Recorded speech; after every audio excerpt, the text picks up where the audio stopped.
week of robust debate, strategic partnerships, and forging a common vision for our region. Now, as we prepare for today's critical resolutions and closing remarks, it's the perfect time to reflect on a key voice that shaped discussions yesterday.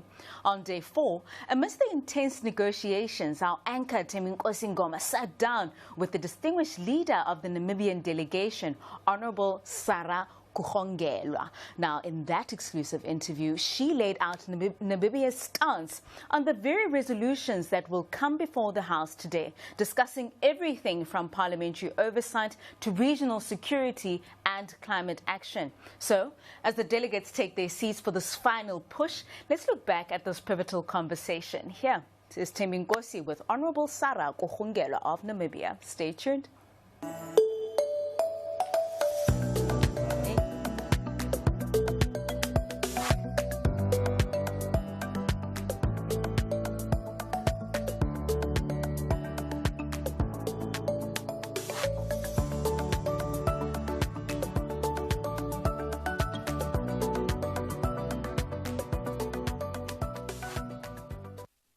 Welcome back to Parliament TV. Nkosi, broadcasting from the sidelines of the 58th SADC Parliamentary Forum Plenary Assembly here in Durban.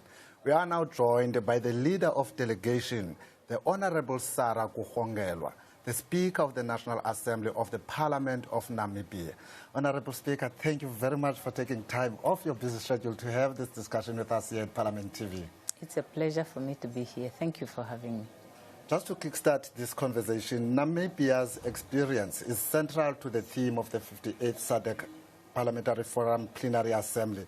Now your nation faces profound challenges from more frequent and severe droughts affecting water, agriculture and livestock. Could you describe how persistent droughts are directly changing the lives of, say, a female subsistence farmer or a young entrepreneur and an ordinary citizen? Yes, indeed, droughts are more regular and they are longer lasting now, and they are actually even more severe than they have ever been. We have had regions that have had droughts for 7 consecutive years, such that we are actually now as a government contemplating assisting these farmers to look at alternative production methods, because it is no longer enough for us to give them drought relief, because then we also have to give them new stocking breeds, for example, and every year you give them that, it's money into a bottomless pit. And it is not only that droughts causes food insecurity at household levels, it causes malnutrition. It also causes food insecurity at national level, and it drains the state coffers, as I have indicated. I remember the last time that we have had to deal with the drought relief. When I was Prime Minister, the budget for drought relief increased from 800 million rands to 1.6 billion rands, which is twice as much. So that is how impactful drought relief is on the budget of countries. But in Namibia, we do not only face droughts, we also face floods. Sometimes you have a drought and a floods on different parts of the same region in the same year. And then we had COVID. And yes, the impact is heavier on women, who are the majority of the subsistence farmers, and resulting in more exacerbated poverty situation and malnutrition, as I have talked about, and also inequities between men and women. And also it impacts young people more, because they do not have accumulated savings to be able to recover after a drought or after a flood. And in addition to that, they have other challenges, access to markets, for example, and in addition to limited access to finance. So it's a serious problem that is exacerbated by climate change, that we have decided to mainstream into our national policies, including agricultural policies, so that we can overcome poverty and improve the livelihood of our communities. Now, Madam Speaker, in response to threats to water and food security in the region, what specific legislative or policy action is the Namibian Parliament prioritizing to build resilience, and how does it intentionally address the roles and vulnerabilities of women and youth? Yes, as I have indicated, we have now incorporated into our disaster response also resilience building measures. So we are no longer just distributing food, but we are also helping communities to develop water infrastructures and to be able to harvest water so that they are able to irrigate and not have to rely on rain-fed agricultural production. But we have also prioritized the provision of water within the sector of agriculture and water. And because of the fact that government cannot shoulder the financial implication of the implementation of all of these programs, we are actually enticing the private sector to come on board. And we are collaborating with other governments. For example, with the government of Botswana, we are looking to desalinate seawater from the sea and provide water to not only households but also to agricultural farmers and then also extend that water to Botswana, which is landlocked. Madam Speaker, thank you for that response. Now, how is your parliament then ensuring that the women and youth who are often on the front lines of managing water and household food security have a genuine seat at the table when designing these national adaptation strategies? Yes, we have a community-based systems for developing plans. We have what we call constituency development committees, and we have regional development committees that bring together government stakeholders with private sector stakeholders, community representatives, and traditional authorities to actually assess the needs of communities and guide the formulation of government policies and monitoring the implementation and evaluating their impact in order to ensure that the national response programs are truly responding to the needs of communities and they are impactful. Now, Honourable Speaker, a critical parliamentary role is oversight of public funds. So how are you scrutinizing the allocation and implementation of climate adaptation budgets to ensure they effectively reach and empower the most affected communities on the ground? Yes, one, we ensure that the executive institutions, being the Office of the Prime Minister, which is responsible for coordinating disaster risk management, and the Ministry of Environment and Tourism, that is responsible for environmental management, would require ministries to mainstream climate adaptation measures in their policies and programs. And through our oversight activities, through the parliamentary standing committees, we go to communities in order to assess, to get their view on the plans as conceived by the government, to monitor the implementation, get their views on how the implementation is affecting their lives for better or for the worse, and we make sure that their inputs are incorporated into the programs of government. Thank you, Madam Speaker. Now we know that droughts don't have borders. And now, as a leader from a severely affected country, what specific areas of cross-border parliamentary collaboration within SADC do you see as most urgent to address this shared threat to our region's stability and food security? Yes, one is to share experiences, to share capacities in terms of skills, but also to develop cross-border programs like infrastructure development programs, and also where we find that there is better capacity for water supply in one country, we should be able to pull together our investments in order to develop that capacity and ensure that the water supply is guaranteed for the whole region. And then to make sure that we develop all the related industries around that across our borders so that we can have shared prosperity. Now, before I let you go, Madam Speaker, based on Namibia's tough lessons, what is your key advice to fellow SADC parliaments on moving from debate to actionable laws that can truly shield our population from the escalating climate crisis? Yes, Namibia's experience shows that it is very urgent for us to respond, and to respond not only to address the problem, but to resolve them, as our previous president used to say. As I have indicated, for us, it took only 1 year to double the budget for disaster risk. And that meant actually reallocating money from other equally pressing national priorities. But I have also talked about malnutrition and the household food insecurity and how that exacerbates poverty. And we cannot develop as a region if we cannot achieve improved livelihood for our communities. But where we are to come together, I think there are significant sources of resources within our region. And with a coordinated efforts and sharing our experiences, I believe that we would grow together. It's not a zero-sum game. When we come together, we prosper better. I know I said before, finally, but before I let you go, Madam Speaker, as a last question, you have been part of this discussion and you've listened to the conversation that are taking place in the plenary. What will you be taking with you back to the Parliament of Namibia?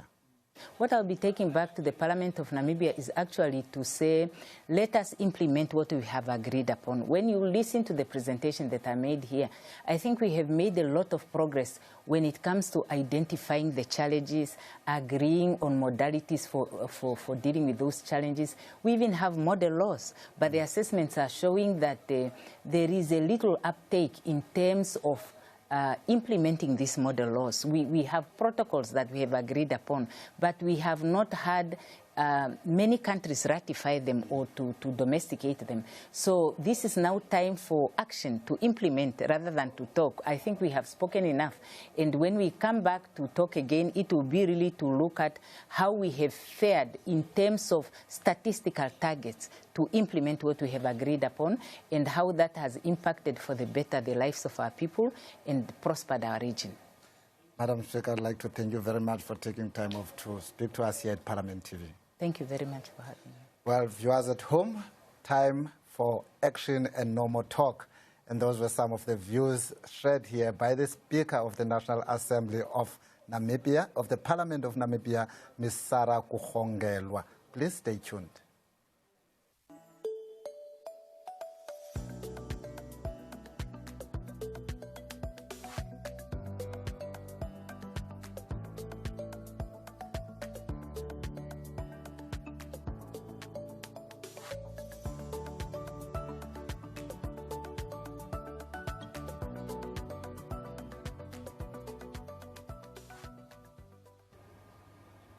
You're still watching Parliament TV, and if you've just joined us, we are covering the 5th and final day of the SADC PF, and this is the 58th Plenary Assembly of this symposium. The theme is climate change, the impact of climate change on women and youth in the SADC region, and the role of Parliament in climate change mitigation and adaptation.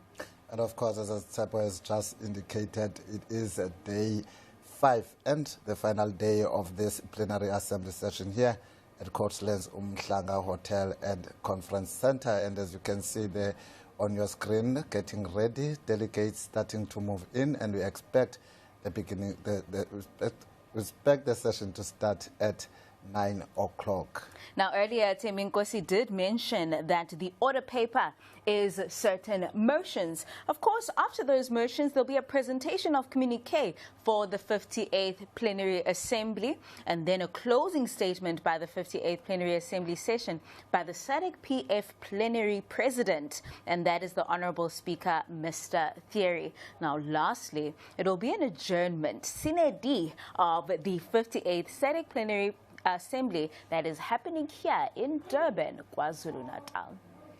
And one of the key items on the agenda today is the motion for the adoption of the report on joint sitting of standing committees.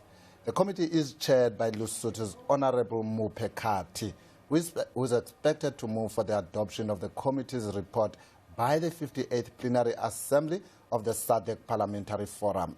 My colleague, Tsepo More, had a sit-down with him yesterday. Let's revisit that conversation.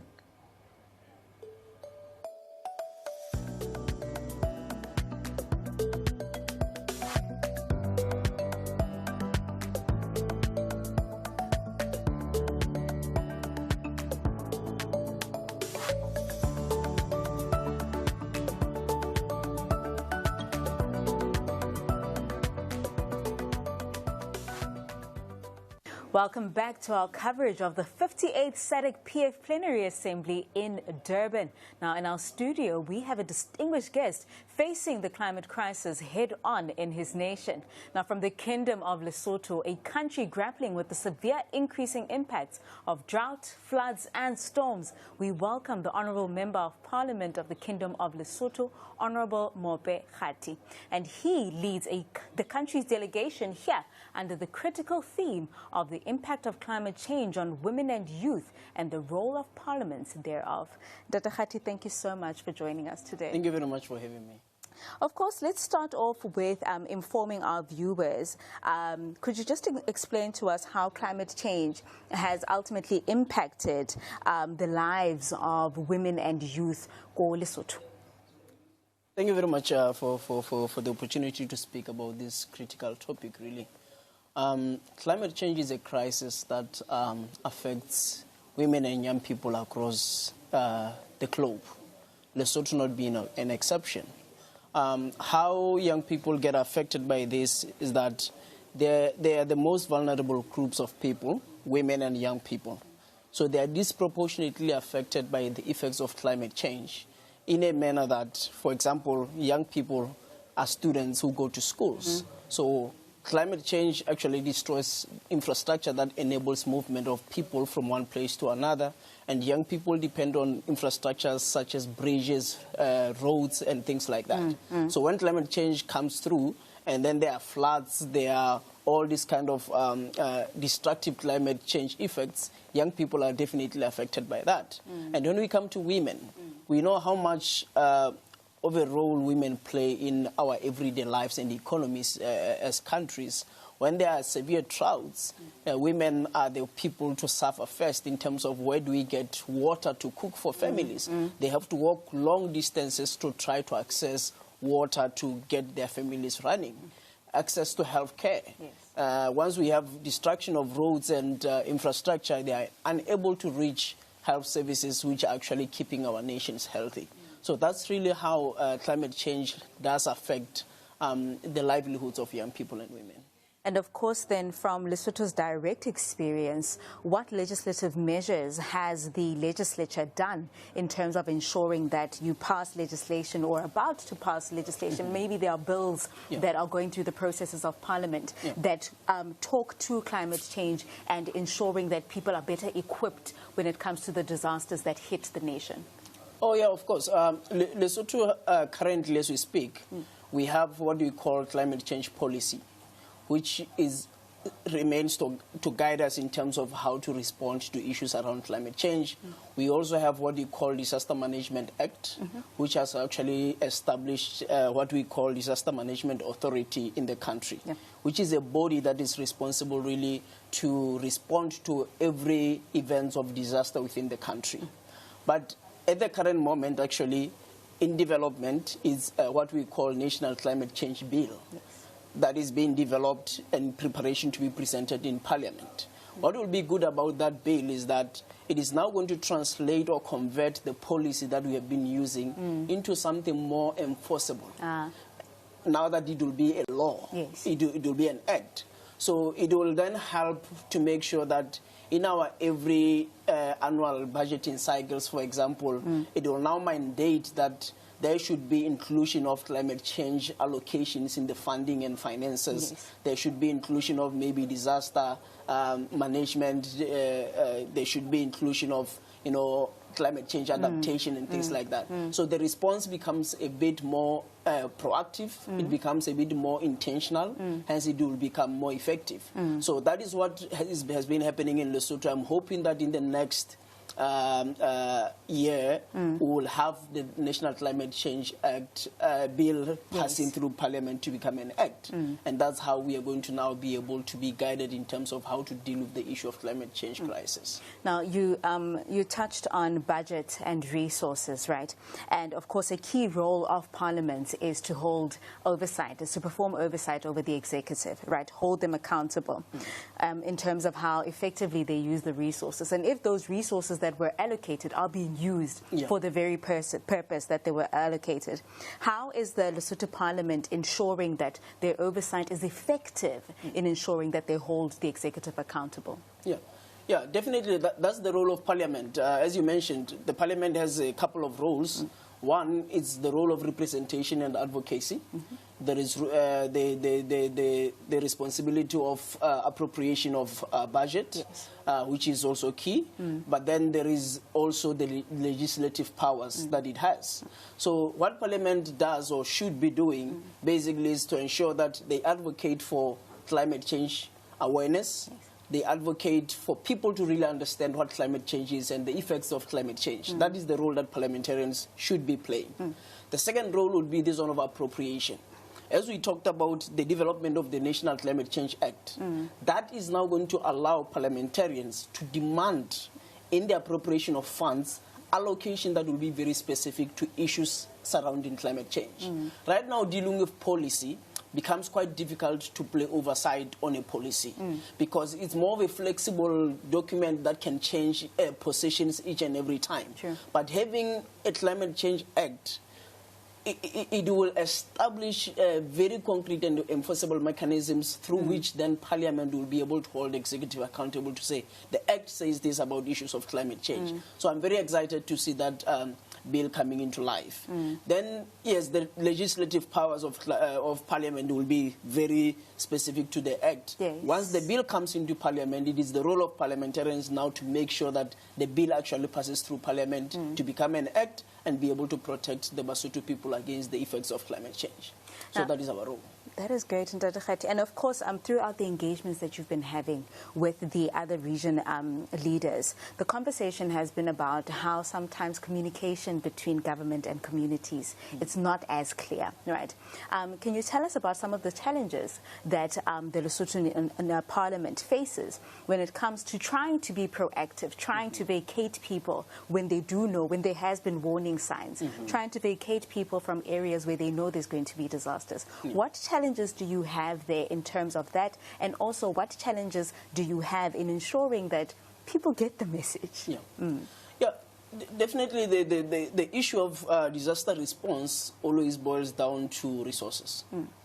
One, do we even have effective early warning sign systems that can accurately tell us of what events are coming, the adverse, the severity of those events, so that we actually are well informed in terms of who is at danger and everything like that. That's the beginning of it all. The second is when the disaster does occur, do we have enough resources for rapid response?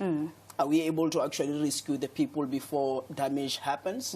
Those are the issues also to be speaking about. So financing of climate change by itself is the biggest challenge that we face as a country, as Lesotho, but as a region and the world in general, that we do not have adequate financing to be able to put together prevention systems, adaptation systems, or even recovery once such adverse events have occurred to us. We need to really speed up on our early warning systems, speed up on our communication when disasters have happened, to coordinate the response. Coordinated response as well is another issue to say, if we have Disaster Management Authority as the only agency within the country to respond to adverse effects of climate change, when this happens in, let's say, rural communities of Lesotho, up the mountains, where we don't have offices of Disaster Management Authority, how quickly are they going to receive support? But we need to have this as a coordinated response, where across the entire country we know we are ready, we are set up, and anytime anything happens, we are able to respond to that. Lesotho particularly, we face annually the issue of snow, where we find people blocked on the roads by snow. Head boys in the mountains are being blocked by roads, and we can't access them for food and things like that. These are things that we expect to happen every year. But we continue to face trouble regardless of knowing and anticipating they were going to happen, because we don't have enough resources. As much as we know the event is coming, we don't have enough resources to prepare ourselves to respond to it. And just lastly, a message to the to Basotho Thato, to the very people that have placed their trust in you as a representative in Parliament, and also as a member of the SADC PF, what is it that you're going to come with that is tangible change that they're going to see from the SADC PF that you're going to infiltrate into the Basotho nation? The most important thing of us being present in these kind of platforms, these platforms help us to PLN, to learn from other regional players in terms of how they deal with issues. Yes. They help to reinforce regional integration around issues of response to disasters. The very same thing I was talking about of coordinated response. Yeah. Yeah. Disaster sees no borders.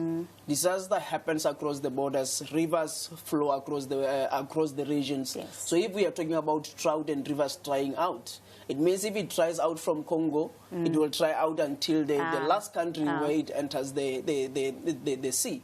So we need to actually have these regional platforms where we share a lot of expertise around best experiences, infrastructures such as the early warnings systems. Some countries are more advanced than others. Yes, yes. So if we don't engage in platforms like this to really learn about what other countries do and then take technologies that come from other countries into our own countries, we are running a risk where the gains and efforts that have actually been achieved by other countries are going to be compromised by the weakness of other countries in the response. You're basically saying that the chain is as weak as its weakest point. Exactly. Because let's make an example of the COVID-19 pandemic. Countries could not afford to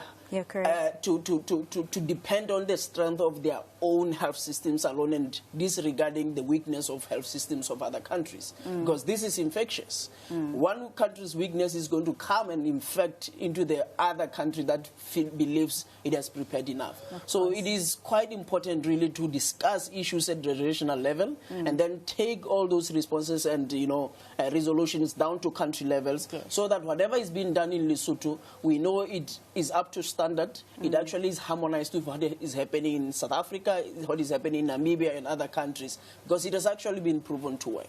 And is there a commitment from the leadership of Lesotho that there will be an engagement between policy and implementation, that they will marry each other? Most definitely. The current administration of Lesotho is very, very proactive, very aggressive in actually getting work done. They are very committed in actually harnessing the expertise across the region and learning from other countries that have actually perfected some of these things. Yes. We are a country that has been left behind for quite a long time, but now we are actually exerting our presence in the international and regional platforms. So Lesotho is ready actually to learn and go implement the best practices that could save Basotho. And of course, that is Honorable Khati of the Kingdom of Lesotho, the Parliament thereof. And he is also a chairperson of the Standing Committee on Human and Social Development and Special Programs in the SADC PF. Of course, we are at the 58th Plenary Assembly of the SADC PF here in Durban. Keep on watching Parliament TV.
Welcome back. You're still watching the live broadcast of Parliament TV, and of course we're coming to you live on DSTV channel 408. We are at Durban, Coastlands Umhlanga Hotel and Convention Center, and it is the 58th SADC Parliamentary Forum Plenary Assembly session. With an overarching theme of the impact of climate change on women and youth in the SADC region and the role of parliaments in climate change mitigation and adaptation. Those are the engagements that the SADC region delegates have been having with regards to bringing solutions and ensuring that the decisions that are made here will filter down into the regional areas. And of course, as you can see there, that's at the chamber where the session will be taking place, which is the final session for this week. Like we have said, it is day 5 and the final day of this plenary assembly here at the Durban Coastlands Umhlanga Hotel. Just to note that over 300 delegates from all 15-membered parliaments of the Southern African Development Community, plus representatives from continental bodies, UN agencies, civil society, youth groups and private sector stakeholders are gathered here to deliberate, strategize and coordinate, of course with the exception of Tanzania. Yes, and of course the assembly aims to elevate the legislative and oversight role of parliaments, not merely as ratifiers, but as proactive agents shaping climate policy, responsive governance and regional resilience. Now, throughout all our conversations here on Parliament TV, we've noted that the reason why this theme was chosen, which is the impact of climate change on women and youth in the SADC region and the role of parliaments in climate change mitigation and adaptation, is gender responsiveness in ensuring that SADC regions respond with regards to the impact of climate change, especially on vulnerable groups, which is women and youth. And as you can see there on your screen, the presiding officers, together with the procedural officers working in to kickstart the session for today, which always starts with a moment of silence, so you can expect to see that happening now on your screen. But just to indicate that the key themes and focus areas are gender-responsive climate action. And there's been emphasis on how climate change disproportionately affects women and youth, as Sebo said, those most vulnerable groups, especially in rural and informal sectors, undermining livelihoods, food security, and social stability. And of course, as you can see, the delegates are standing up for a moment of silence, which has been the tradition throughout the engagements that have been had throughout this week. And some of the things that you can expect are reports on the Regional Women's Parliamentary Caucus, the reports on issues that have touched on the impact of climate change, but also finally coming to a resolution and decision as the SADC PF under the 58th Plenary Assembly, which they will account for next year at the 59th Plenary Assembly. All right, let's hear now as the president of this 58th Plenary Assembly Parliamentary Forum is ready to begin with today's proceedings.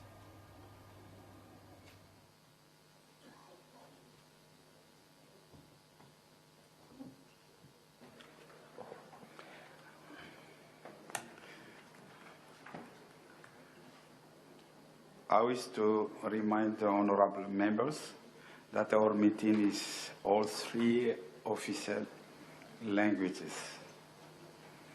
I'm pleased to notify the Plenary Assembly that the Parliament of Mozambique has provided proof that they have now settled their outstanding total contribution of $3,000 million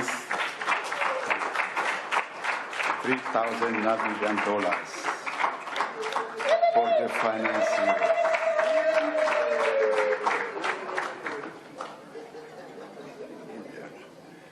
(2024, 2025,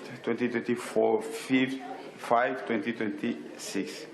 The fund, however, has not yet reflected in the SADC PF bank account. Thank you very much. Thank you, Mozambique, for your timely response to the plea made by the Treasurer in her report tablet on 2nd December of 2025. Honorable members, let me remind that the House of the procedure to follow wherever you want to speak on any matter as follows. A member who wishes to speak should raise the country tag. I will then recognize the honorable member by country. The member will then switch on the microphone to introduce himself or herself before speaking. No member should switch on the microphone before they are given the floor to speak. Honorable members, for the sake of precise verbatim recording, you are reminded to always introduce yourself with your name and the country whenever you are guaranteed the floor to speak. Members are reminded to adhere to the 5-minute allotted time when speaking. First order, 1 hour. The Secretary General shall read the first order of the day. Motion for the adoption of the report of the Regional Women's Parliamentary Caucus. Motion for adopting of report of Regional Women's Parliamentary Caucus, Honorable Senator Linda Nxumalo, RWPC member. Please, Angola. Angola. Eu peço desculpas. Would like to present our apologies, Mr. President, for this a very short point that I would like to mention.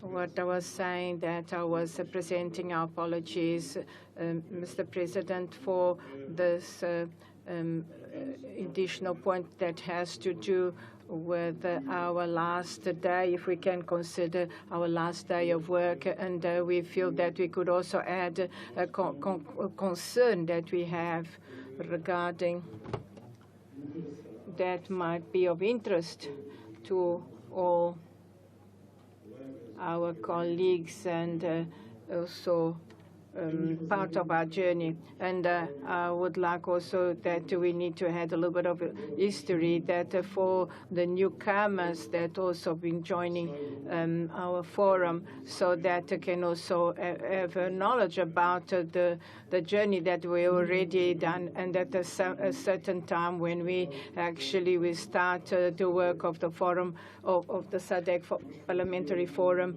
we normally used to do a prayer.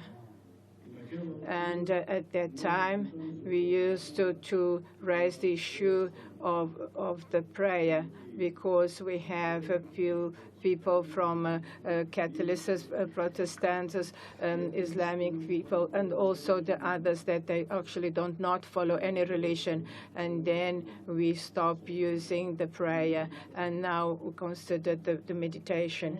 And yesterday, someone actually mentioned the issue about of a president that actually came with a hat to the meeting.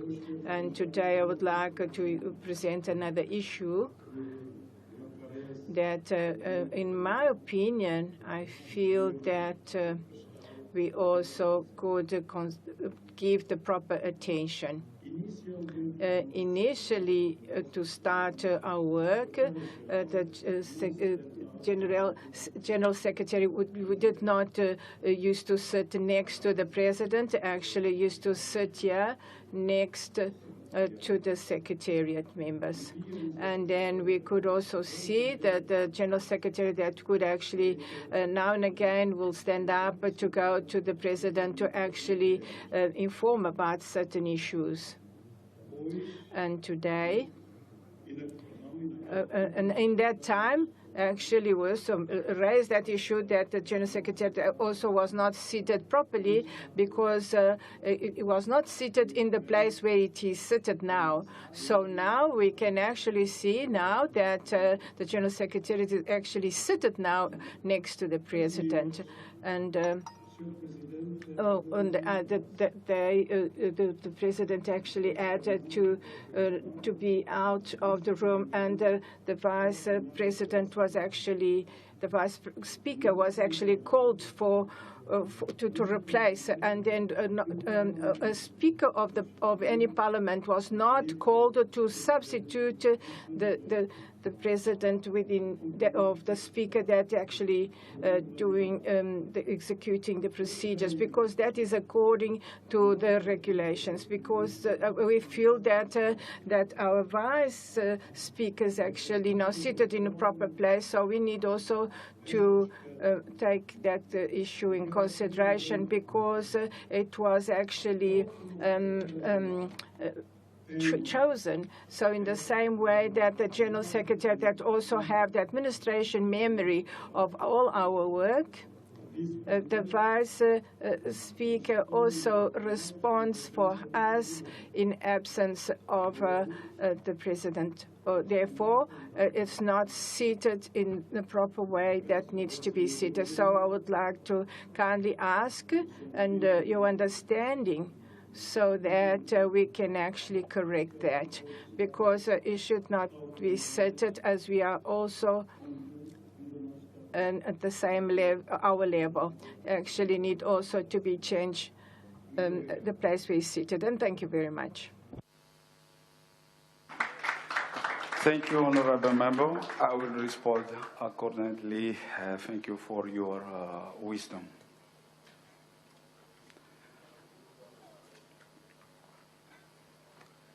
Let's move.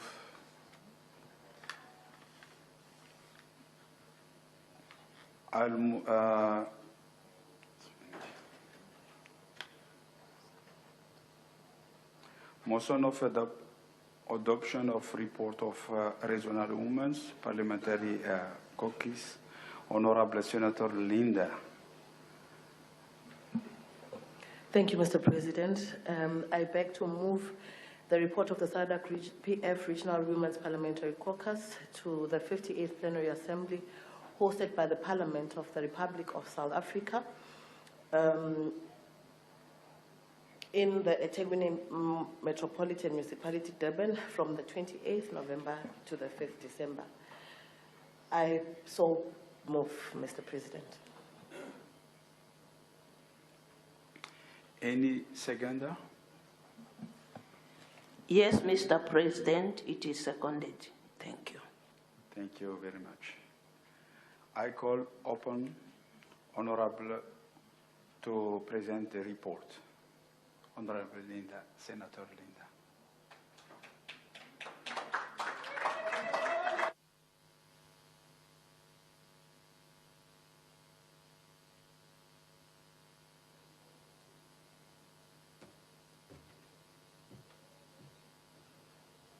Mr. President, I wish to thank you for the opportunity to present the RWPC report.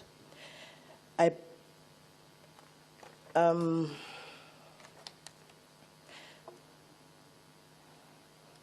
beg to move that this plenary assembly do adopt the report of the Regional Women's Parliamentary Caucus to the 58th Plenary Assembly session of the SADC Parliamentary Forum, laid on the table on the 2nd of December 2025. The caucus was composed of the members as contained in Appendix 1. The list of officials and resource persons who attended the meeting are mentioned in Appendix 2 and 3, respectively.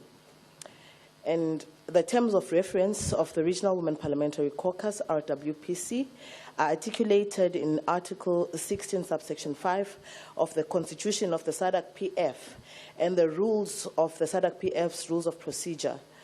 The meeting of the Regional Women Parliamentary Caucus convened virtually on Wednesday, 15th of October, 2025, under the theme Strengthening SADC Women Parliamentarians' Leadership on Climate Change. The statutory meeting of the RWPC was also a capacity-building engagement whose main focus was to empower the women parliamentarians with the skills, knowledge, and data and evidence needed for them to effectively advocate for a gender-responsive approach to climate action to ensure that the voice of women in the SADC region is heard and that their views contribute in a significant way to shaping the global, continental, and regional climate change agenda. The initiatives of the SADC-PF on climate action, women empowerment, and inclusivity, as contained in its constitution and strategic plan for 2024 to 2028. Mr. President, please allow me to present the summary of the presentations and recommendations to this plenary assembly.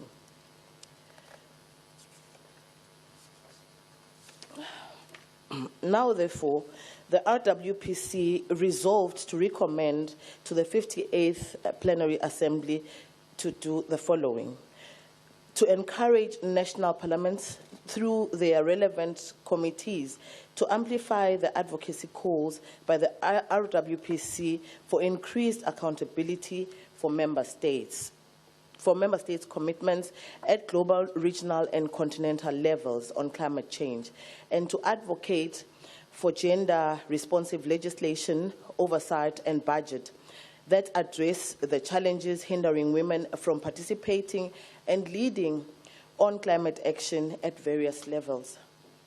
We recommend that the national parliaments do advocate and oversee the strengthening of capacities of their national gender machineries, ensuring that they are adequately empowered with technical and financial capacity on climate change governance and response.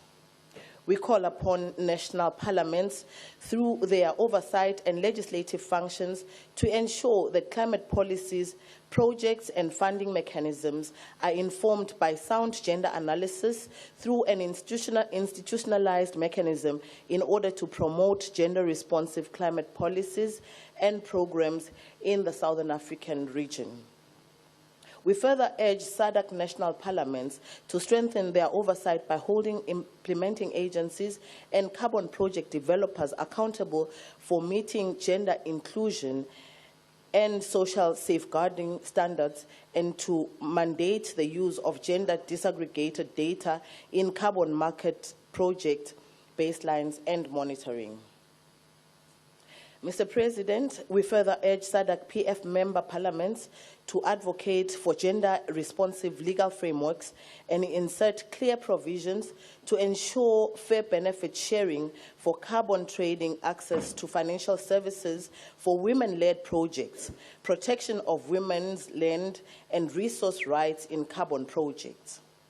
In this regard, parliaments must ensure a robust legal framework for climate mitigation, adaptation, and a just transition, and one which mandates that carbon market revenues are invested in programs that explicitly benefit women, such as women's climate resilience funds and training in green jobs. Mr. President, we call upon SADC member parliaments to amplify the voices of constituents, especially those in vulnerable and marginalized communities, in climate policy platforms, and to build cross-party coalitions on climate actions to strengthen collective advocacy beyond political divisions. In this regard, parliamentarians are strongly encouraged to host formal hearings and town hall meetings featuring testimonies from women farmers, entrepreneurs, indigenous groups, and any other groups directly affected by the impacts of climate change. We enjoin all SADC member parliaments to critically scrutinize their national budgets to ensure that adequate financing is directed towards gender-responsive climate initiatives and to track gender-responsive climate expenditures, as well as leverage parliamentary influence to mandate that government procurement supports sustainable climate and development services. Mr. President, we also implore this Honourable House to approve that, subject to availability of funds, the RWPC undertakes advocacy mission in SADC member states to advocate for strengthened women parliamentarians' leadership on climate change, for enhanced oversight on the domestication and implementation of the relevant global, continental, and regional commitments to promote gender-responsive climate action. We further recommend that the SADC PF, through the RWPC, collaborates with relevant partners to undertake a mapping exercise to identify discriminatory laws and administrative challenges that affect women's participation and leadership on climate change issues in SADC member states. Mr. President, we implore SADC parliamentarians to step up monitoring of government implementation of climate action and ensure accountability for results through thematic reviews into the effectiveness of national climate programs, including progress towards nationally determined contributions, NDCs, and other national and regional commitments with a specific focus on gender-differentiated outcomes and impacts. We also recommend for support of the advocacy work by the RWPC to push for dedicated financing mechanisms for women-led enterprises, as well as for meaningful support for the provided to women's economic empowerment in both green and blue economies. We further encourage the RWPC to leverage its collective power as women parliamentarians to address climate change impacts in the region, including through participation in global forums and advocacy for gender-responsive approaches in international negotiations, for example, under the Article 6 of the Paris Agreement. We also recommend that we facilitate the RWPC in collaboration with various partners to build the capacity of women parliamentarians and relevant parliamentary staff on climate change and the climate action monitoring tools. We also recommend that you enable the RWPC in collaboration with various partners to build the capacity of women parliamentarians and relevant parliamentary staff on climate change issues and climate action monitoring tools. And lastly, we recommend for approval of that the Women's Parliament be convened on the sideline of the 60th Plenary Assembly of the SADC Parliamentary Forum with a focus on women's participation and leadership on climate change. Mr. President, in conclusion, it is right that just as countries of the Global South are disproportionately affected by the impact of climate change, women are also disproportionately affected by the impact of climate change in their respective countries. It is therefore indisputable that the impact of climate change has the potential to reverse the region's efforts towards poverty reduction and to deepen inequality. Therefore, women parliamentarians have an inherent interest to ensure that climate policy and legislation, which deeply affect the lives of women, youth, children, and other vulnerable groups, is responsive to the needs of these populations.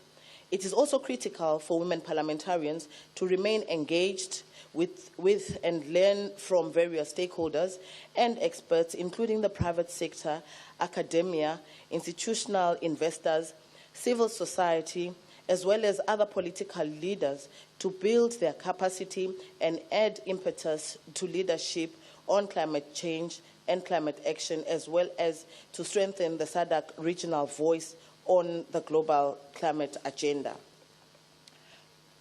With this, Mr. President, I beg to move. Thank you.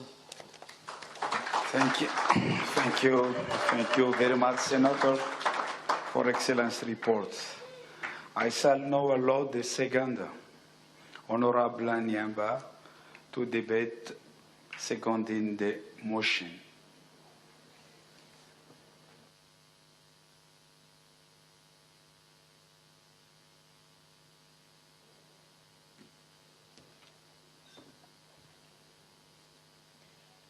Thank you, Mr. President. Julien Nyemba from the Parliament of Zambia. And honorable members, you forgive me, I had a cough. And my voice might be bumping as I move. Thank you very much. Mr. President, I rise to second and express support for the motion on the adoption of the report of the Region Women's Parliamentary Caucus, which has so eloquently been presented before this august House. Mr. President, one contemporary issue that sharply spotlights the need for gender equality is that of climate change. An important global dimension is that countries in the global south are disproportionately affected by climate change in comparison with climate of the global north. Africa is and remains the most vulnerable region to climate change, despite being the least contributor to it. In fact, climate change is a major threat to the African development, including the attainment of the SDGs. It is projected that current and anticipated changes in climate will worsen, affecting education, inequality, access to resources and services among different social groups. The socio-economic impact of climate change will be devastating, honorable members. Moreover, the lack of women's voice and leadership on the issue of climate change is undemocratic and must be rectified. Mr. President, the capacity enhancement session and the liberation of the RWPC on the issue of climate change provided an opportunity for the women parliamentarians to gain knowledge and skills to facilitate their increased engagement on the theme of climate change, so that through various legislative processes at both national and regional levels, the women parliamentarians can participate in developing viable solutions to issues of climate change. In this way, the SADC region can move towards amplifying the parliamentary voice and especially the voice of women parliamentarians on issues of climate change for the benefit of the region's citizens. As women parliamentarians, we greatly appreciate the efforts made by the Secretary General and her team.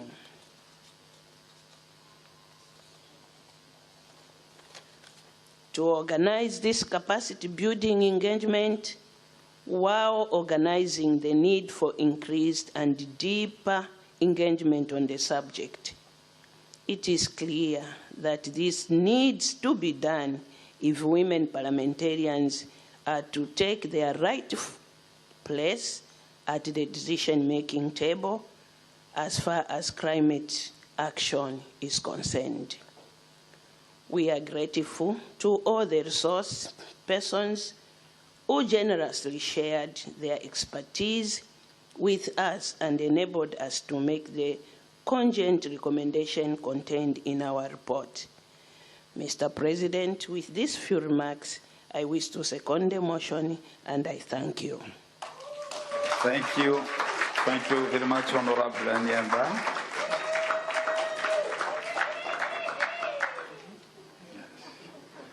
I shall now allow debate on the motion. Member who wish to debate shall indicate by showing of hands.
Now, we give the floor to Lesotho. Honorable from Lesotho. My name is Makatleho Motswasili from Lesotho. May I write on protocols already observed? Honorable Speaker, I couldn't agree more on the befitting theme of a 58 plenary assembly. Strengthening SADC women parliamentarians' leadership in climate change. Women parliamentarians indeed have a crucial role to play in raising awareness and advocating for gender-responsive actions that should be taken to mitigate and adapt to climate change. It is high time that representation of women is significantly realized in the discussions on policies and laws addressing climate change to shape a more inclusive, sustainable future. Mainstreaming gender-responsive climate change policies is of utmost importance in our region, mainly because women are disproportionately affected by climate change, and their inclusion is crucial for effective solutions. Policies that consider gender can more effectively tackle existing inequalities and tap into women's community leadership and economic contributions. By adopting a gender lens, we will be significantly contributing towards strengthening the effectiveness, fairness, and sustainability of climate policies and actions. Strengthening women parliamentarians on climate change action is imperative, not only to ensure that the voices of women and girls are heard, but also to shape policies and effectively hold governments accountable to their gender-responsive climate change commitments. In Lesotho, we have a saying, Musadi usharati pakabohaleng, which translated means a woman holds the reins, highlighting the importance of women in society. In this context, the importance of women in the fight against climate change. Mr. Speaker, I support the motion. Thank you. Thank you. Thank you very much, Honorable.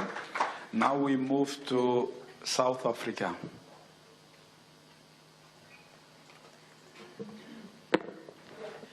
Thank you very much, President. Allow me to also rise on all the protocols that have been established by the House. Let's welcome the report of RWPC.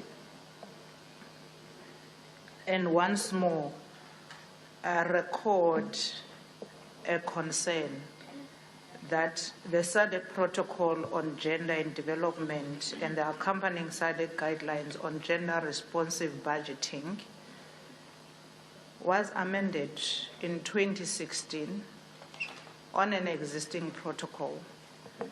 But the response in terms of gender-responsive budgets by the member states is not satisfactory. We'd like to implore on our next assembly sitting that we get reports which are effectively showing us an adherence or compliance to gender-sensitive budgets, which will seek to elevate women and their businesses, as well as supporting the gender-responsive climate expenditure, especially with regards to agroecology. In the past 2 months, we attended the high-level round table discussion with all economic development communities of Africa. And in East Africa, there was a very progressive resolution pertaining to agroecology and gender-sensitive budgets, because there is an acknowledgement and a confirmation that women lead in the agriculture sector, yet suffer the consequences of climate change, and there is no support from their respective governments. Therefore, would like to know if ever SADC is indeed heeding the call of 2016 that all parliaments must adhere to gender-sensitive budgets. Over and above that, in welcoming the report, we need to look into the procurements of our member state governments. If procurements of government, we all have prisons, which are correctional services in other countries. We've got hospitals, we've got schools, we've got all these other sectors that government has taken charge of feeding the inmates, the patients, and the school children. Yet where we procure that food is not within the space of locals. We're procuring from outside the government or outside the state. Therefore, we want to implore that our procurement systems as member states must look within the people that are either in agroecology or in any business, especially women, so that we can uplift their businesses and uplift their contribution in society. Lastly, Mr. President, in welcoming this report, would like to welcome the proposal that women must find a way of going around and ensuring that all the governments are in compliance and are adhering to the call. Thank you very much. Thank you very much, Honorable. Now we move to DRC.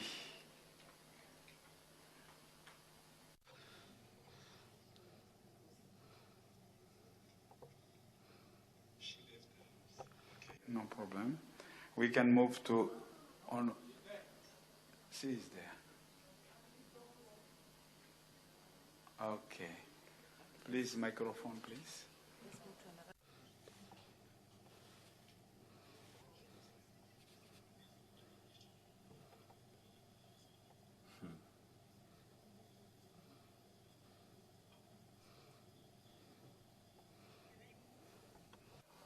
Yes.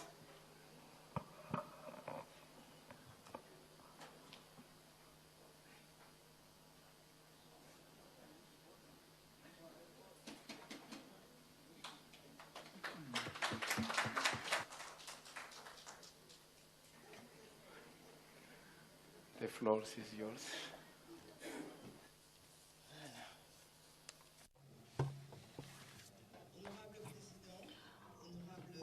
Honorable President, Honorable Secretary General, Honorable Speakers of SADC Parliaments, Honorable MPs, distinguished delegates, all protocols observed.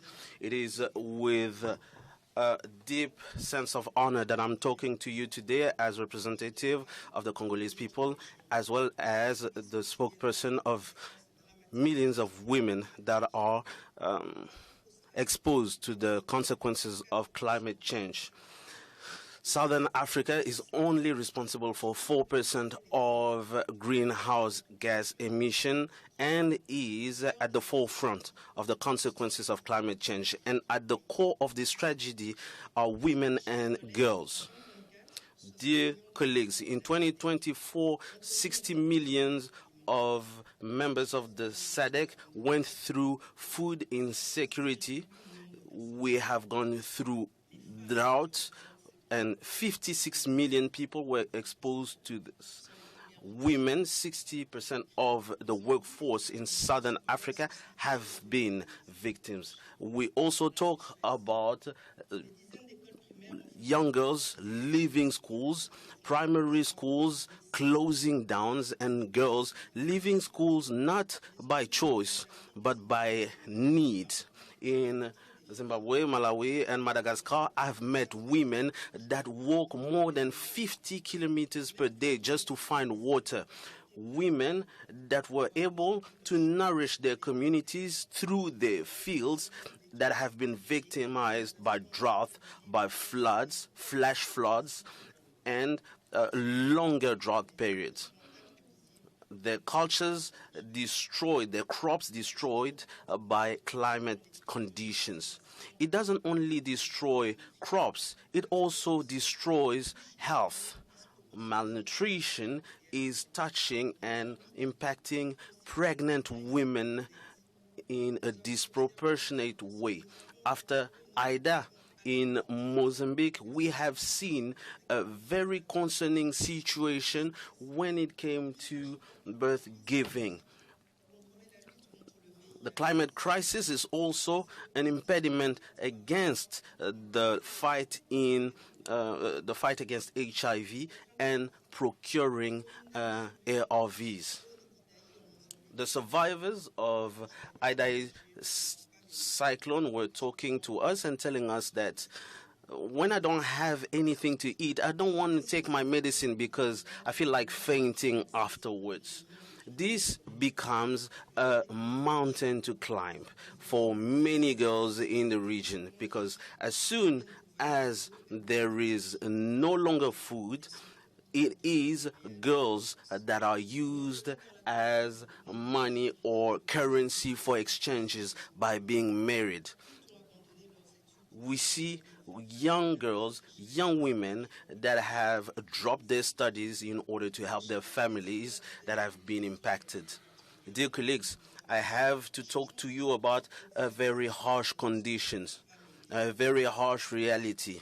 The fact that gender-based violence shoots through the roof as soon as climate conditions become harsher. As Sitengela Mushi was saying it in Zambia, we have parents that receive cows and crops in exchange of their daughters.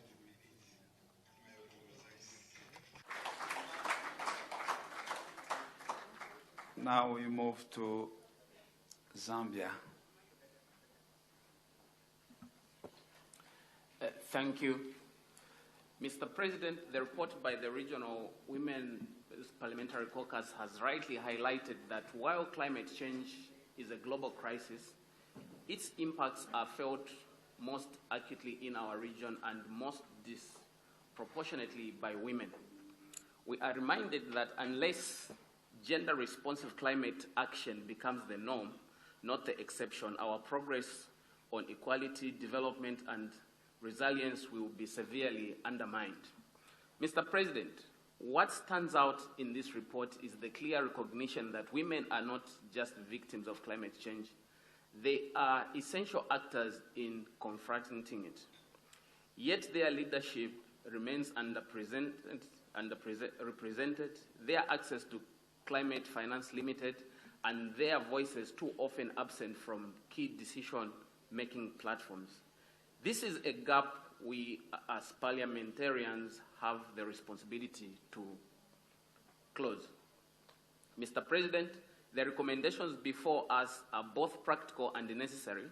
Strengthening national gender machineries, mandating gender disaggregated data, ensuring fair benefit sharing in carbon markets, and institutionalizing gender analysis across all climate policies, these are not optional steps. They are prerequisites if we are to build climate policies that genuinely protect and empower our communities. Mr. President, I particularly support the call for stronger parliamentary oversight. Without accountability on climate finance, on national commitments, on the implementation of NDCs, our policies risk remaining aspirational rather than transformational. Mr. President, Parliament must be the watchdog that ensures climate responses are not only effective but equitable. Equally important, Mr. President, is the recommendation to amplify the voices of women, farmers, entrepreneurs, indigenous groups, and other frontline communities. Their lived experiences must inform the strategies we adopt. Climate action cannot be designed from a distance. It must be shaped by those who live its realities daily. Mr. President, this report gives us a clear roadmap. What is required now is political will. By embracing these recommendations, we strengthen not only women's leadership, but the region's collective ability to adapt, mitigate, and thrive in the face of climate threats. I fully support their adoption and urge this plenary to prioritize implementation with the seriousness the crisis demands. I thank you, Mr. President. Thank you. Thank you, Honorable. Now we move to Zimbabwe. Thank you, Mr. President. My name is Maybe Mbowa from the Parliament of Zimbabwe, and I'm the chair of the Zimbabwe Women Parliamentary Caucus. I want to come in support of the motion raised by Senator Linda on issues of gender and climate. And I want to share how we are doing it, or how we are in the process of handling issues of gender and climate change in Zimbabwe. It is of utmost importance to note that the government of Zimbabwe and Parliament have made notable progress in recent years to acknowledge and institutionalize the intersection between climate change, gender, and social justice. In this regard, Mr. President, Zimbabwe has established a strong foundation for gender-responsive climate governance through several key legal and policy instruments. Accordingly, the adoption of the Climate Change Gender Action Plan of 2024 provides structured measures to ensure women's participation and protection in climate adaptation and mitigation processes. The National Gender Policy of 2025 therein reinforces these commitments by mainstreaming gender equality across all sectors of the economy, including environmental management and climate change action in general. Additionally, Mr. President, the Zimbabwe Gender Commission Act Chapter 20.31 empowers the Commission to monitor, evaluate, and promote gender-responsive approaches within national policies, ensuring that climate and environmental laws address the distinctive vulnerabilities and contributions of women. Mr. President, together these frameworks that institutionalize women's rights, their voices and roles are at the core of Zimbabwe's climate governance agenda. The Climate Change Management Bill 5 of 2025, which the Parliament is seized with at the moment, demonstrates political will at a very high level. Furthermore, civil society organizations like the Women's Coalition of Zimbabwe, WICOS, and the She Changes Climate Zimbabwe Network are actively shaping climate and gender advocates. They work to amplify women's voices, push for gender transformative policies, and build collaborative platforms for climate action. They have already helped to shape the debate and narrative, especially around water security, gender-responsive budgeting, and the inclusion of women in climate governance are being enhanced. For women parliamentary and other leaders, of course, to turn policy into meaningful change, especially for rural youth and marginalized women, active engagement, the whole of government approach and partnership with civil society are essential. Of note, persistent Our advocates remain key in the key ecosystem. I so submit and support the motion, Mr. President. Thank you. Thank you, Honorable Speaker. Now we move to Angola. Honorable Angola, the floor is yours. Obrigado, Excelência. Thank you, Excellency. My name is Luis Daniel of the Parliament of Angola. Angola is supporting because we recognize and acknowledge the need for the women in the Parliament in all adoptions so that we continue to fight with this change of climate. We have created, portanto, the charter of the regional charter the fight against the establishment of the mechanism in the region within the Parliament in all the parties in events of climatic. And collectively, with all our partners, so we can increase the budget in all the alterations existing, and also to enforce and establish the whole part in the integration with the politics and also in the region and the security that exists and the promotion and the nature of the green economy. Mr. President, the development that is sustainable, the security and the establishment of in the region, it depends on the response that we do on the climate change, including basically in the justice. And also, we would like to need to, as instrument that we adopt sensitive in the gender and the pillar of transition, just that creates employment and building capacity in the women.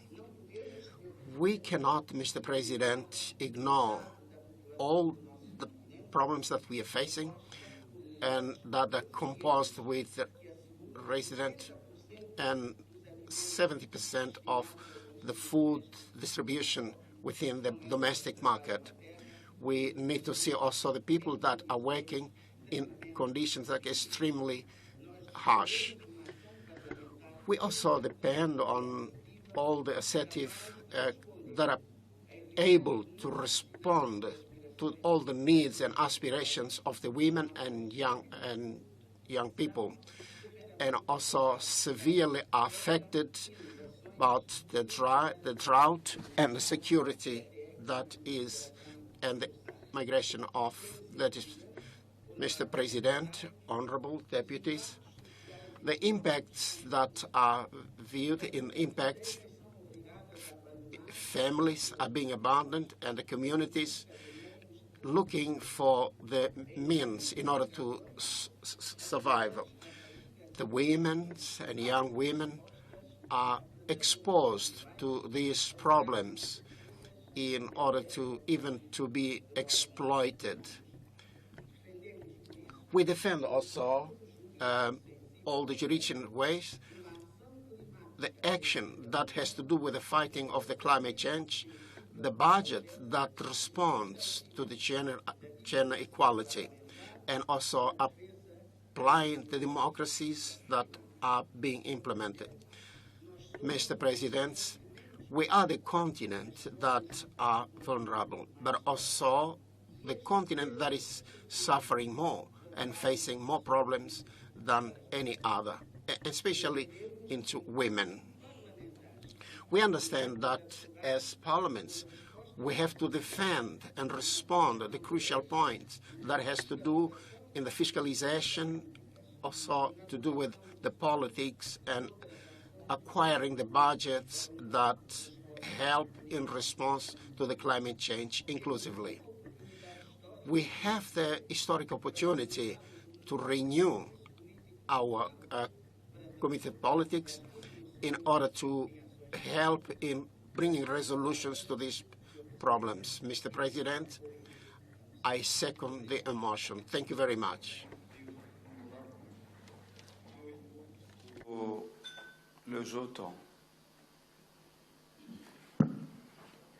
Honorable President, thank you for giving me the floor to rise in support of the motion, which has been adequately moved by the Chairperson of the Caucus. My name is Napo Mshweshwe. I'm a member to the National Assembly in Lesotho. Honorable President, it is indeed concerning that in this day and age, the women's voice remain hardly heard in the climate change discourse, yet it is women who are more than anyone suffering the consequences of climate change related situation. I therefore appeal to the male colleagues to change their mindsets and support and work together with our women counterparts in forging practical, sustainable solutions. Honorable President, as much as I support that women be empowered to be resilient to the climate shocks and that women parliamentarians be capacitated to adequately take lead in ensuring that women's unique needs are sufficiently addressed, I also appeal to the male parliamentarians to be supported so that we may move together with the same understanding. Honorable President, I also wish to commend efforts being made by member countries to capacitate grassroots communities to be resilient. Allow me, Honorable President, to briefly highlight efforts being made in Lesotho with regard to the adaptation and mitigation strategies. The Lesotho government, in partnership with the UN Lesotho, is implementing a project that is called Improving Adaptive Capacity of Vulnerable and Food Insecure Populations in Lesotho, APCOC, in 3 remote districts of the country that have been highly exposed to the shocks, namely Mafeteng, Mohale, and Chushi. The project aims in enhancing the adaptive capacities and build resilience of vulnerable and food insecure households and communities, and it is financed through Adaptive Fund.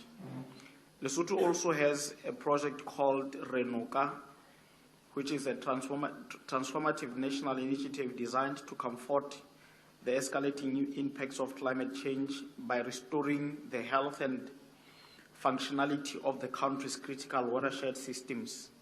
It involves construction of water, conservation and rainwater catchments on selected areas throughout the country. Lesotho has also made significant progress on renewable energy projects and promotion of climate-smart agriculture, where farmers are assisted to engage in improved farming practices such as use of drought-tolerant and early maturing crops, minimum tillage, crop rotation, and rooftop harvesting. There are also programs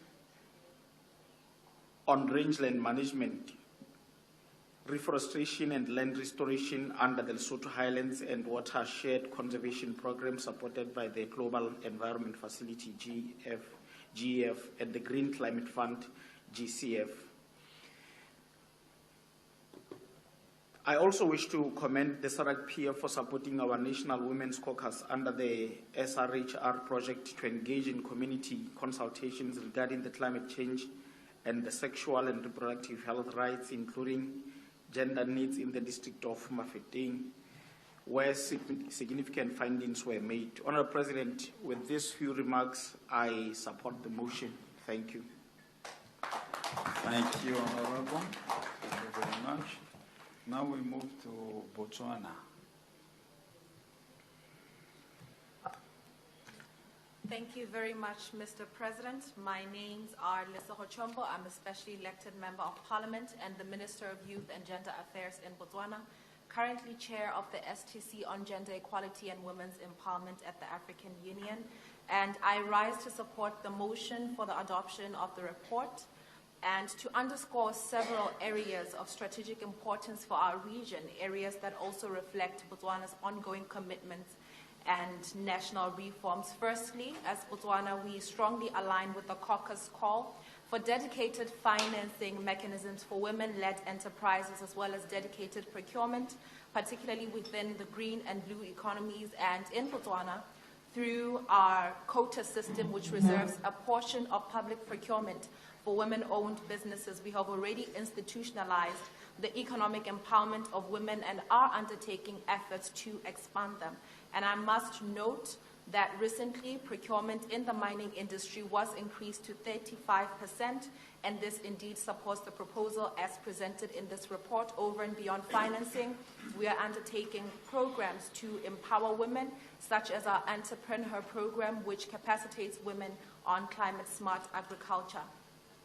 I would like to also stand in support of the proposal for a regional-wide assessment of discriminatory laws and procedural bottlenecks in both timely, I consider it both timely and necessary. Mr. President, this exercise will allow our parliaments to clearly identify where gender gaps persist within climate governance and to allow us to design corrective legislation and administrative measures that are informed by real data, something that we know is currently lacking in our continent. And thirdly, I echo the call for parliaments to move more rigorously to scrutinize national budgets for gender-responsive climate financing and to strengthen oversight of climate-related expenditures. And I must note that through our National Development Plan 12, which was recently passed in Parliament, we have inculcated mandatory gender mainstreaming, obligating each sector, including that of environment and climate, to undertake gender impact assessments in their budgets. And fourthly, I'd like to support the emphasis on gender-responsive legal frameworks for carbon trading and benefit sharing. I consider this timely, and I believe that as member states move towards developing carbon markets and nature-based solutions, it is imperative that women's land and resource rights are safeguarded and that carbon revenues deliver tangible benefits to women. And finally, Mr. President, we support the recommendation that national parliaments should prioritize the strengthening of the national gender machineries to ensure that they're both fully capacitated, technically as well as financially, to lead national responses on climate governance. And in Botswana, we're strengthening our National Gender Commission to afford it the capacity to not only lead responses on gender issues, but also to hold all stakeholders accountable to their commitments. With those few remarks, Mr. President, the report before us speaks directly to the region's most urgent development and climate justice concerns, and these recommendations offer us a pathway towards a more equitable, climate-resilient SADC, and I wish to express Botswana's full support and readiness to work with fellow member states in advancing this shared agenda for gender equality. I so submit, and I thank you. Thank you very much. Now we move to Malawi.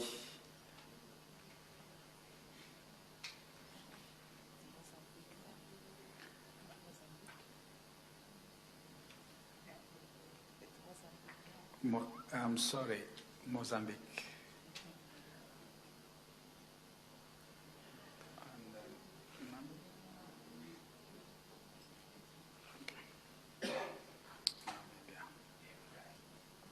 Muito obrigado, Sua Thank you very much, Your Excellency, President of this session, and respecting all protocol. Firstly, I would like to express our support to my name is Mako, member of the Parliament of Mozambique, and also, as I said, I'm starting from supporting the report that was presented. A second issue is that the issues related to climate alterations needs to be considered from two ways. First is actually climate changes at the global level that is actually not depending to us. But there is an alteration in our climate that we recognize. We actually also we help in the destruction of our forestries through countries that actually not protecting the forests, the forestries, and therefore also I would like to ask all the parliaments that we can have a proper legislation that actually prohibits that to happen. We need to protect our forestry, and also because without them, without the forestries, then we actually are not in a position to receive rain. And I would like to say that we have actually addressing this issue with regard also to protection to issues related to gender. And within the Republic of Mozambique, we also have a specific commission that deals with the issues related to gender, and also to with regard to advocacy to this issue to other than 50 deputies, and 98 are women, and within our Republic Assembly of the Republic, the Parliament is also that, and also the President at the administrative is also it's a woman. So we do have a variety of people that actually can do the advocacy in a proper way. Also, with regard to climate alterations, so we needed to face these alterations. And it was a small percentage, and now it's 200% per year. So we need to have quite solid measures so that we can mitigate these alterations at the level of the region and also within the continent. And because we as Africans, we actually also create some level of gases. So within Southern Africa, and we need to be united to address this issue for the benefit of all the continents, so that Africa is not going to be just a place where the climate changes are not only affected because through the certain gases, but also it's also can be caused by the destructions that we have within the forestries and also within the rivers. And also we need to reiterate that within the Republic of Mozambique, we need to consider this issue that is highly important and continue to work in advocacy at the level of government and also at the level of the Assembly. Thank you very much.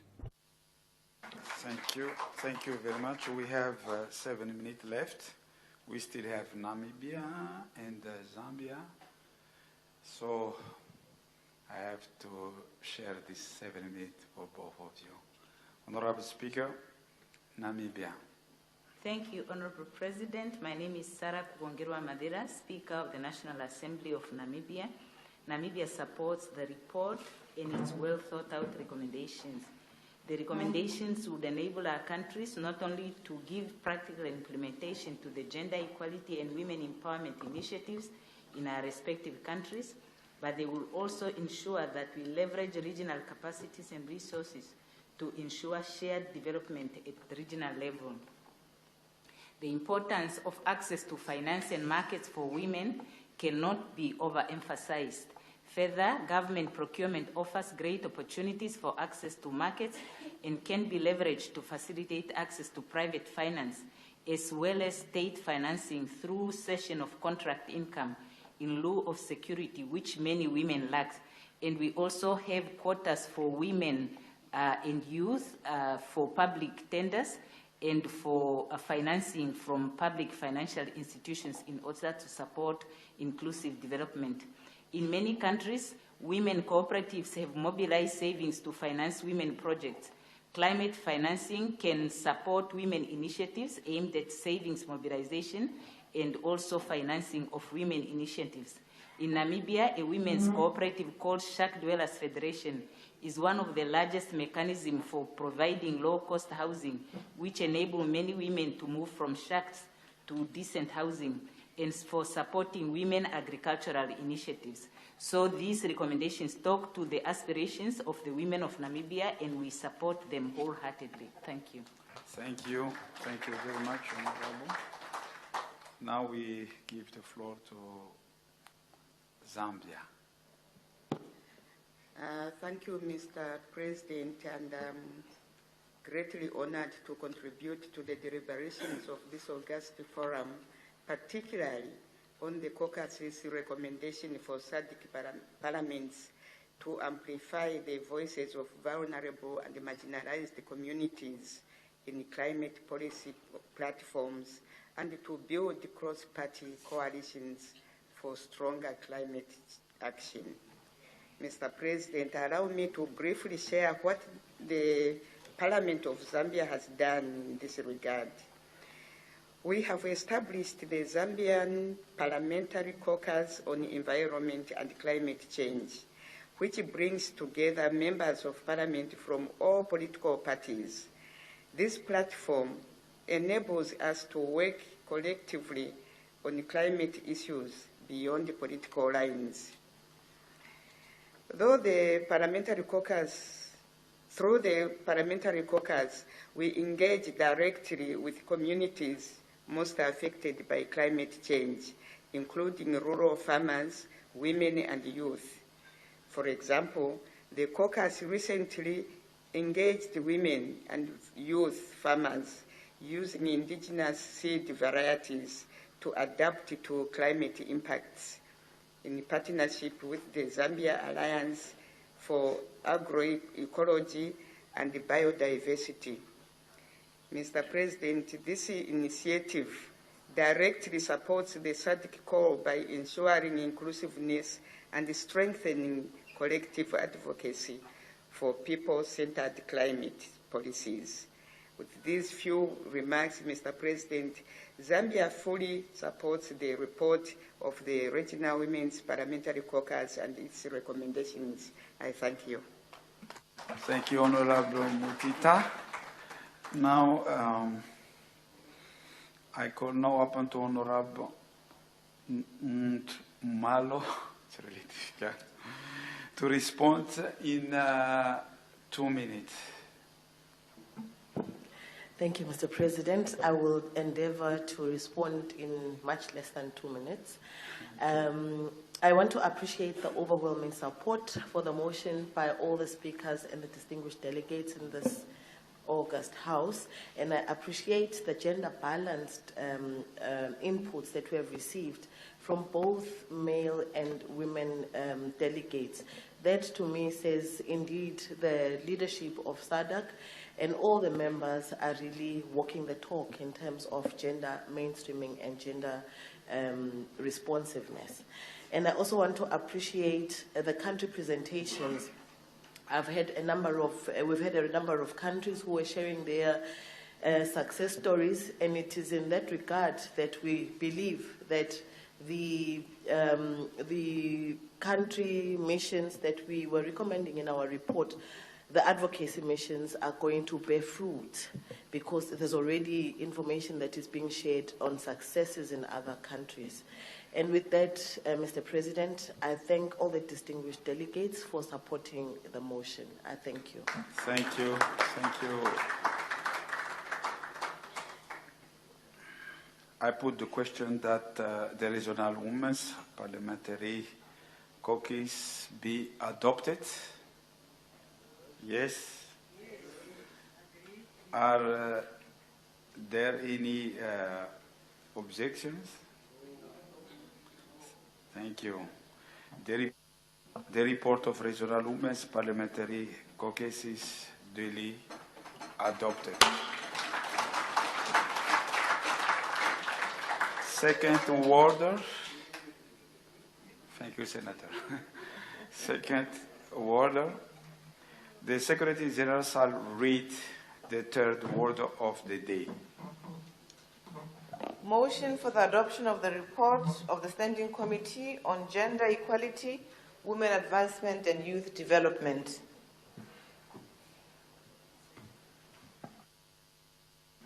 The motion for adoption of the report of the Standing Committee on the Gender Equality, Women Advancement and Youth Development, Honorable Kasanda, Chairperson.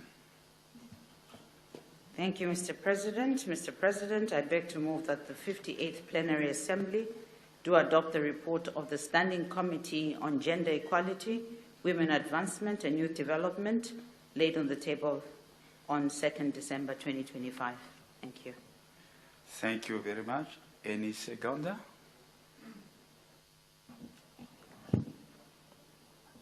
Mr.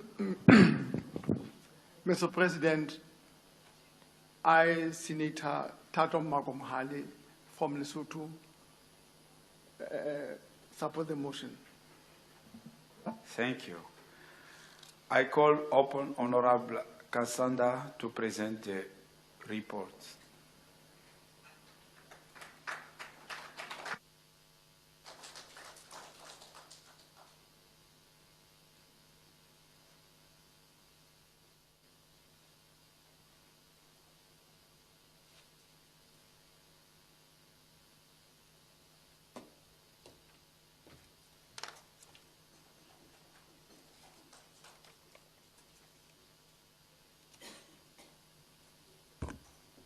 Thank you, Mr. President. Mr. President, the theme for my report is enhancing the role of parliamentarians in advocating for the signing, ratification, accession, domestication, and implementation of the protocols. Mr. President, the Standing Committee on Gender Equality, Women Advancement and Youth Development was composed of the members as contained in Appendix 1. Appendixes 2 and 3 contain the lists of officials and resource persons who attended the meeting. Terms of reference and theme of the meeting. The specific terms of reference for the KWAT Standing Committee are set out in Rule 42A of the Rules of Procedure of the SADC-PF. The committee convened its statutory meeting on 30th and 31st October 2025 at the Premier Hotel OR Tambo, Johannesburg in South Africa. The meeting was convened under the overarching theme, enhancing the role of parliamentarians in advocating for the signing, ratification, accession, domestication, and implementation of the SADC protocols. The meeting formed part of the Standing Committee session for the 58th Plenary Assembly, which included a joint sitting of all SADC-PF standing committees. The committee engaged in rigorous deliberations on key regional policy instruments that are central to advancing the SADC region's vision of inclusive development, ensuring the SADC region's vision of inclusive development, ensuring that no woman or young person is left behind in the process. The discussions focus on two cornerstone documents: the revised SADC Protocol on Gender and Development 2016 and the SADC Declaration on Youth Development and Empowerment 2015. It was emphasized that the task of parliamentarians is both technical and moral, bearing the responsibility of ensuring that national laws, policies, and budgets reflect the aspirations of these regional commitments. The committee's work is therefore aimed at bridging the gap between policy and practice, strengthening parliamentary oversight, and advocating for the meaningful engagement of women and youth in shaping the future of the region. The committee also received updates on the implementation of previous resolutions, including the finalization of the SADC Model Law on Prison Oversight,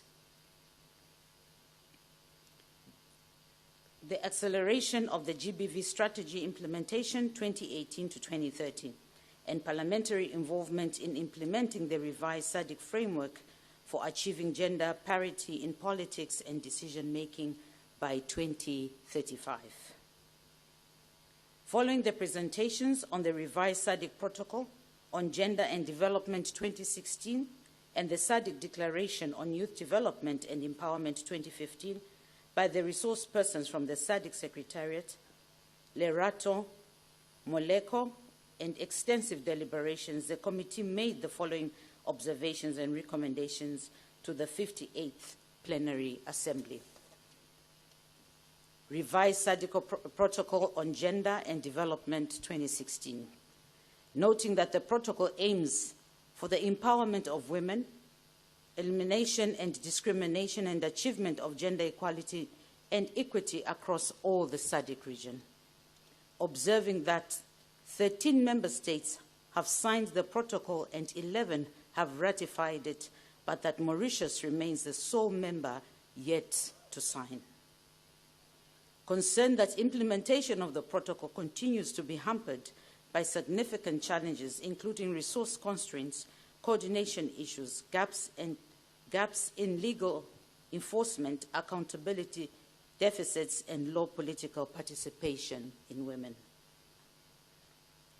Recognizing the urgent need for member states to establish robust, well-funded mechanisms to translate the protocol's objectives into tangible national outcomes. SADC Declaration on Youth Development and Empowerment 2015. Recalling that the declaration is a non-binding political commitment designed to promote regional cooperation and integration in youth development. Acknowledging that all member states have established national youth councils and empowerment programs, yet the impact remains limited to date. Alarmed by the persistent challenges, notably the youth unemployment crisis, resource constraints, and weak coordination mechanisms which undermine the potential of the region's youth demographic. Emphasizing the necessity of formalizing and institutionalizing a regional youth body to ensure structured and sustained engagement with the SADC organs, including the SADC-PF. SADC-PF project on enhancing accountability and citizens' participation in regional integration 2025 to 2027. Recalling the SADC Treaty, the SADC Protocol on Gender and Development, and the AU Agenda 2063 commitment to gender equality and women's empowerment. Acknowledging the strategic importance of integrating gender perspectives across all interventions of enhancing accountability and citizens' participation in regional integration through regional parliament projects. Reiterating that gender-responsive programming strengthens democratic governance, social inclusion, and the effectiveness of parliamentary oversight across SADC member states. Acknowledging the mandate of the GAWAD Standing Committee to champion gender mainstreaming within all the SADC-PF programs and legislative engagements. Affirming the need for political accountability in ensuring that projects' outcomes benefit women, men, youth, and vulnerable groups equitably. Now, therefore, the GAWAD Standing Committee resolved to recommend the 58th Plenary Assembly to urge member states, particularly Mauritius, to expedite the signing, ratification, and domestication of the revised SADC Protocol on Gender and Development 2016 to ensure its universal application across the region. Call upon member parliaments to accelerate the implementation of gender-responsive budgeting frameworks and allocate adequate ring-fenced resources for gender equality structures and youth development programs.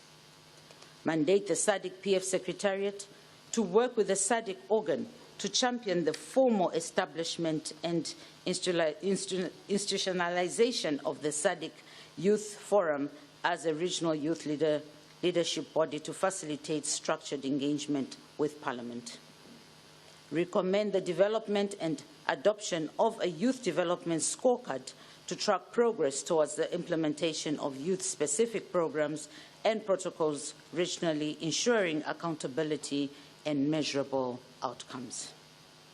Direct member parliaments to strengthen coordination, monitoring, evaluation, mechanisms for gender and youth programs utilizing the SADC-PF scorecard indicators for rigorous evaluation and accountability. Encourage member parliaments to promote legislative reforms to tackle technology-facilitated gender-based violence and digital exclusion in line with the provisions of the protocol and declaration. Advocate for a multi-secretarial approach by ensuring the participation of the Ministries of Finance in SADC statutory meetings to secure buy-in and budgetary allocations for youth and gender-specific resources. supports the expansion of the intergenerational dialogue platforms and the introduction of mandatory youth desks and programs across all member states to formalize youth representation and leadership opportunities. Request GAIWAD monitor progress on gender indicators under the SADC PF project on enhancing accountability and citizens' participation in regional integration 2025 to 2027 and report periodically to the Plenary Assembly. Reaffirm the SADC PF's commitment to advancing gender equality as cross-cutting priority and ensuring that all project interventions contribute meaningfully to the women's empowerment and youth inclusion. In conclusion, Mr. President, the GAIWAD Committee reaffirms its commitment to advancing gender equality and youth empowerment as essential pillars of democratic governance and regional integration in the SADC region. The committee emphasizes that the real progress on the revised SADC Protocol on Gender and Development 2016, the SADC Declaration on Youth Development and Empowerment 2015, and the related instruments requires sustained political will, strengthened parliamentary oversight, and adequate national resource allocation.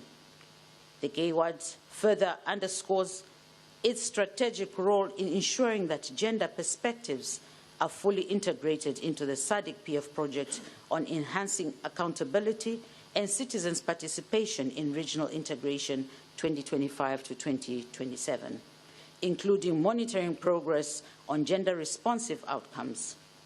The committee urges member parliaments to intensify advocacy, strengthen accountability mechanisms, and ensure that development processes meaningfully reflect the priorities of women and youth while appreciating the contributions of resource persons, partners, and members who enriched the deliberations. Mr. President, I beg to move. Thank you. Thank you, Honorable. I shall now allow the seconder, Honorable Senator Thato Mako, Vice Chairperson, to debate seconding the motion.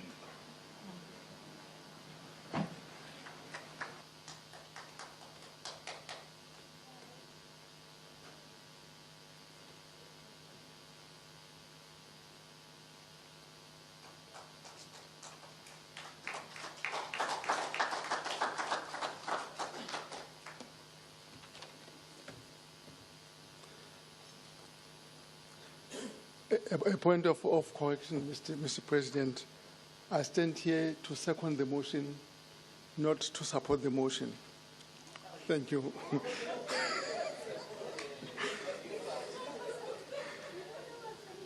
Mr. President, I rise to second the motion so eloquently moved by the Chairperson of the Standing Committee on Gender Equality, Women Advancement and Youth Development, GAIWAD in brackets.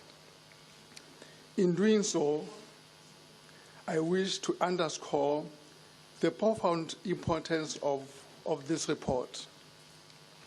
It speaks directly to the core principles of inclusive and equitable development to which our region is committed to. The report serves as a critical reminder that while we have established foundational frameworks such as the revised SADC Protocol on Gender and Development, our journey towards full implementation is hampered by persistent challenges. These include incomplete ratification, gaps in legal enforcement, and the need for greater political will to turn our commitments into tangible outcomes for our citizens. The committee's deliberations bring to the fore that these regional instruments are not mere declarations. They are the essential mechanisms required to empower women, advance gender equality, and harness the vast potential of youth. The recommendations presented to this August Assembly are a clear and urgent summons for us as parliamentarians to accelerate the ratification of outstanding protocols, align our national legislation with regional objectives, and intensify our oversight to ensure that member states honor the solemn obligations they undertake. Furthermore, the report rightly emphasizes that the empowerment of women and youth is not a peripheral issue, but is central to our collective prosperity and stability. It calls for gender-responsive budgeting to be the norm, not the exception, and for the formal establishment of a regional youth body to ensure that their voices are heard and their concerns are addressed. This report challenges us to move beyond rhetoric and champion the cause of gender equality and youth development with concrete legislative action, ensuring that no one is left behind in our shared pursuit of regional integration. Mr. President, this report calls for action. It urges us to match our political declarations with unwavering legislative commitment and to place the advancement of women and youth at the heart of our national and regional agendas. With these remarks, I second the motion. I thank you. Thank you. Thank you, Honorable. We have 45 minutes for debate. I shall now allow debate on the motion. Members who wish to debate shall indicate by show of hands. Madagascar.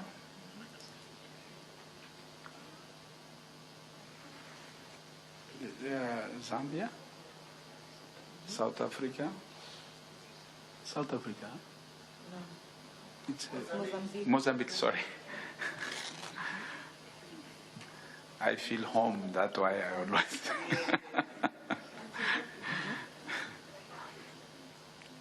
Botswana. Zimbabwe, huh? Yeah. Okay. Let's move to start from for Madagascar. Honorable, I give you the floor. Merci, Monsieur le Président. Je suis ravie. Thank you very much. I'm MP from Madagascar. Mr. Chair, members of the Parliamentary Forum, all protocol observes.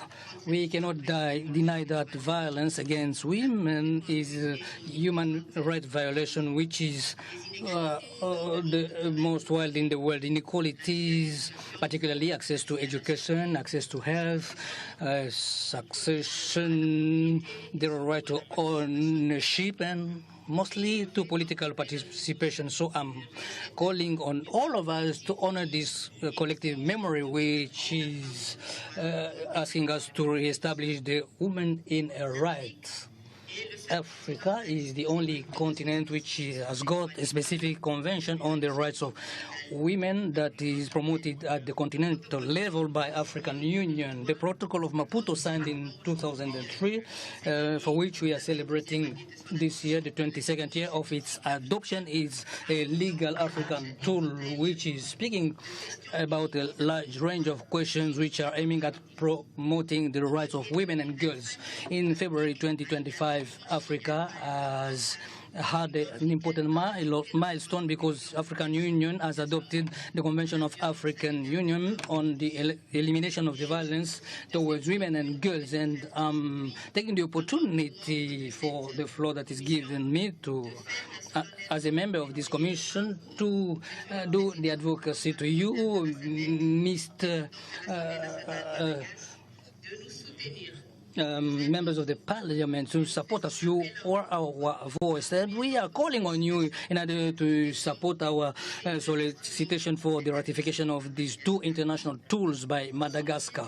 We have to underline that Madagascar is among the only regions of the SADC region that have not ratified this protocol. So I'm joining my voice to the Commission to encourage the countries that have not done it. The ratification of the Maputo Protocol by Madagascar is going to bring important advantages to the Malagasy women, particularly the protection against violence and discrimination, and improved access to the reproductive services and equality in the domain of education, employment, and a very big political participation. And this is going to bring an harmonization of national law in order to comply with the laws guaranteed by the protocol, like the right to life, to inheritance, to property, and the prohibition to forced marriage. We have to accelerate the progress for the on the empowerment of women, girls, and for the social justice that they deserve. And to end, Mr. President and members of the forum, I wanted to insist that we, as women, we are an active force, and our participation in the process of development should be a deliberate choice. And every government, or state government, does not have the choice, or its choice will be to include us in the decision-making processes. So, Mr. President, I support the motion, and I thank you. Thank you very much. Now we move to Zambia. Thank you, Mr. President. Mr. President, as I rise to support the adoption of this report, allow me to commend the mover and seconder of the motion, as well as the entire Standing Committee on Gender Equality, Women Advancement, and Youth Development for a clear, evidence-based report that speaks directly to the realities facing our region. The deliberations remind us that while we have strong policy instruments, Mr. President, the revised SADC Protocol on Gender and Development and the SADC Declaration on Youth Development, implementation remains our biggest challenge. Mr. President, it is deeply concerning that almost a decade after its revision, the Gender Protocol is still not fully signed and ratified across the region. Without universal commitment, the goal of true gender equality will remain out of reach. Equally, while every member state has youth structures in place, their impact on employment and empowerment remains limited. This is a pressing issue, especially when youth unemployment continues to threaten social and economic stability. Mr. President, calling for gender-responsive budgeting and guaranteed resources for gender and youth programs. Meaningful progress cannot happen without proper funding and strong accountability. The proposal to institutionalize a regional SADC Youth Forum is also essential, as young people need structured and consistent platforms to influence regional policy. Mr. President, I also welcome the call to strengthen monitoring and evaluation using the SADC PF scorecard. When progress is measured clearly, it becomes easier to drive real change. The focus on tackling technology-facilitated gender-based violence is equally important in this digital era. Mr. President, the message from this report is clear. We need stronger political will, better coordination, and adequate resources if we are to transform these commitments into real results for women and youth. With these few remarks, Mr. President, I support the adoption of this report. Thank you, Honorable. Honorable, could you please introduce yourself? Thank you, Mr. President. My name is Kalalwe Mkosa, Member of Parliament from Zambia. Thank you very much. Let's move to Botswana.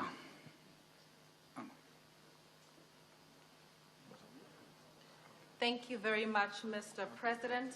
I rise once again to support these recommendations, and I'm very happy to not only be supporting them as a Member of Parliament or as the Minister of Youth, but as a young person myself at the age of 27 years. And I support these because they address the very real obstacles that continue to undermine youth development in our region.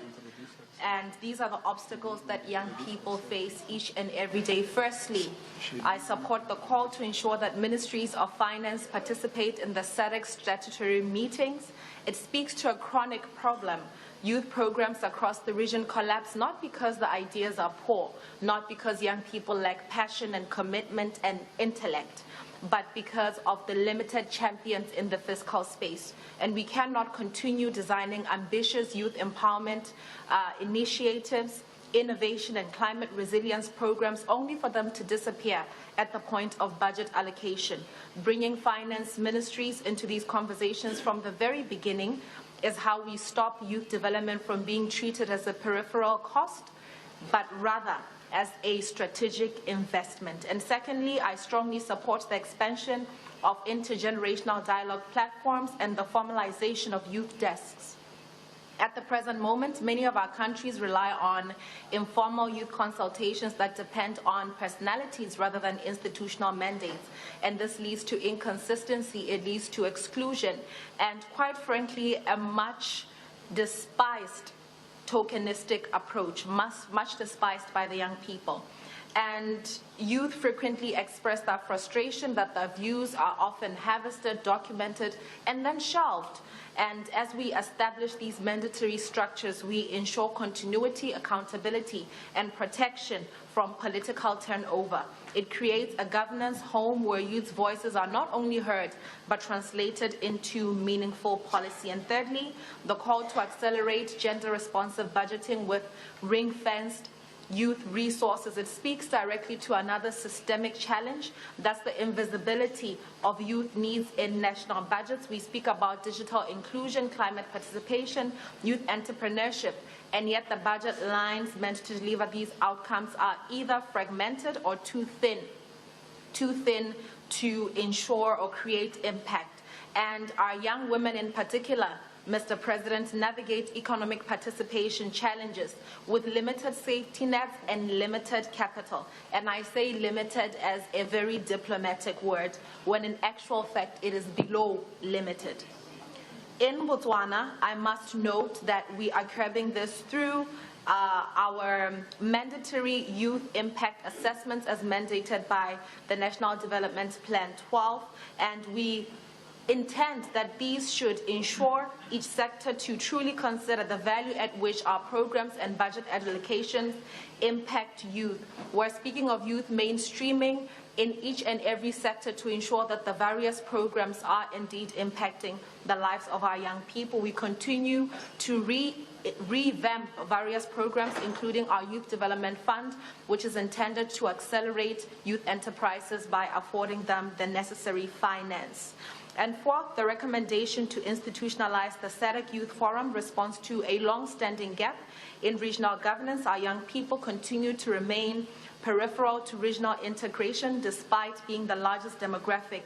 And without a structured body, youth influence has been happening in episodes and dependent on whoever's invited in the room. And this formal forum will ensure to create continuity, strategic voices, and a mechanism for young leaders to shape the regional spaces. And lastly, I support the call for a youth development scorecard. At the present, we have commitments that are scattered across protocols, declarations, and national strategies, but with little comparative data on what is working and what is not. and therefore a regional scorecard will expose these implementation gaps.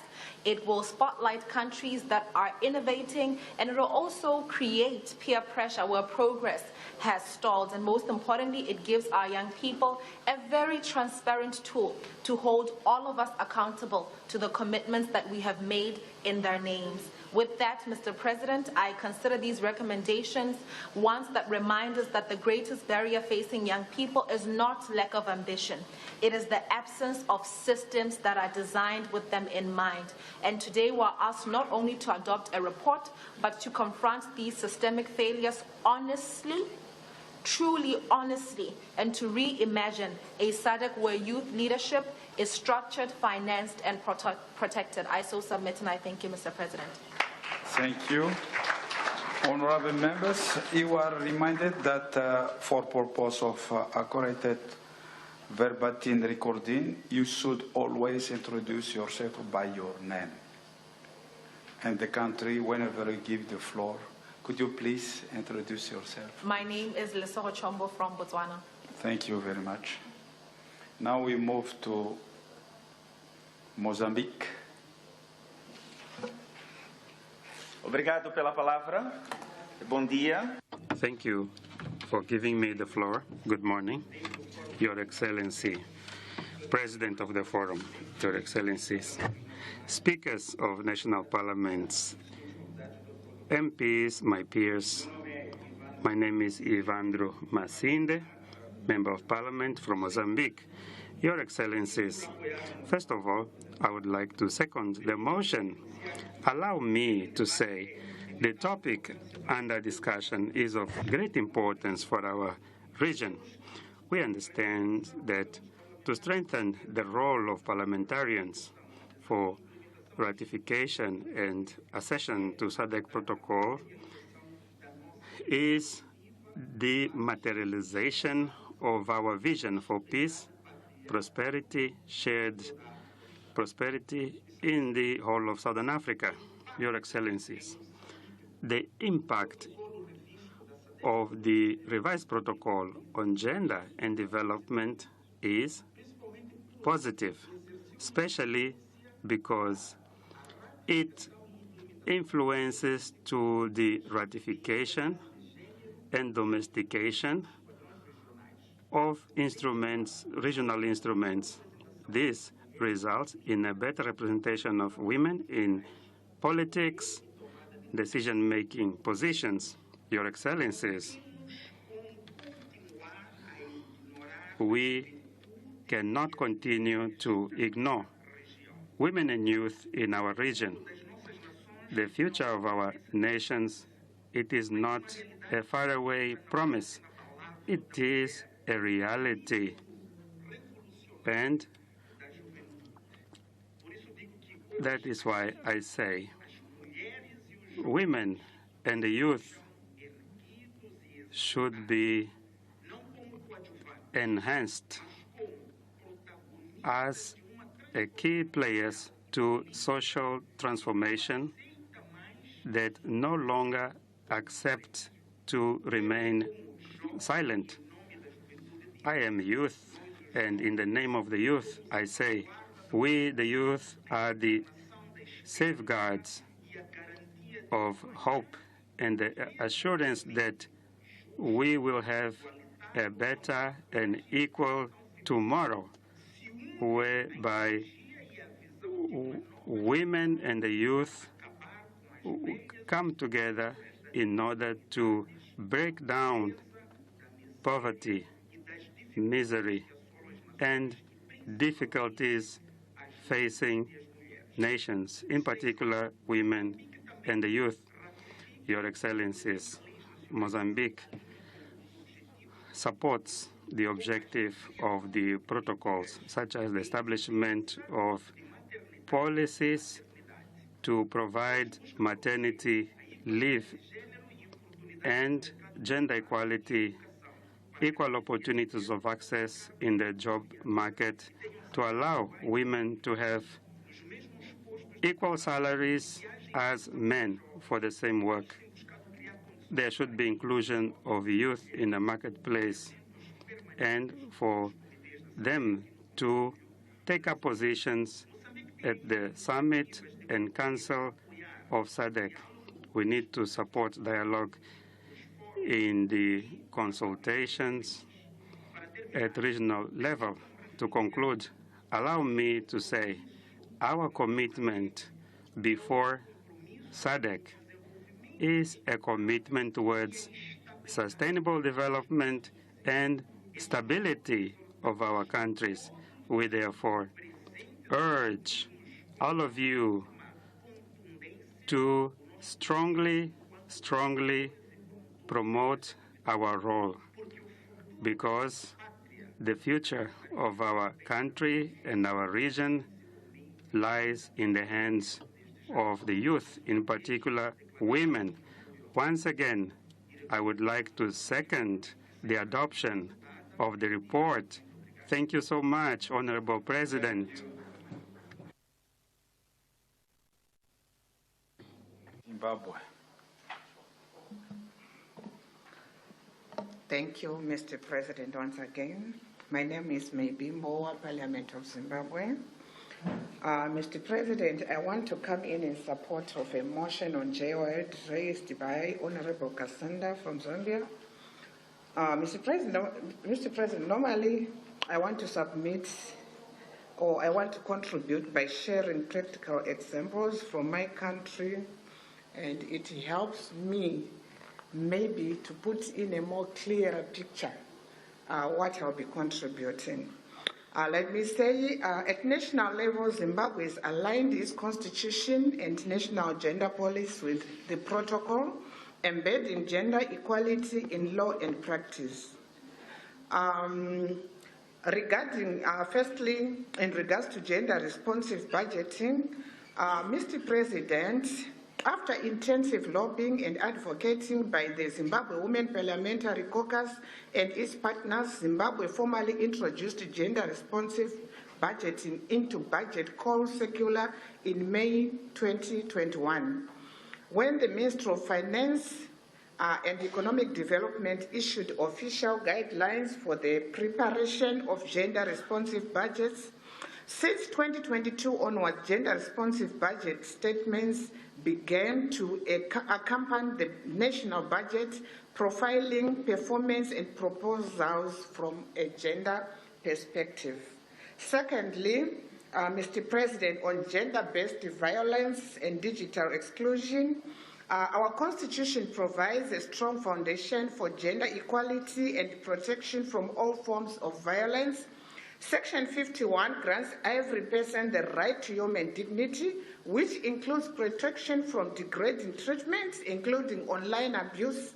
Section 52 on personal security protects individuals from all forms of violence, whether public or private, which is interpreted to include digital spaces.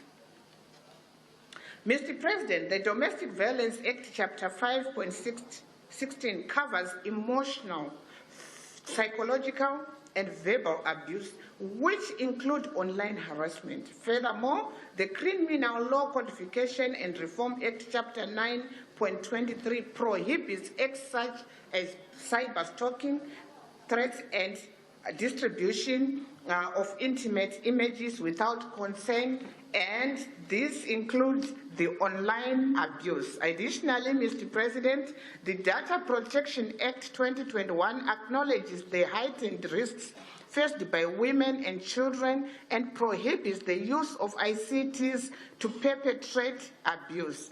It introduces provisions on cybersecurity and data privacy, criminalizing and unauthorized sharing of personal data, including intimate images.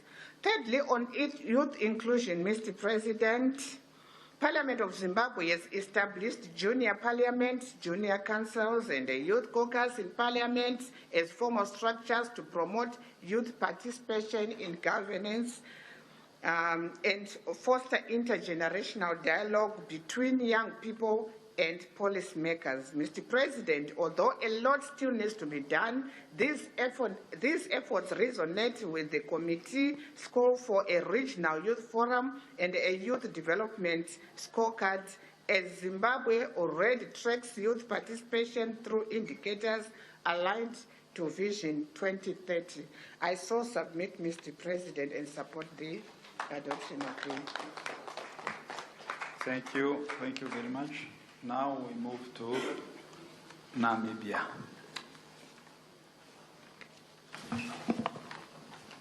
Thank you, Honorable President. I wanted to comment, but my comment angle has been catered for, so thank you so much. Thank you, Honorable.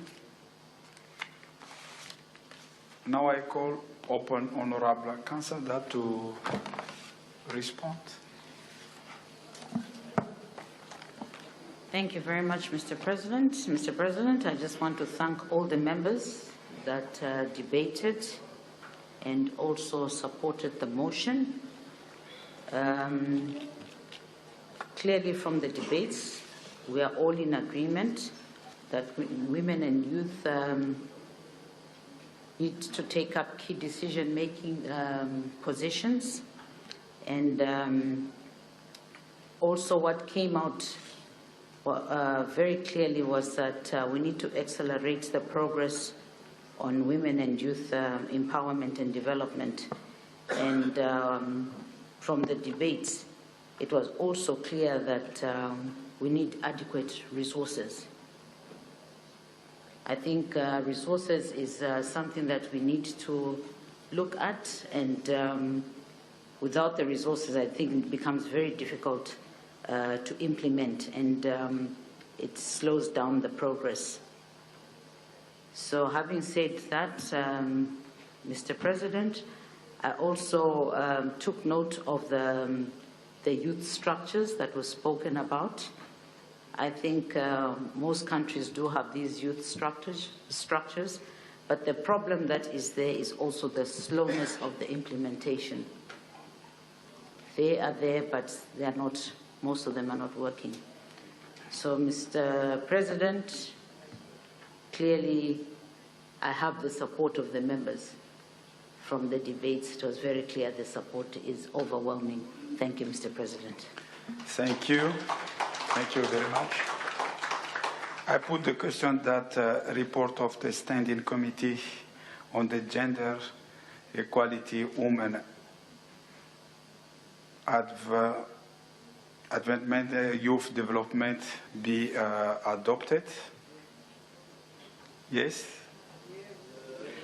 Are there any objections? The report of the Standing Committee on Gender Equality, Women Advancement on Youth Development is duly adopted. And now,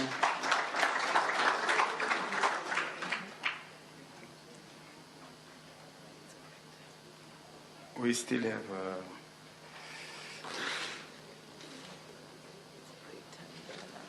now is a break time, health break. So I would like to ask all of us to come back 11:30. Thank you very much.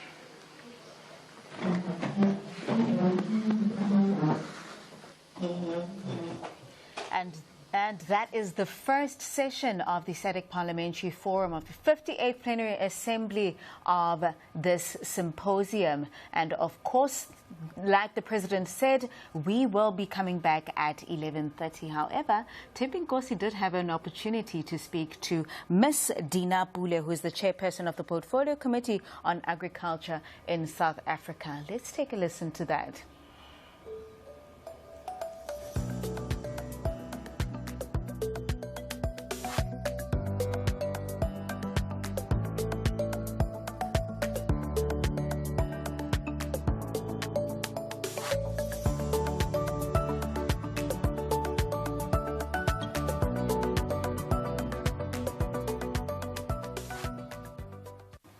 Welcome back. You're still watching Parliament TV, coming to you from the sidelines of the 58th SADC Parliamentary Forum Plenary Assembly here in Durban, where regional cooperation is at the forefront of the agenda.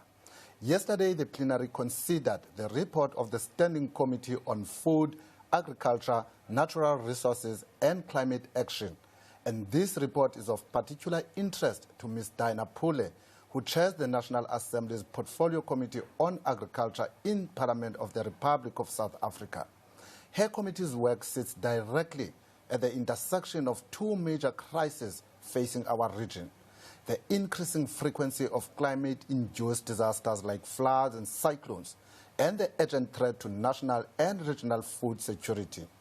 With recent events devastating agricultural land and infrastructure, her insights are more crucial than ever. Ms. Pule, thank you very much for taking time off to speak to us here at Parliament TV. Thank you. Good morning. Good morning, ma'am. Thanks. Given the recent floods and cyclones like Celeste that have ravaged farms and infrastructure, what is your committee's immediate assessment of the damage to South Africa's agricultural sector, and what are the top priorities for recovery right now? Look, first we must agree that it's a very devastating situation. The damage in most of the provinces is huge.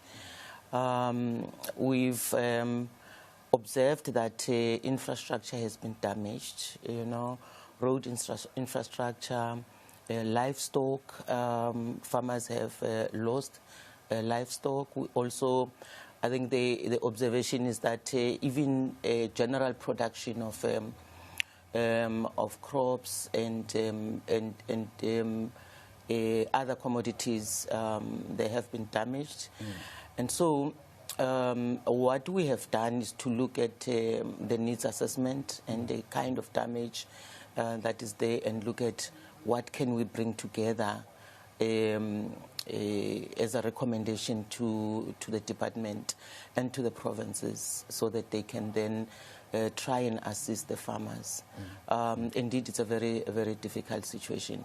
So, but what we have done was to recommend that veterinary services has to go into the situation and help those livestock farmers, and also extension officers, extension services to go and assist. The challenge then becomes where the roads infrastructure has been damaged for access and getting out, because then whether it is the marketing infrastructure, it becomes very difficult for farmers to get out or to get in. Again, it is also a challenge where you need to assist, because in case of livestock, you also want to go there and help in terms of fodder and the like, but also those who are affected in terms of food security. How do you then go in there and assist them because of the infrastructure damage? Yeah. And now, ma'am, these disasters, they don't just destroy crops. They threaten the entire food value chain. Yes. So how severe is the immediate risk to food security in the affected regions, and what measures are being considered to stabilize food supply and protect vulnerable households? Look, what we can do and what we have recommended, and which is what every time when there is a disaster like this we have to look at, is a question first of how do we go in there, how does government go in there and assess the damage, and after that, how do you then make sure that in the short term, how do you supply food for those who are in need and the vulnerable, which most of the time becomes the children and women. And then the third one is to bring the disaster management, which resides mostly in provinces and in the municipalities. So that is what immediate reaction has to be, and what we have recommended that it happens. But the last thing is that how do we then, at the level of the Parliament, try and make sure an oversight or monitor that all these things that we have recommended are happening? because beyond the fact that you are going to then bring the support that the farmers need, like I said, the fodder for the livestock, the food for those who are in need, that means finance. But later on, you also have to look at the budget. How are you going to then overall assist all the farmers financially so that they can again stand up and be able to work or farm? So we also have a role there to go and check if the money that has been dispersed, whether it is a grant or any type of funding that the Department of Finance or Treasury dispersed to the provinces and the municipalities, if the money has gone to the relevant people. And I mean, beyond these emergency responses, what long-term policy or legislative changes is your committee exploring to build more climate resilience agricultural systems? And are we looking at issues like crop insurance, infrastructure investment, or even support for climate-smart farming practices? Yeah, you raised an issue about insurance. It has always been, a sore point. Recently, I think in February this year, 2025, when we visited the Northwest, and again recently, I think now in October, we did oversight also in the Eastern Cape. We visited citrus farmers in the Eastern Cape. The challenge that they had was that when there is drought and when they don't have water, and when they lose their crops, they have a problem with insurance. They say that the insurance is very expensive. They do insure their crops. However, they are not able to cover everything because it's very high. So what they were saying is that we have to try and assist them, and in the legislative element of the committee, try and see how we can assist them to reduce insurance. Look, they do private insurance because we don't have at a government level insurance that would assist farmers. Even if they use, land bank, which is state-owned, they still have to have an element of the insurance that they would cover privately. So that is part that is very difficult. So we have already taken that issue with them, and then we're going to go back as we start next year and see how we're going to be able to assist them. Then on the part of the climate change. What we're advocating for is climate-smart agriculture, to make sure as to we introduce farmers in terms of doing farming differently or doing things differently, looking after the land, management of soil, management of water, and make sure that whatever they have, they can reuse from time to time.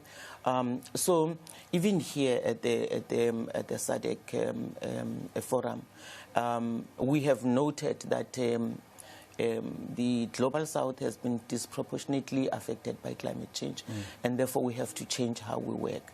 So part of what we're going to go back and do, we've been advocating for that, but part of what we're going to do is to go back and engage with the department and see what measures they can implement or introduce to help more of farmers to be climate smart. Because already it has been introduced, but I think it's at a small scale.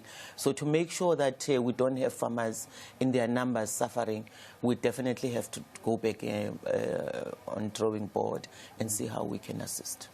Just as a follow-up to the issue of insurance, crop insurance, you've indicated the high cost for such insurance and the need for the development of policies and legislation. But we know those processes takes a little bit longer, and we are confronted with the challenges of climate change right now. Even as we speak, there's lots of devastating floods that are across the country. So what plans does your committee have to engage with the insurance providers whilst we await those other processes? Yeah, we are going to, as I said earlier on, that in the next year, in the beginning of next year, we have prioritized to do that. We will start with the land bank, which is state-owned, and then we will engage with the other, banks. We have banks that government are working with now, especially on the blended finance. So we're going to go to those ones again. But in the meantime, there is no way that we can wait and say we are going to wait for insurance. What we are advocating and what we are actually requesting the department to do is to make sure that there are grants that are going to help in the disaster situation, because we can't wait and say farmers must wait until they have a proper insurance. So there are grants that are there that farmers are assisted from time to time. So we just have to make sure that the grants that the government disperses to farmers for assistance in times of these climate change disasters, that they go to the right people and that they're dispersed properly, and that they do, the funds actually support the farmers as they need that support, yeah. Now, Ms. Pule, here at the SADC Parliamentary Forum, the theme is regional collaboration. So how can the SADC parliaments work together to address these transboundary climate threats to agriculture? And is there a role for shared early warning systems or coordinated disaster response protocols? Yeah, in the discussions this week, I have noted, and I was happy that, all the countries on the SADC Parliament are agreeing on collaboration and working together for early warning systems, so that whatever early warning systems that the South African country has can be shared with other countries, and that if other countries have some sort of work that they've started, we can collaborate and work together. And even yesterday when the agriculture report was presented, the issue was that we have to make sure that we work, because look, climate change and the damage and these cyclones, they are not country bound. They are cross-country bound. They devastate every country, so it doesn't look as to where are you. So it's very important that as we sit here, all of us agree that we have to share, we have to collaborate. And the other thing that we have agreed is that SADC Parliament has to make sure that we legislate on some of these issues, whether it is around funding, whether it is around smart agriculture, climate smart agriculture. So we have to share. Look, there is a resolution that was taken in Kampala. We call it the Kampala resolution, and that resolution talks to the fact that if countries can take 6% of their overall budget and use it for agriculture, it would help a lot, both for these disasters and also for food security. However, countries have not started to do that. We still wait for that day when South Africa and the other countries are going to prioritize at least a higher budget for agriculture than everything. As much as we know that we're competing, but agriculture is about food security, and therefore we have to concentrate on it. And you know that Parliament recently came from the process that is known as the budget review and recommendations reports, and that is which will filter down to which filters down to the medium-term budget policy statement and virtually informs the budget which we expect to be delivered next year. So, have you made any contributions in your BRRR reports to ensure that that message gets through to those who are responsible for our budgeting? Yes, we have done that. We have made that recommendation in the BRRR. That recommendation has gone to the minister, and we hope that it will come back positive from Treasury. Again, people will raise the issue around whether if agriculture gets that budget, is it going to be used, and it's going to be used properly. The commitment that we're making is that as a portfolio committee, once a budget is dispersed to the department, all we can do is to do, oversight, and we make sure that we understand where the money has gone to, and if it has gone to the relevant people, as I said earlier on, and always if there is a problem and if everything is well, we always write a report, as you would know, and send it to Parliament, and Parliament can take a decision. So that is our hope, that through the PRRR, the department will get more budget, especially for small-scale farmers. As much as it's very important also to assist the commercial farmers, but the ones that are always on the end of the stick are the small-scale farmers. So this budget is meant to assist them, but also to assist them to move from being a small scale to go to commercial, so that then they can release the burden from government of making sure that they have support and that they have grants. Once they become a commercial, then they can stand on their own, and therefore we can introduce others to come into agriculture. And again, it's a question of assisting, not only the small scale, but women. Recently, in the portfolio committee, we had requested the department to bring a farmer register. In the farmer register, we then realized that most of the farmers, it's women. In the Eastern Cape alone, I think it was 49,200 women farmers only. And as I said earlier on, the women are the ones that are disproportionately affected by lack of funding, lack of skills. So they need to be supported, to be brought in, be supported, both by, if they are livestock farmers, veterinary services, and the extension services, so that then they can learn, and then the skills can be transferred to them, so that when they get this funding, they use it properly, so that they can grow and be commercial farmers. And we believe that, as I sit here, I believe that if you empower a woman, you would have empowered the nation. So if we have good women farmers, we know that our children will not lack food. So the issue of food security will not be an issue. We will not need to discuss it every day in South Africa.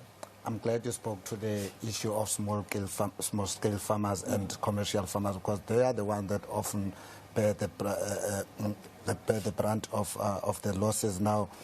What concrete support is being mobilized to help them rebuild their livelihoods and prepare for future seasons? I know you've mentioned the issue of financial support, but what else is there in the meantime? Because as you had mentioned earlier, that we are also dependent on the approval of these budgets.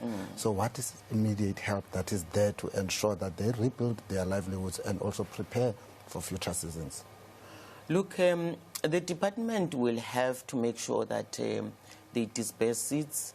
There is no way that they wouldn't have money to do that. They always have a contingency funding and plan. So we are saying that immediately they must try and assist them with the infrastructure, rebuild the infrastructure that has been damaged.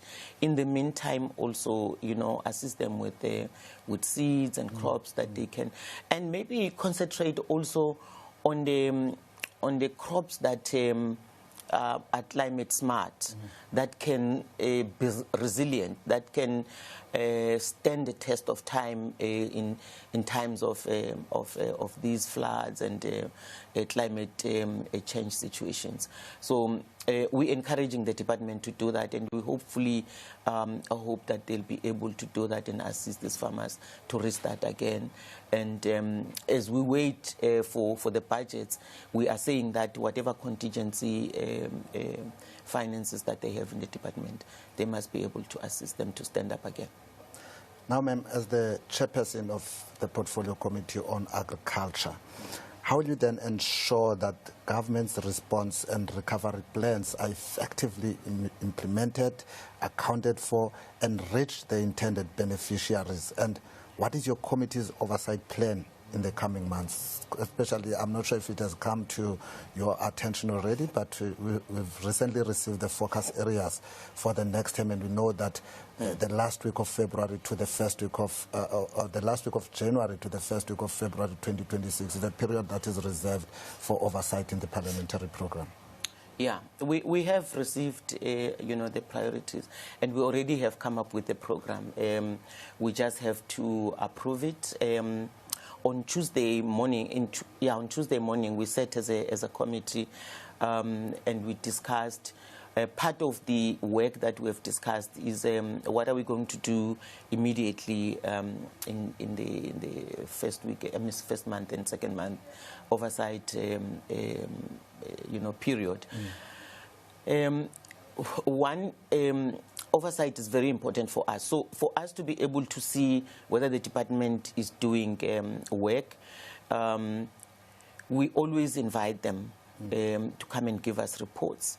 So what we are going to do first, we're going to want them to come in and give us, responses over the oversight visit that we've made now in October. As I said, we have visited the Eastern Cape, and there are a lot of issues that we have raised there, and the report is still going to go to Parliament. We have not finalized it because there are elements that we want the department to help us with. There are reports that we need from the observation that we've made in the Eastern Cape. So our work and the priority of the committee is to make sure that we oversight on the work that the department does. We visit these areas. So we're still going to go back and visit some of the areas. We already have visited the Northwest. We've visited the Eastern Cape. We've visited all the entities of the department, which is the ARC, the Agricultural Research Council. We've also visited the OBP, the On-the-Step Board Biological Product, where they produce the vaccines. We've also visited, the National Marketing Institute. We've also looked at the PPPC, the ones that deals with the international, exporting. So we will also look at which province that we have to visit. Now, in the interim, we have picked up that I think Limpopo, Mpumalanga, and the Northwest were the ones who were hard hit with the floods or the cyclone, climate change, cyclonic events. So maybe what we are going to do is to look at Limpopo and Mpumalanga, because we already have visited the Northwest.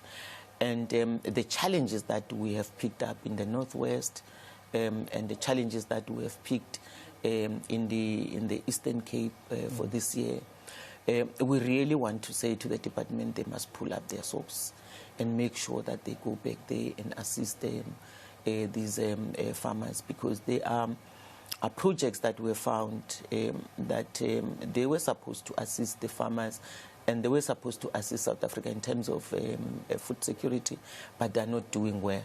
So, but we have made recommendations that they must go back there and assist them.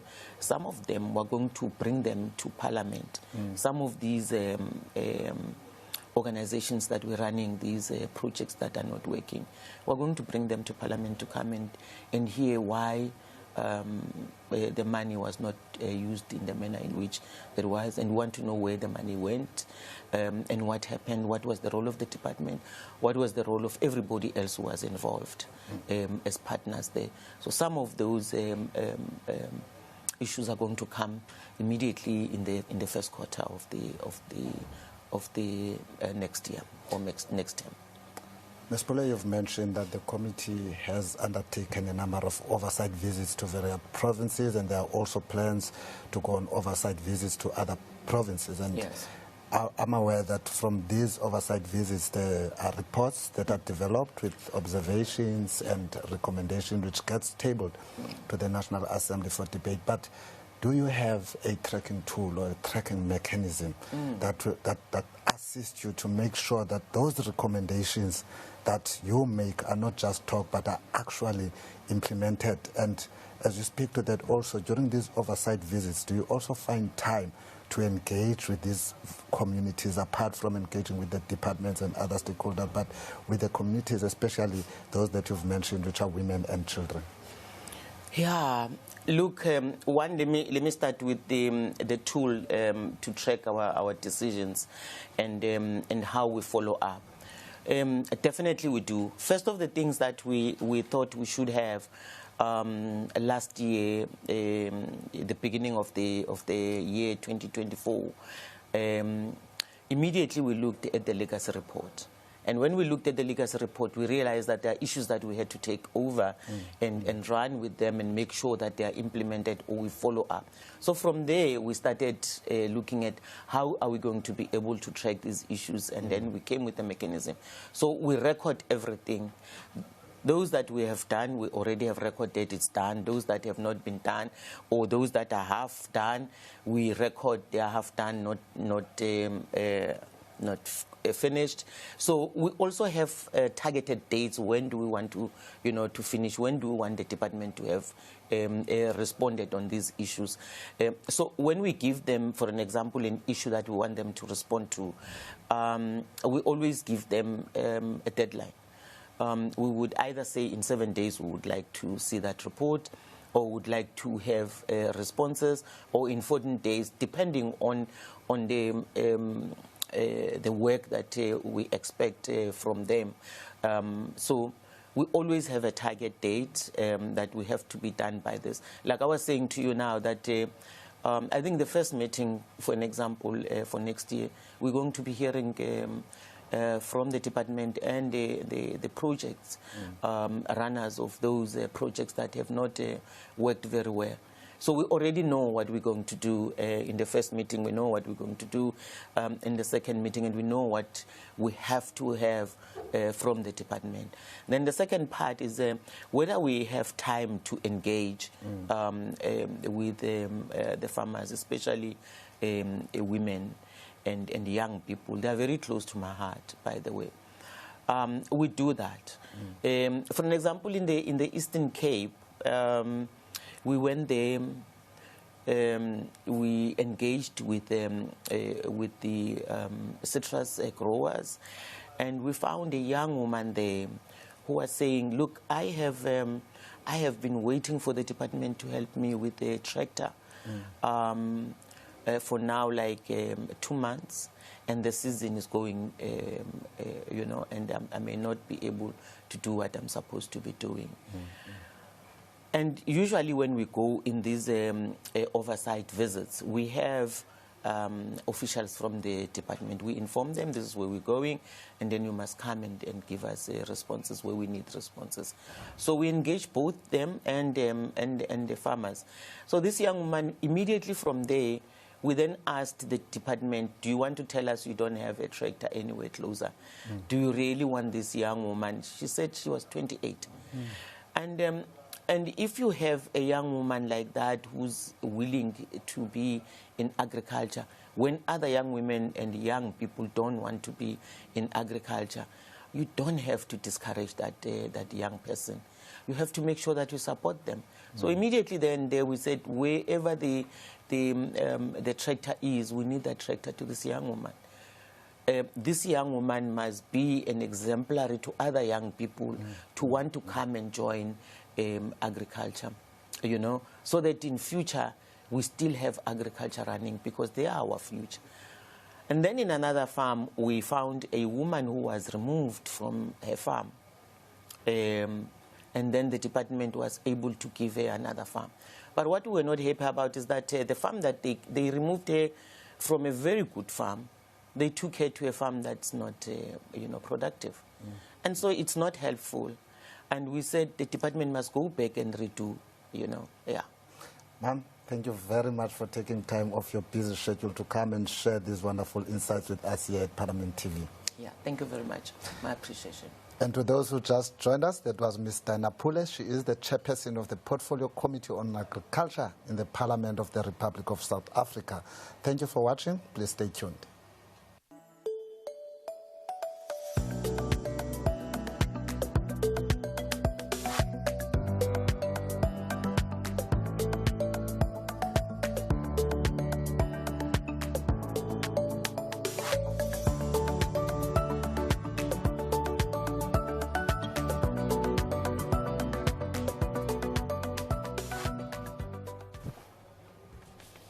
Welcome back. You're still watching Parliament TV, and this is our live broadcast of the SADC PF, and this is the 58th assembly of the symposium in Durban, KwaZulu-Natal. And of course, you can follow these proceedings at Parliament of RSA on all our social media platforms, as well as hashtag 58SADCPF. And who knows, we might just read your comments here on Parliament TV. And as you might know, if you have been watching throughout, there's been a lot of engagement that the delegates have been having. We've had reports in terms of accounting, ensuring that the decisions that were made at the last assembly have been implemented. And now we're also going through reports throughout the day that are being debated and resolutions are being reached. So far in the first session, we had a motion for adoption of the report of the Regional Women's Parliamentary Caucus, which was moved by Honorable Dr. Senator Linda Nxumalo, which we had here on Parliament TV discussing issues of gender, ensuring that there's gender sensitivity when it comes to policy making. Furthermore, the seconder to that motion was Honorable Julien Nyemba, who is a committee member. And the plenary also adopted a motion on the report of the Standing Committee on Gender Equality, Women Advancement and Youth Development. And that report was moved by the committee chairperson, Honorable Chushi Kasanda, and it was seconded by Honorable Senator Thato Mako Mohale, who is the vice chairperson of the committee. And of course, right now, the motion of adoption for the report of the joint sitting of standing committees was also adopted. It wasn't adopted, it was introduced in the House. It was introduced in the House. The mover thereof was Mr. Mobekati, and the seconder was Miss Honorable Ruth Mendez, rather. And of course, you can expect the debates on that report in the next session. And just after the debate, there will then be a presentation of the Communiqué for the 58th Plenary Assembly. And just for the benefit of our viewers, to explain what a Communiqué is, it is the formal statement that a meeting's participants issue at the end of the session. It summarizes the key decisions, engagements, and commitments that the group is adopting and intends to act on. And just to bring you up to speed, this is the second session. Members did go for a health break, which was about 30 minutes. And now the bells have been ringing outside, calling members to enter the chamber so that discussions may carry on. And once that presentation of the Communiqué is done, you can expect the closing statement for the 58th Plenary Assembly session by the SADC Parliamentary Forum President, Honorable Speaker Randriana Solaniako, Psychni Theory of Mauritius. And of course, on your screen there, as you can see, that is the Secretary to Parliament of the Republic of South Africa, Mr. Xolile George, whom we had on Parliament TV speaking to the administration and the logistics that goes into planning such a symposium. And that is Ms. Thoko Didiza, and she is the Speaker of the National Assembly of South Africa. Of course, these are preparations for the second session of this symposium. It is the fifth and the final day of the Southern African Development Community Parliamentary Forum, and this is the 58th Plenary Assembly that is happening in Durban, KwaZulu-Natal. Of course, as you can see on your screen, delegates slowly making their way in. We expect that in the next few minutes that room will be filled again and the proceedings will begin. But just to remind you of the theme, which is the impact of climate change on women and youth in the SADC region and the role of parliaments in climate change mitigation and adaptation. And of course, there are over 300 delegates from 15 member parliaments of the Southern African Development Community, plus representatives from continental bodies, UN agencies, civil society, youth groups, and private sector stakeholders all gathered to deliberate, strategize, and coordinate, of course, with the exception of Tanzania. And some of those the issues that you can expect to see on the Communiqué include a climate action resolution that called for gender responsiveness, youth-focused legislation a regional oversight mechanism for adaptation, finance, and the fast-tracking of model climate laws. Now, why are we having a SADC PF forum? The importance thereof falls part with the regional cohesion and solidarity between these SADC regions. Now, this is to recognize that climate challenges transcend borders, flooding, droughts, cyclones, shifting weather patterns, and to ensure that SADC countries are harmonized in terms of policy making, coordinated action, and shared accountability. And what a week it has been. The SADC Parliamentary Forum just turned climate talk into, is expected to turn climate talk into concrete law with a brand new model climate bill, perhaps, that puts women and youth at the front and center of the discussions. And before the break, of course, one of the reports also focused on youth inclusion, especially when it comes to legislative decision-making, when it comes to policy making as well. And of course, with youth and social inclusion, the SADC regions are encouraging youth participation, innovation, resilience, given that young people form a large share of the region's population and are particularly vulnerable to climate impacts on education, employment, and well-being. And of course, this ties in beautifully with the overarching theme of the SADC Parliamentary Forum's 58th Plenary Assembly, which is the impact of climate change on women and youth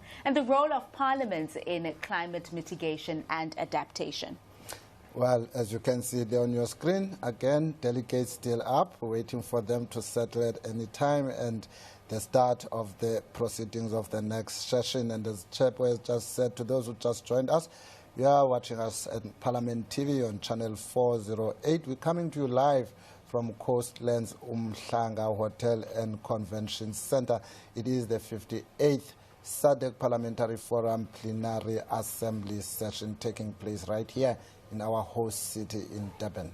And of course, as you can see there, engagements are ongoing. Delegates are entering the chamber as proceedings are scheduled to begin shortly.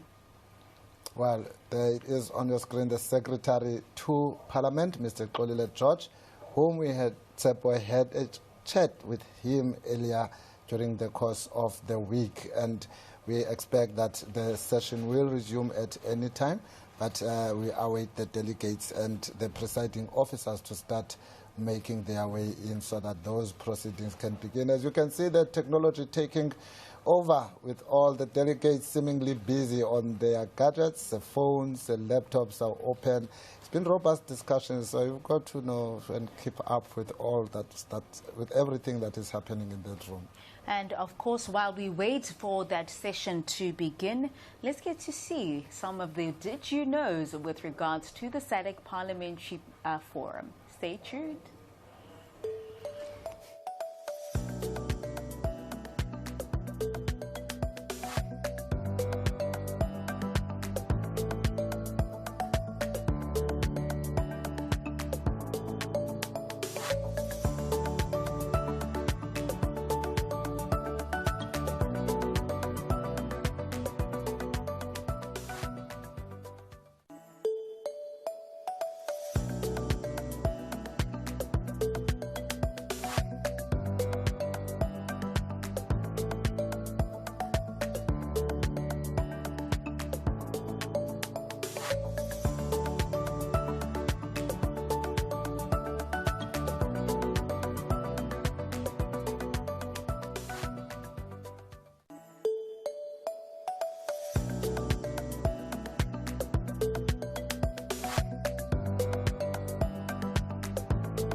Welcome back. You're still watching the live broadcast of Parliament TV. We're coming to you from DSTV channel 408.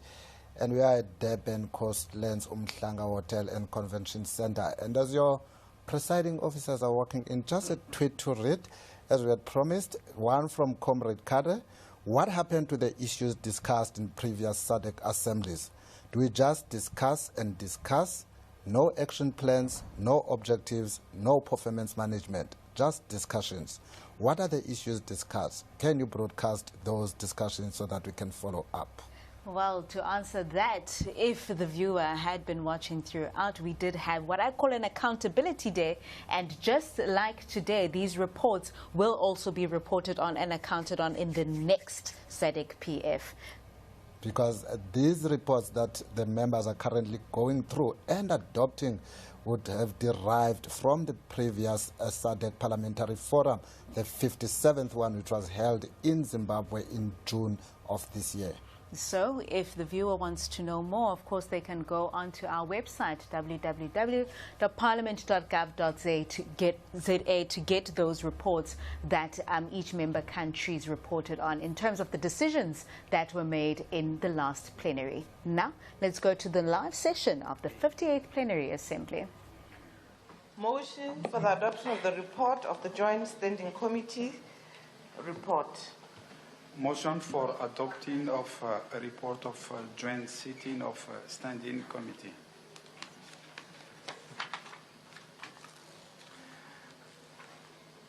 Honorable.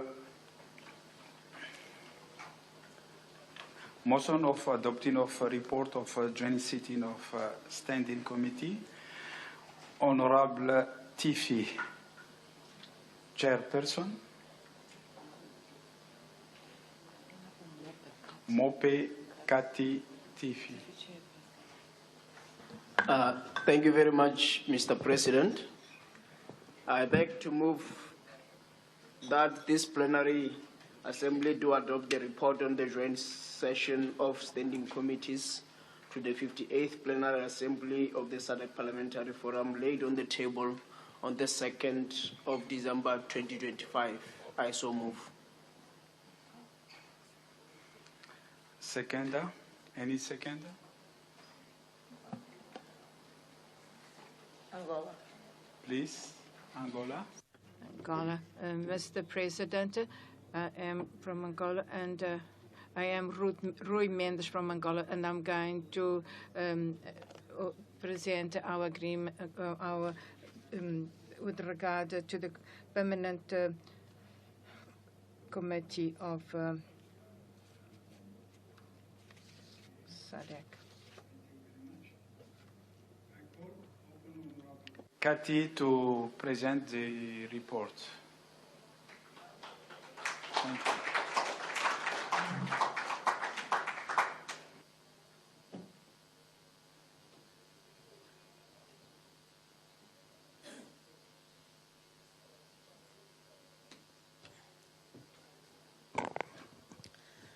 Thank you very much, Mr. President.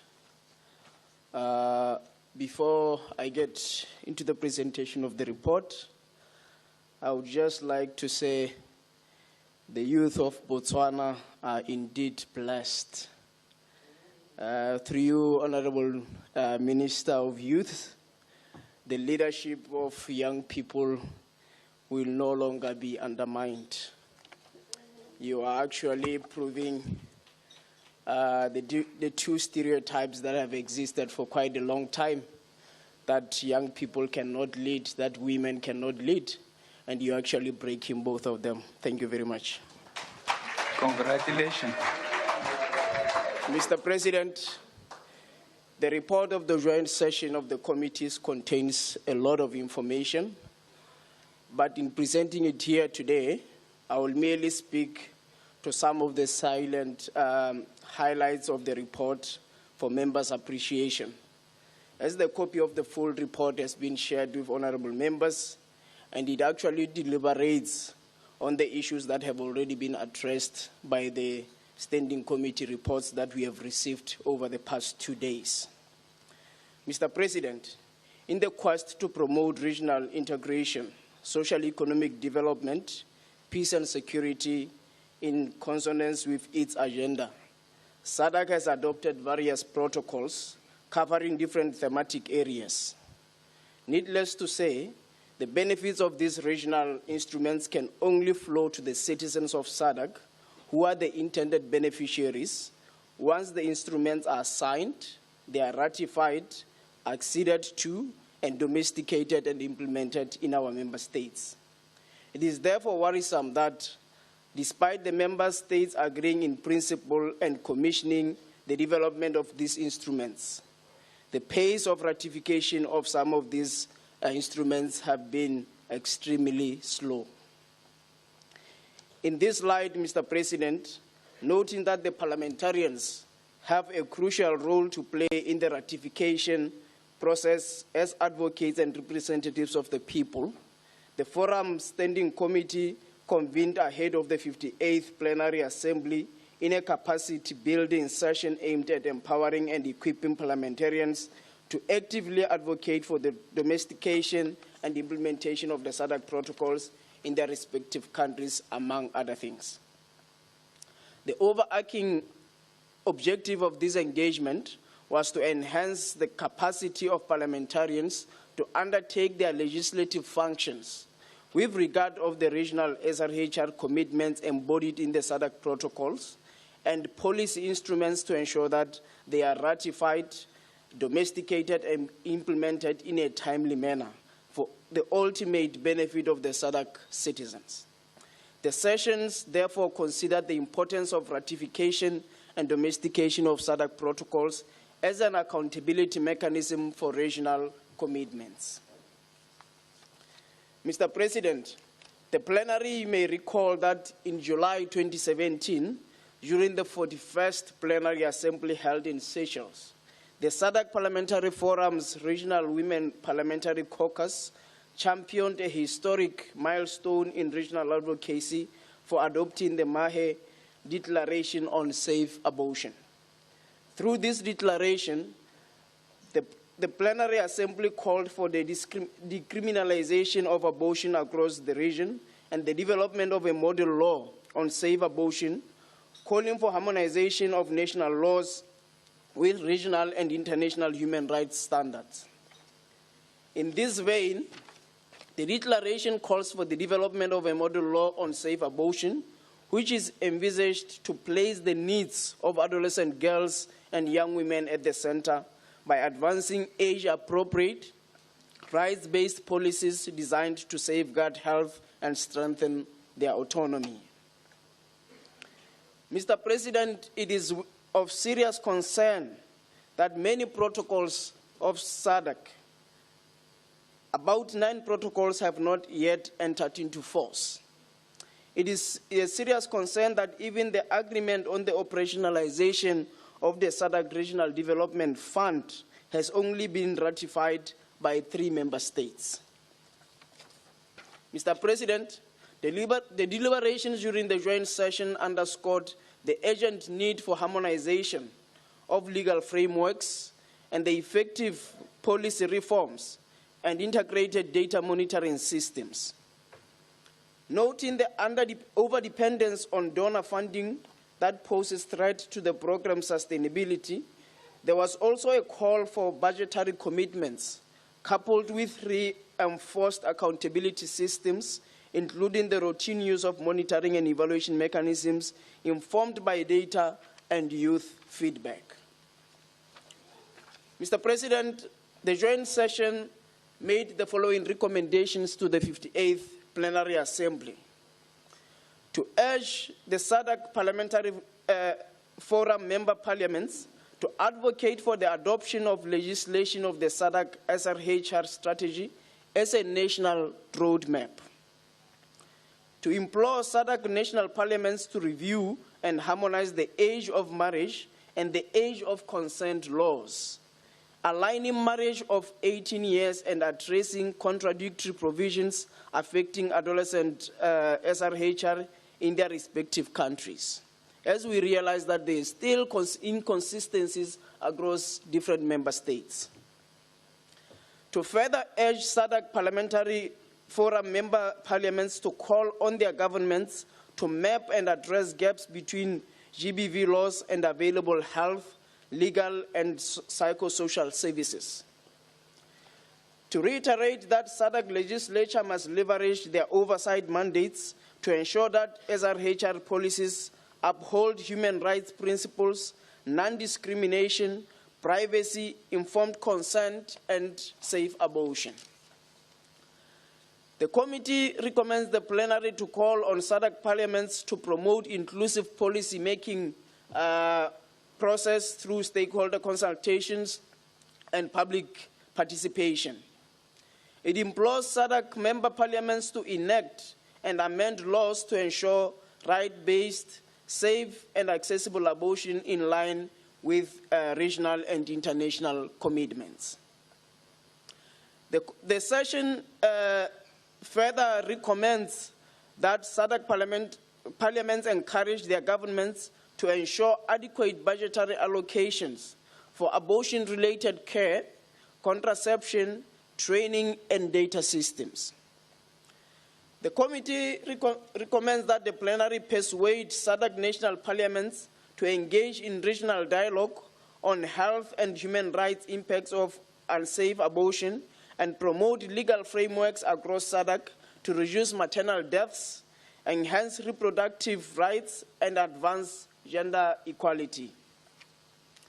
The committee further recommends the plenary to urge SADC member parliaments to advocate for the acceleration of legal reforms, for harmonization of all relevant laws governing marriage, sexual consent, and SRHR services to remove inconsistencies and exceptions that undermine child protection efforts. The committee recommends the plenary to call upon SADC parliamentary parliaments to strengthen institutional and parliamentary capacity by investing in training for parliamentarians, judicial officers, social service providers, and law enforcement officials to enhance understanding and effective application of SRHR and child marriage laws. The committee requests the plenary to encourage SADC member states to advocate for increased allocation and strategic distribution of national resources across ministries of health, ministries of education, justice, gender, to support comprehensive interventions targeting child marriage, SRHR work towards sustainable domestic financing. Mr. President, the committee recommends the plenary to advise SADC member states to promote awareness and cultural change initiatives by leading and supporting campaigns that engage communities, traditional leaders, and religious institutions to dispel harmful norms and practices sustaining child marriage and barriers to access to SRHR.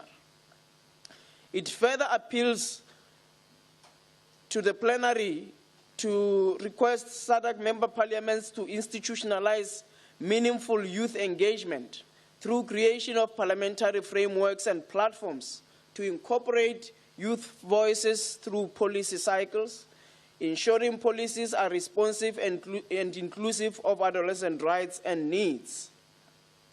Lastly, Mr. President, the committee requests the plenary to encourage SADC member states to utilize the digital dashboard to strengthen their legislative and oversight roles, endorse budgetary appropriations informed by real-time data, and heighten public engagement and advocacy inspired by robust evidence. At this juncture, Mr. President, allow me to conclude by saying that the joint session was an important capacity-building opportunity for the members of the Parliament. The focus of the joint session on the ratification of SADC protocols was timely, as it touched on the matters that are pivotal to the core business of the SADC Parliamentary Forum, as set out in the constitutive documents. I therefore wish to place on record the Forum's gratitude to our partners and resource persons whose support made the joint sitting possible. I must also commend the Secretary General and her team for this initiative and for the excellent arrangement made for the facilitation of this engagement. Mr. President, with this, I request this plenary to adopt the report on the joint sitting of the standing committees of the SADC Parliamentary Forum. Thank you. Thank you. Thank you very much, Honorable. I shall now allow the seconder, Honorable Ruth Mendes. Sorry.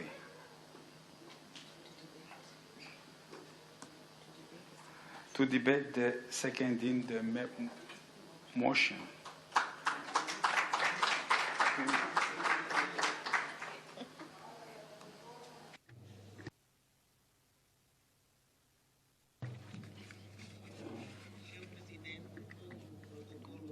Honorable President, I ride on the existing protocol.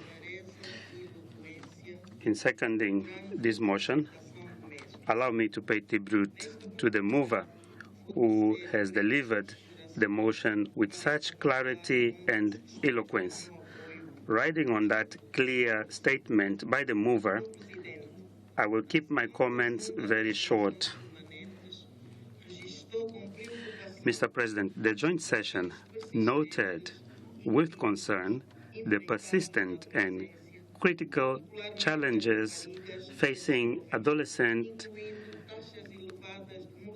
girls, young women and girls, including elevated maternal mortality rate and widespread early unintended pregnancies. These challenges disrupt educational trajectories and limit economic opportunities. Additionally, the disproportionate impact of HIV and AIDS on this demographic is alarming and is compounded by pervasive gender-based violence affecting young people across member states. Mr. President, allow me to highlight that unsafe abortion is recognized across the SADC region as both a public health emergency and human rights issue, contributing significantly to maternal mortality, particularly among the vulnerable population, such as adolescent girls and young women. Unfortunately, available evidence also shows that adolescent girls and young women aged 15 to 24, particularly those from the rural and resource-poor settings, are the ones who face the highest rate of early and unintended pregnancy. This underlines the correlation between unsafe abortion, poverty, and inequality. Mr. President, the joint session was further informed that while abortion rates are similar across developed and developing countries, the outcome are significantly different. The vast majority of death and complications from unsafe procedures occur in developing nations. On the contrary, safe abortions would support broader development goals such as health, gender equality, economic growth, and align with the SDGs 3, 5, 8, and 10. The identified HR challenges are immense, including gaps in access and the prevalent high levels of maternal mortality. They all underscore the emergency for targeted policy interventions. The joint session reaffirmed the need for regional solidarity and highlighted the crucial role of parliamentarians in legislative oversight, advocacy, and fostering the implementation of regional, continental, and international commitments to advance the rights of the citizens. In this vein, members of Parliament must play their pivotal role of holding national governments to account for their international commitments.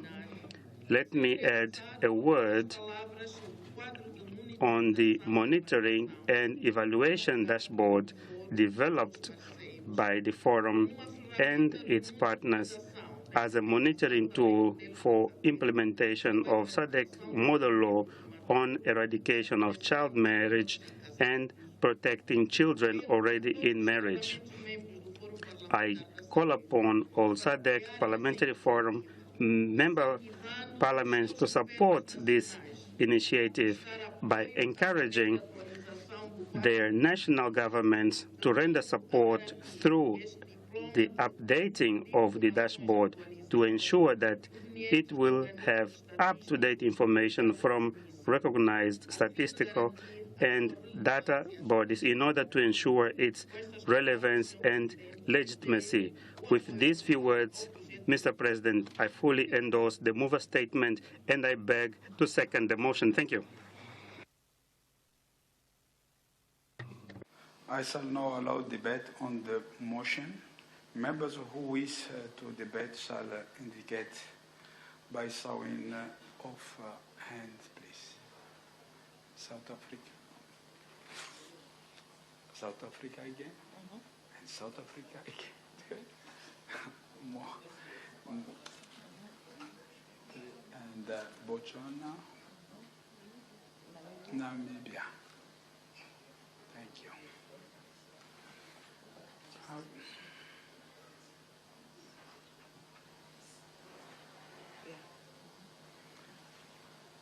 Let's start with speaker from South Africa. Thank you very much, President. And I would like to also thank the mover and the seconder of the motion on the report of the Joint Standing Committee, who highlighted clearly some of the issues that the Joint Standing Committees had deliberated on, which also includes the evaluation of progress or non-progress that has been made in terms of implementing some of the decisions that we take as this forum. I want to start by indicating that on the important issue that has been raised, particularly that relates to abortion, that South Africa had actually passed a legislation in 1997 on Choice of Pregnancy Act to allow for safe abortion, particularly for women, and where it may be a young girl underage with the support of their families. This is important not only for the safe procedures, but also it ensures that it prevents unnecessary deaths that happen as a result of back street abortion. But also it saves women's health for the future and indeed for the present. And I do think that this is a matter that even if we might have legislation, but it's a continuous engagement within our communities that must still be undertaken. I also want to indicate that our Bill of Rights, Section 12, subsection 2A, does provide for reproductive rights, which also includes for women to actually have rights in terms of reproductive health, but also choices that they may want to make. But as we all know, that legislations or even constitutions with Bill of Rights are not the only guarantees.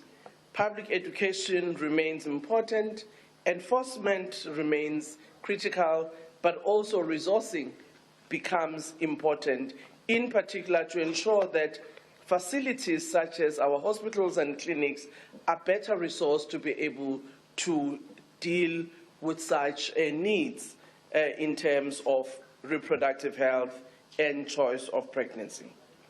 I also want to indicate that as a country, we have passed a legislation in 2006 that provides for that prohibits child marriages.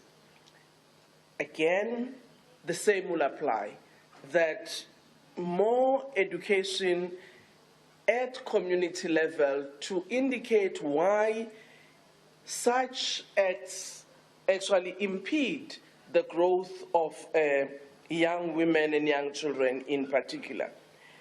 It is also a matter where honest discussions need to be held with our traditional leaders to ensure that also our customs and culture does appreciate the realities that such choices or such actions at times have a negative impact on the lives of young girls.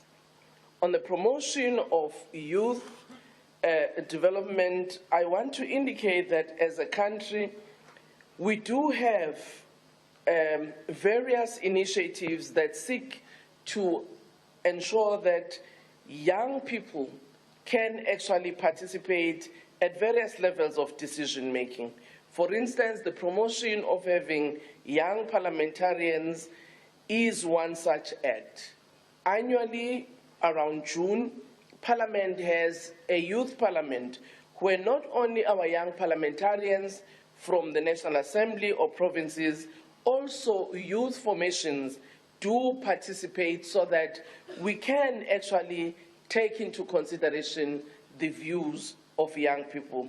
I do appreciate, Chairperson, that more still needs to be done, but with these few interventions, I would like to support the motion. I thank you. Thank you very much. Now we move to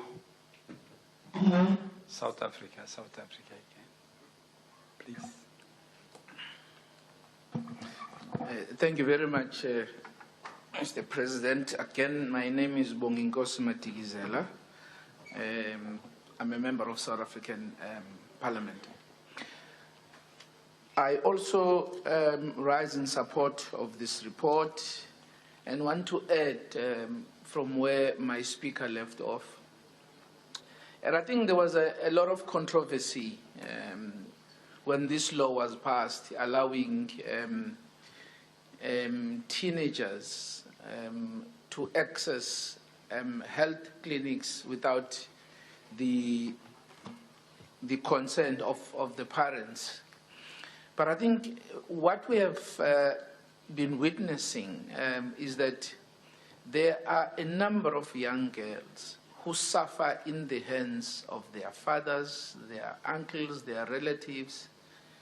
And we realize that as a country, if you are going to say a young girl must get a permission to access those facilities, the chances are that that young girl might die without getting help, because you'd find that the perpetrator is a father or an uncle.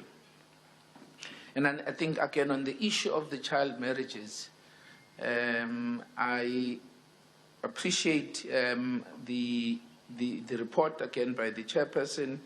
And I do believe that as member states, we really need to keep a very close eye on the performances of the various countries within the SADC region.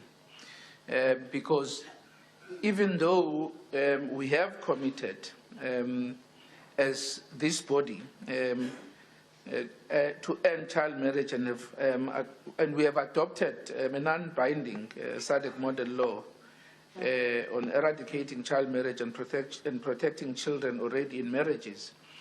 And I think some of the legislation that exists in our countries are really not going far enough to make sure that we deal with this. If in some countries who are members of SADC, I mean, this issue is still as prevalent as it is, with some countries having between 50 to 56% of child marriages. And I think it's high time, really, colleagues, that even though we have this non-binding model law, that we take it upon ourselves to get the report on regular basis on some of these, treaties and model laws that we have signed so that we can hold each other accountable. I submit, President. Thank you. Thank you very much. Next, South Africa. Thank you very much, President. I greet everyone once more. I rise to support as well the report and with the observations that I would outline. In terms of the member states that are urged to accelerate their ratification and domestication of SADC protocols and other legal instruments to ensure their national level of implementation. At the center of it, we have the SADC Regional Development Fund, which is very much delayed, unjustifiable, and with only 3 countries that have signed it, and the rest could not explain as to why. We need, Mr. President, a very radical shift in terms of accountability. We cannot always come here and persuade people to ratify, domesticate, and implement everything that we sit here and agree on. Yet we come back here without any of the implementation, but no one takes account of that. No country ever stands up to explain why you have not done it. While that is always accurate to persuade each other, the observation might lack the deeper analysis into why these delays and challenges are persisting in these countries. Perhaps they can tell us if the delays are bureaucratic in terms of the states, is inefficiencies in officials like Lesotho was explaining earlier on why the comments could not be submitted. Is it a political will? Is it lack of national capacity or conflicting national priorities?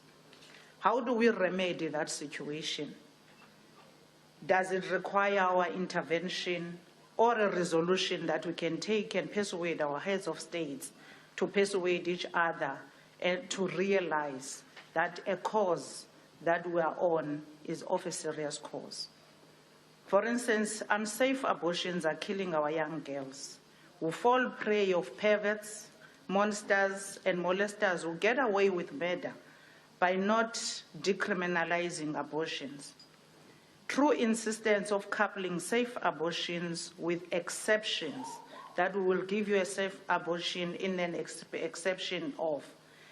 We create an enabling environment for young girls and sometimes boys who fall prey of their family members and cannot access safe abortions, hence the high numbers of young girls who are today committing suicide.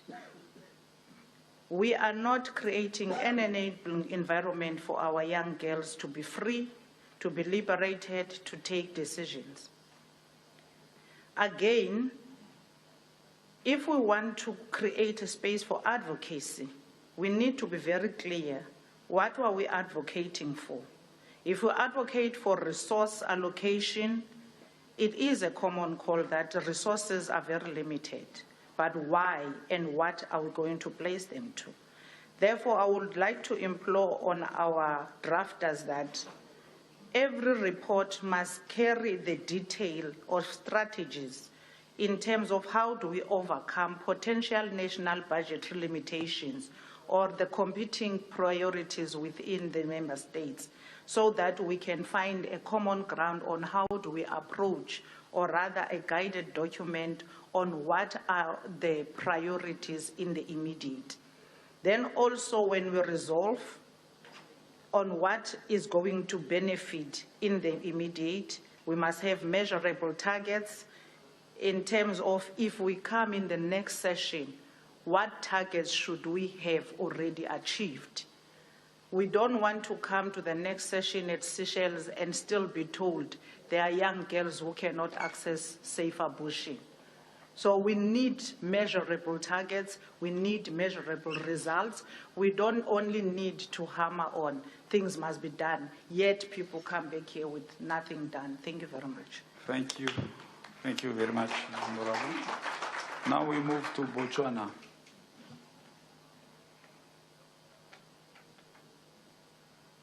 Thank you very much, Mr. President, for the opportunity. This platform presents a strategic opportunity to reaffirm our collective commitment to sexual and reproductive health and rights, SRHR, as a human right, a development imperative, and a powerful driver of economic growth. In Botswana, we have made commendable progress in improving access to SRHR services. We have expanded family planning coverage, integrated HIV and reproductive health services, and introduced youth-friendly health facilities in over 40 locations. And we are also exploring innovative solutions, such as drone-assisted delivery of maternal health commodities in hard-to-reach areas. I wish to express a strong support for the recommendation calling upon member states to align GBV legislation with the full continuum of health, psychological, and social protection pathways. Too often in our region, GBV laws criminalize the offense, but do not adequately map, mandate, or fund the support systems that must surround a survivor from the moment violence occurs. And this results in fragmented care, inconsistent referrals, and long delays that compound trauma. In Botswana, we're in the final stages of introducing a comprehensive GB law precisely to address these gaps.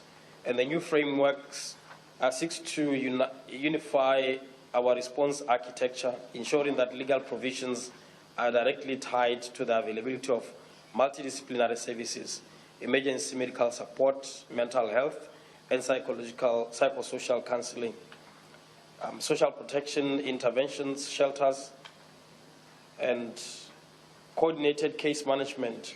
And the intention is clear. The law must not stand apart from the services. It must guarantee access, regulate delivery, and strengthen accountability.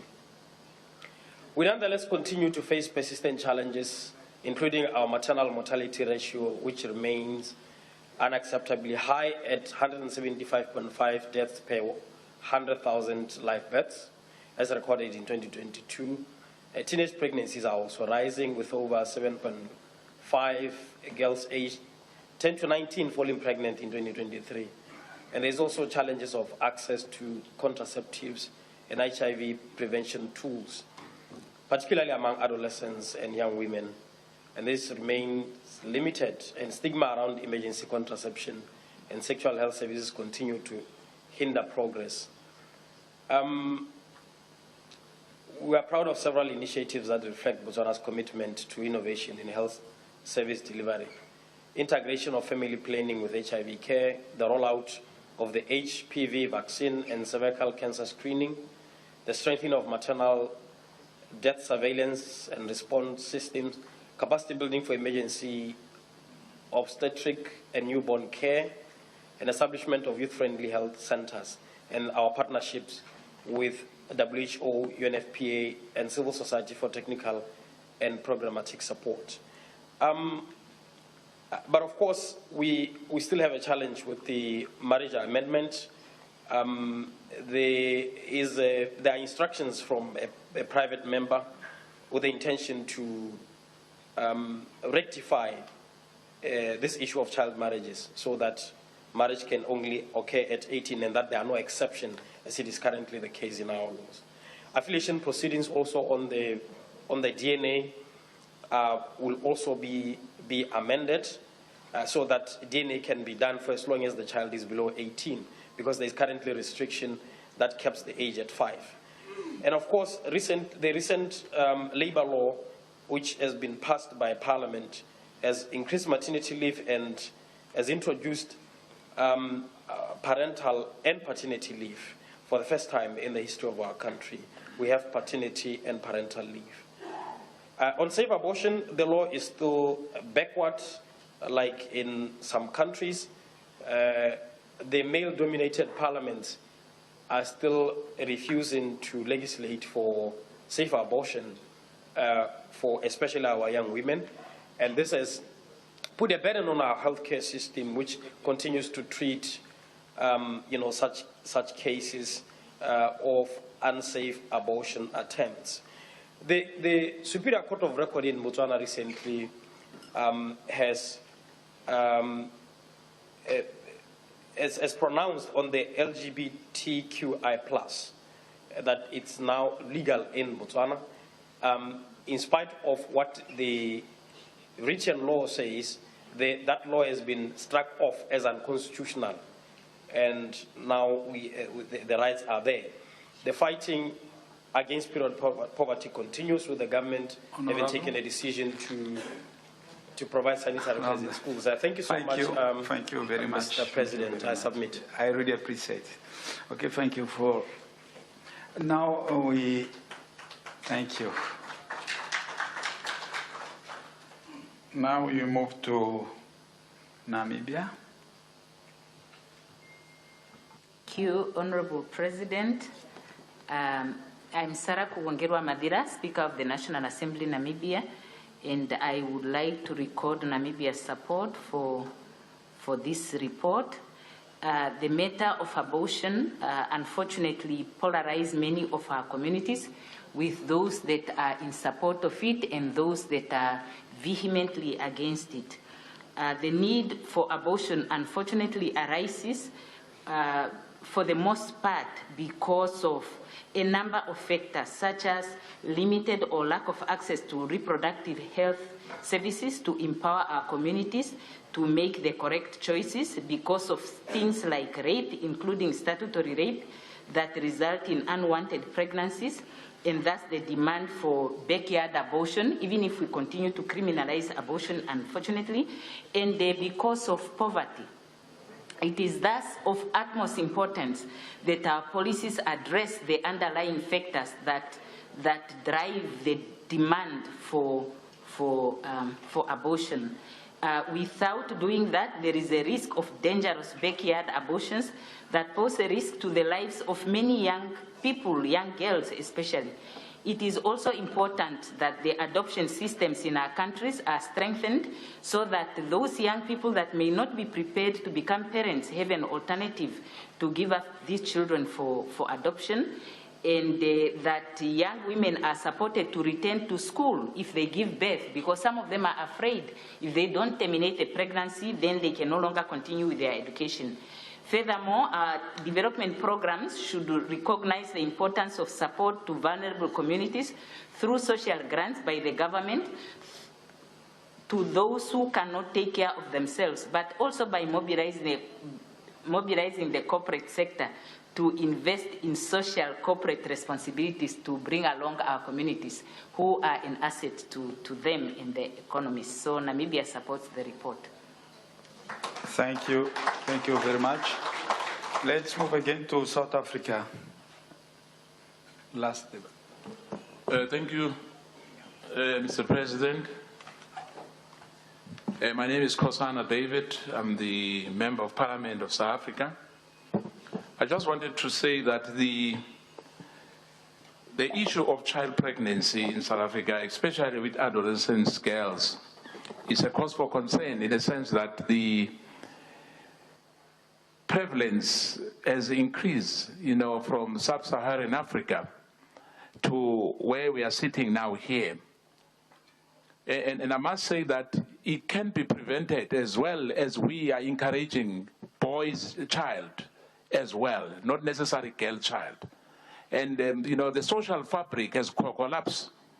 And we must accept as well that we need to improve our interaction with our kids, in particular with the young ones. It's so embarrassing to find out that we have children as young as 10 who are pregnant, all over Africa, all over the world.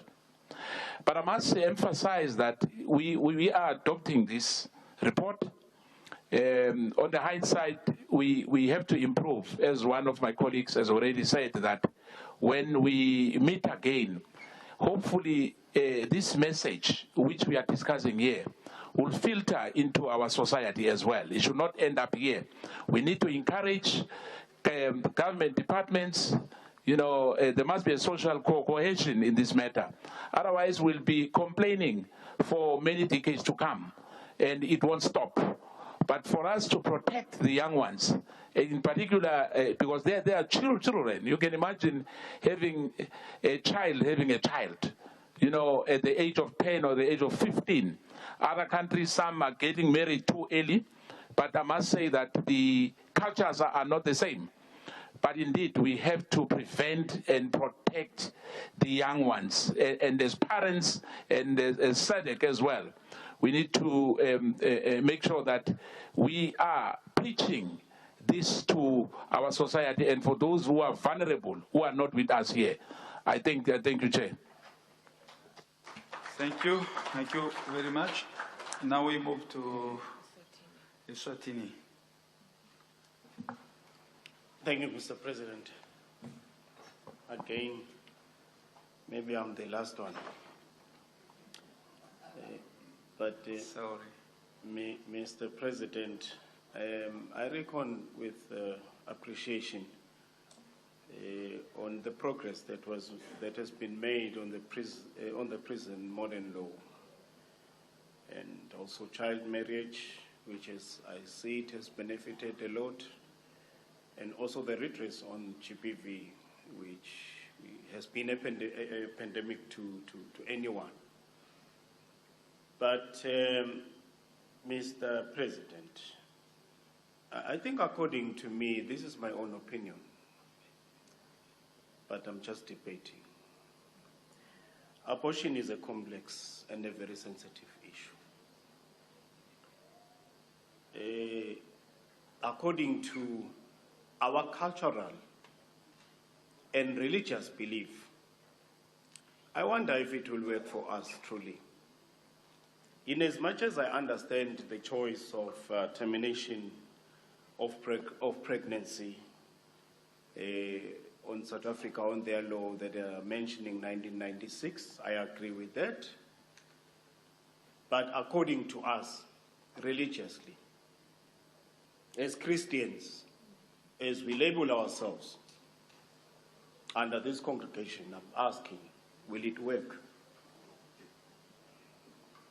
Honestly. I know you guys agree, but I totally disagree with all of you in terms of my religious belief.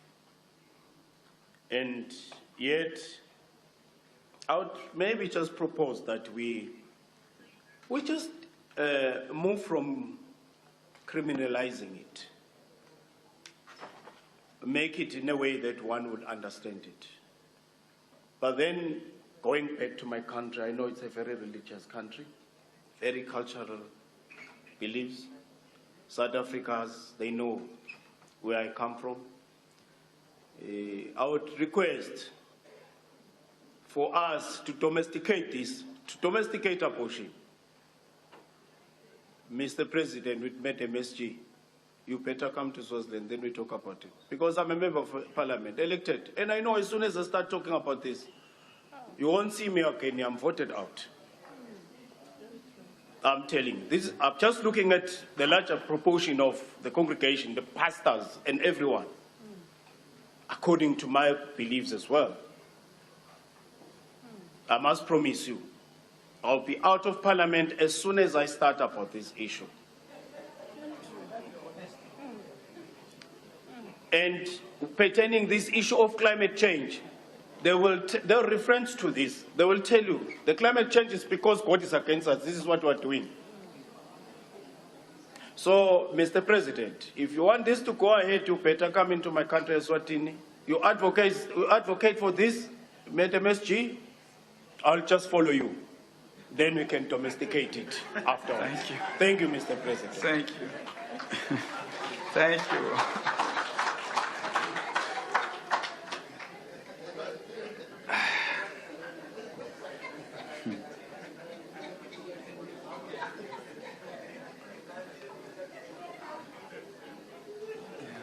Sorry. I put the question. Yeah, I put the question.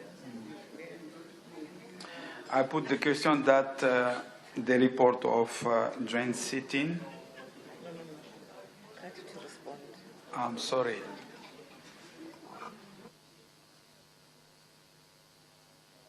Okay. I now call upon to Honorable Kati to respond. Thank you, Kati. Thank you very much, Mr. President.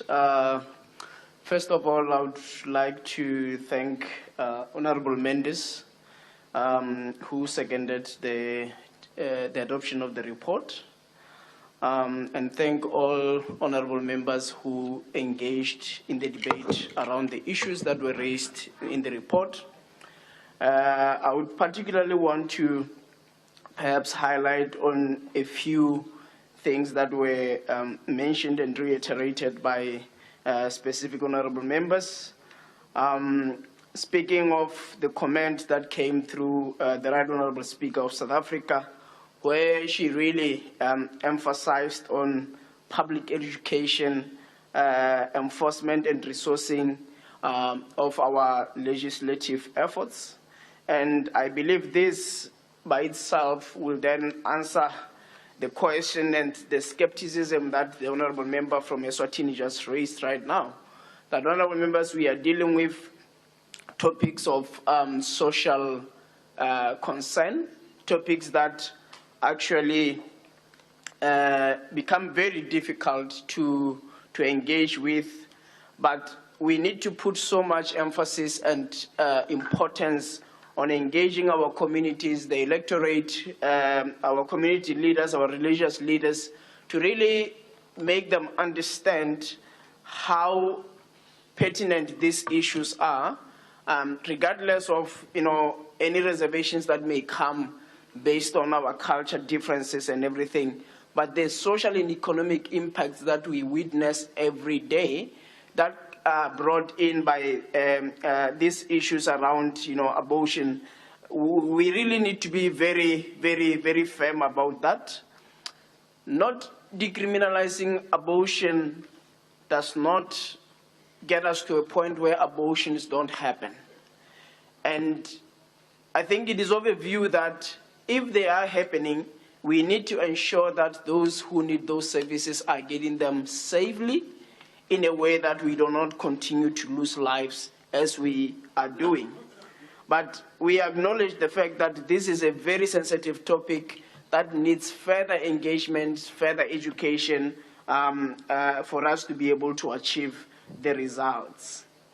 We had also honorable speaker from Namibia as well, who did also mention the very same topic that I'm talking about, that abortion will continue to happen if we do not decriminalize it. We'll continue to be putting our young women at risk, because some of the drivers and causes that lead to these young girls getting into issue of needing abortion, they are persisting, such as poverty, such as many other things that are not being addressed. So we really need to look at it holistically and try to see how we can address the issue of abortion. From there, honorable members, Honorable Madigizela as well came and raised an issue of safety from family members who tend to be perpetrators to these young people. So if we are going to still request a young person to get abortion and get permission from their elders, either being parents or relatives, who could potentially be the perpetrators that have put these young people into the situations, that is also one of the limitations that still remain and need to be addressed. Overall, honorable members, the honorable members who engaged in support of this report, and I thank you so much, honorable members of the committee, even those who are not members of the committee. I thank you all for your engagement. Thank you. Thank you.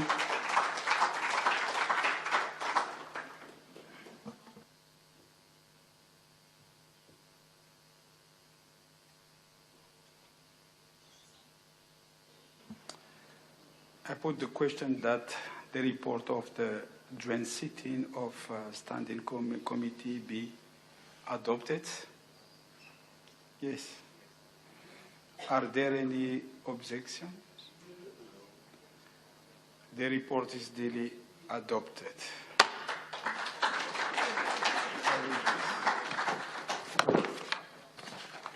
Thank you very much. Background. Point number 1, honorable member, during the course of the 58th Plenary Assembly, several points of order were raised concerning the practice and the procedure governing the sitting of the SADC Parliamentary Forum. Point number 1, number 2, I have duly considered this matter and now issue my ruling according with the rules 32, point number 7 of rules of procedure. Point number 2, guiding principles. In reaching my determinations, I was guided by the Constitution of SADC Parliamentary Forum, the rules of procedure, and the police directive of the Plenary Assembly as the highest policy organ of forum. Point number 2, in particular, I rely upon the resolution of the 35 Plenary Assembly session held in Grand Bay, Mauritius from 20 to 20th June 2014, which resolved that the forum should henceforth operate like Parliament. Point number 3, that resolution marked the forum's formal transition from concluding in business in conference style and embracing established parliamentary procedure in preparation for its transformation into full-fledged SADC Parliament. Point number 3, determination. Point number 3, number 1, the Assembly, recognizing the diversity of parliamentary tradition across the SADC region, resolved to adopt an integrity approach to parliamentary practice. Point number 2, this approach incorporated the diverse tradition, entrance inclusive and modern practice, and established hybrid parliamentary system reflect of member of parliament. Point number 3, accordingly, all of ruling issue here are according the resolution in the principle that the practice of forum must remain inclusive, adaptive, and consistent with the transformation agenda. Point number 4. Point order rising by head of delegation of Angola, Honorable Pedro Sebastio. Point number 4, number 1. Primary clarification. I wish to apologize for the interpretation difficulty that arose when Honorable Sebastio initially raised his point of order. To answer clarity and the common understanding, I should further explanation from the Honorable Member, for which I am grateful. Point number 4. Number 2, inclusivity, freedom of conscience. Point number 4, number 2, number 1, I sincerely thank Honorable Sebastio for commanding the forum's inclusive practice, allowing members of observers silence prayer and meditation and the commencement of sitting. This practice recognizes the religions of spirit diversity of the SADC region and the demonstrative of forum strong commitment to tolerance, inclusivity, and mutual respect. Point number 4, number 2, number 3. It is full alleged with the value exposed in the Constitution and the strategic plan for the SADC Parliamentary Forum. Point number 4, number 2, number 4. I reaffirm that the Forum remain committed to furthering unified parliamentary culture that safeguard the freedom of conscience and ensure that all of the members feel respect and adequately represent in its proceedings. Point number 4, number 3. Institutionalists of the sitting arranged at the highest table. I further thank Honorable Sebastien for commanding the revised sitting arranging at the highest table.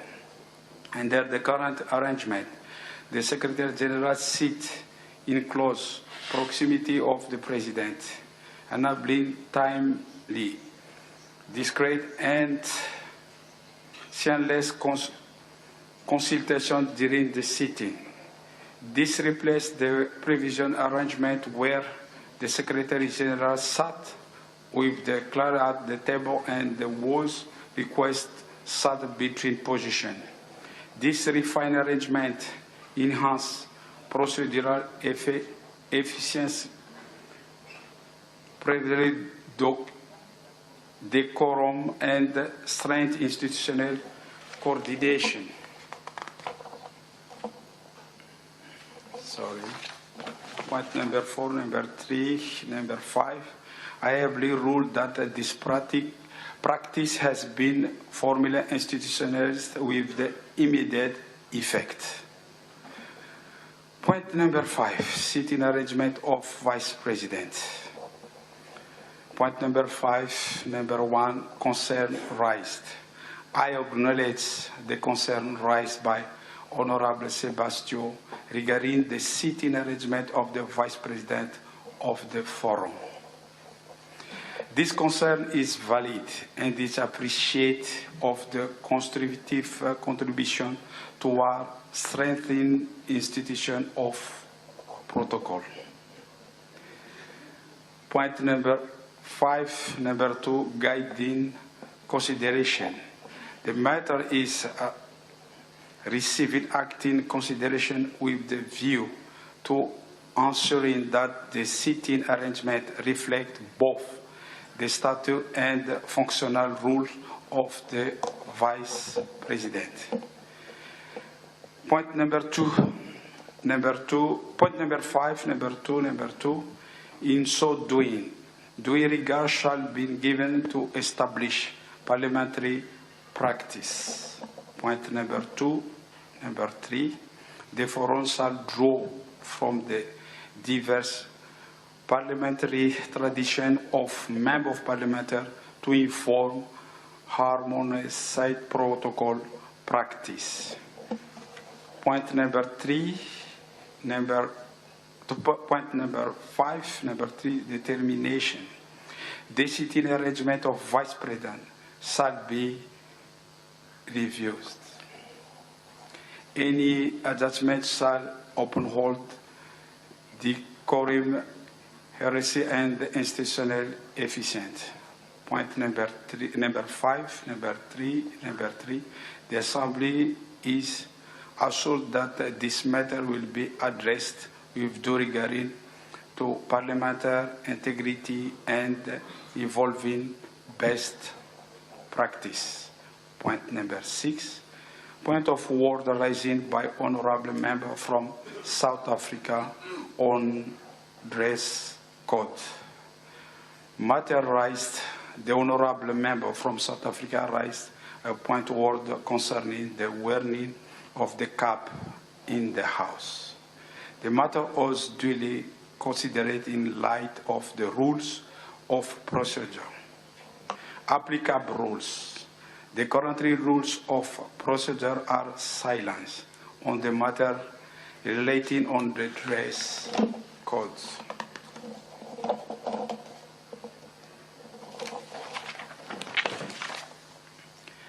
In this absence of applicant provision, no procedure breach can be established.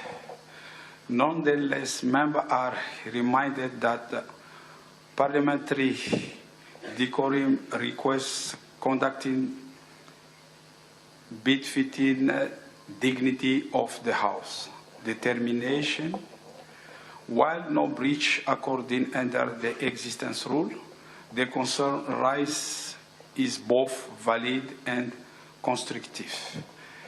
The forum will be appropriately considered strengthening the guiding on the parliamentary concerning and dress standard.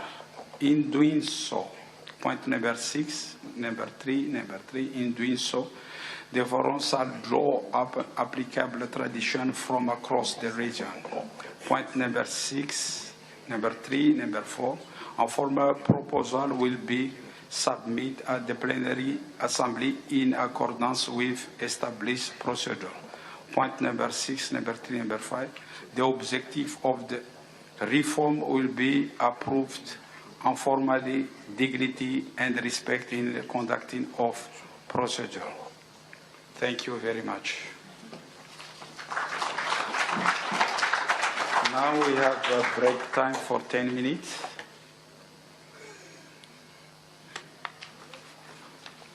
And we return back here to at 1 o'clock for the closing ceremony. Thank you very much. I really appreciate it.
Welcome back. If you've just joined, you are watching Parliament TV's live broadcast coming to you live from Coastlands, Umhlanga Hotel and Convention Center. It is indeed the SADC Parliamentary Forum 58th Plenary Assembly Session.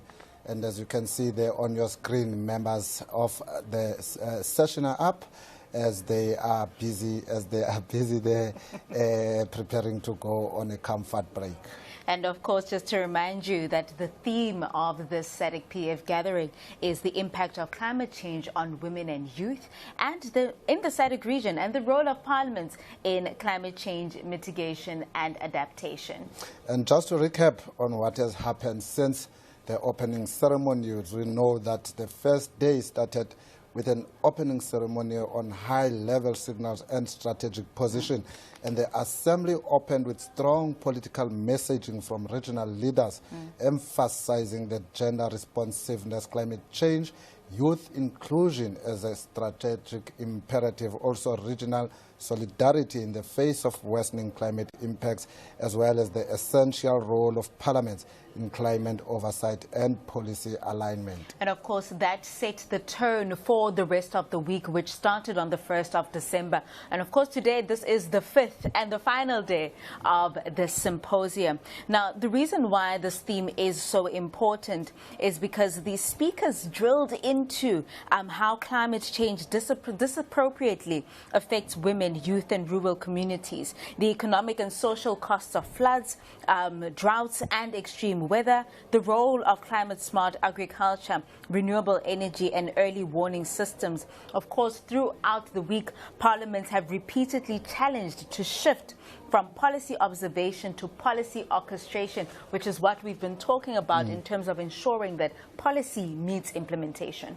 And of course, a number of reports were adopted, which arose from the 57th SADC Parliamentary Forum, which was held in June this year in Zimbabwe. And those reports that were presented related to democracy and governance risk, health and HIV/AIDS trends, economic integration, gender equality progress gaps, as well as trade, natural resources, and climate pressures. And of course, the draft resolutions that have been made here in the past 2 days have been circulated. And these resolutions, after being tabled, were on climate mitigation and adaptation, youth economic empowerment, as well as issues that surround climate change, the impact thereof. Furthermore, they had gender equality and integration, the harmonization of environmental laws, and strengthened oversight of SADC climate initiatives. Throughout our coverage of the SADC PF, the conversation has been about ensuring that the SADC PF regions are better equipped in preventing climate change impact, in preventing and restoring the lives of people that are, of course, impacted by the floods, by the droughts, and all these other disasters. And of course, the theme for this plenary session is the impact of climate change on women and youth in the SADC region and the role of parliaments in climate change mitigation and adaptation. And of course, as you can see on your screen, delegates are up, little chats there and there as they are preparing for the next session of this plenary assembly. Of course, the last report that has just been adopted before this health break was the motion for the adoption of the report of the joint sitting of standing committees. And the mover thereof was Honorable Mohale, and he is the chairperson of one of those committees. And also the seconder was Honorable Ruth Mendez, and who is also a chairperson of one of the SADC PF committees. And of course, there was also a strong momentum for a full SADC parliament as multiple interventions revived and reinforced the long-term vision of transforming SADC Parliamentary Forum from a consultative forum into a fully fledged SADC parliament. And you'll have noticed consistent references to institutional maturity, calls for greater legislative harmonization, recognition of the forum's evolving role in regional governance. Those all form part of the discussion that took place here over the last 5 days. And of course, as you might note, that these are not the only engagements that are happening, which is the main engagement that's happening in the chamber across the studio. There are also bilateral and multilateral engagements that have been happening throughout the week between the member states of the SADC region. And of course, behind the podium, speakers and clerks, they advance cross-country cooperation. They are focused on youth caucuses that met with the UN and NGO partners in ensuring that there's proper partnership when it comes to the impact of climate change.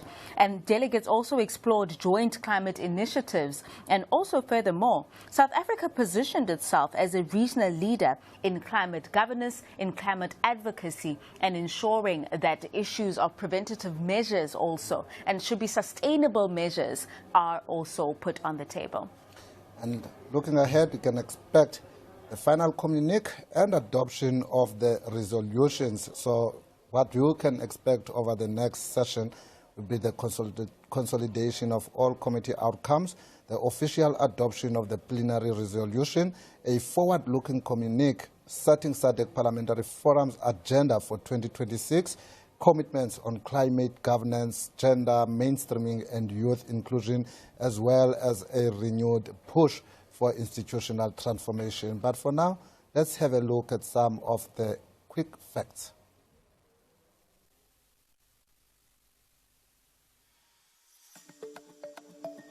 From 13 November to 5 December 2025, Parliament of South Africa will host the 58th Plenary Assembly of the SADC Parliamentary Forum under the theme, The Impact of Climate Change on Women and Youth in the SADC region and the Role of Parliaments in Climate Change Mitigation and Adaptation.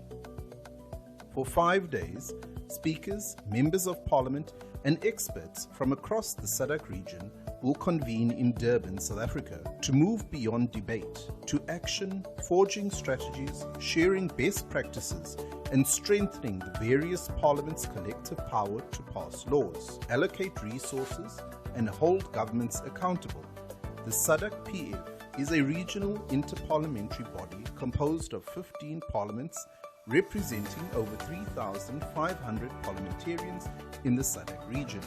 The forum seeks to bring regional experiences to bear at the national level to promote best practices in the role of parliaments in regional cooperation and integration as outlined in the SADC Treaty and the Forum Constitution. Its main aim is to provide a platform for parliaments and parliamentarians to promote and improve regional integration in the SADC region through parliamentary involvement. Watch the 58th Plenary Assembly of the SADC PF on Parliament TV, on DSTV channel 408, or through your YouTube streams at Parliament of RSA. Also, join the conversation on social media platforms using the hashtag 58SADCPF. For more information, visit Parliament's website at www.parliament.gov.za. Your Parliament, your voice, your future. And you are still watching Parliament TV, of course, at the SADC Parliamentary Forum, the 58th Plenary Assembly session that is taking place in eThekwini Metropolitan Municipality in Durban. It has been taking place from the 30th of November to, of course, the 5th of December, talking to the impact of climate change on women and youth in the SADC region and the role of parliaments in climate change mitigation and adaptation. And of course, and as you can see on your screen, the KZN military band performing there. One of the great songs that got us dancing even here in the studio, performing for the guests there during this 58th plenary assembly session here in Durban Coastlands, Umhlanga in Convention Center. We've been here for the last 5 days and we made sure to bring you all the activities live here on Parliament TV. As you can see again there, the presiding officers walking back in, which means the proceedings are about to start again.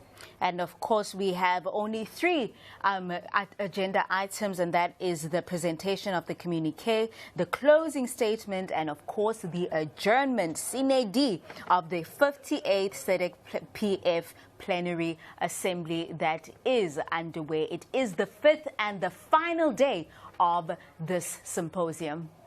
And of course, we will soon be taking you back into the plenary session.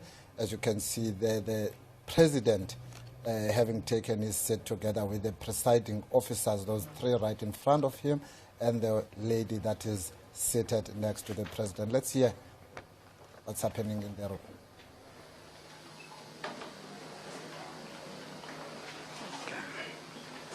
Fifth order, the Secretary General shall read the 4th word of the day. 5th word of the day, I'm sorry. Presentation of the Communiqué for the 58th Plenary Assembly.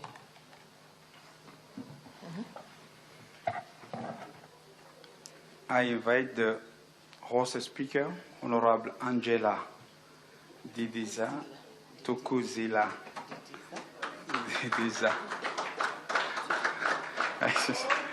To present the communiqué for the 58th Plenary Assembly.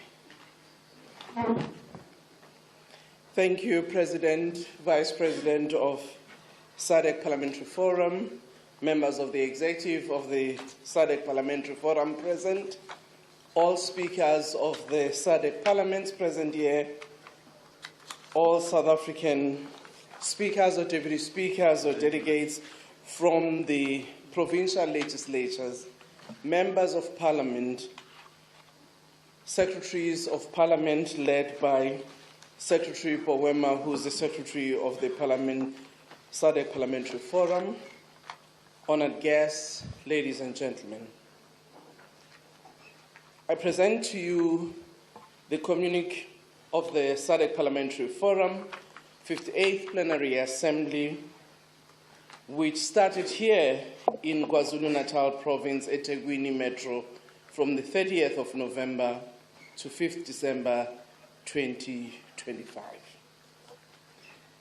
The SADC Parliamentary Forum 58th Plenary Assembly was held from 30th November to 5th December 2025 in eThekwini Metro Municipality, Republic of South Africa, under the theme, I quote, "The impact of climate change on women and youth in the SADC region and the role of parliaments in climate change mitigation and adaptation."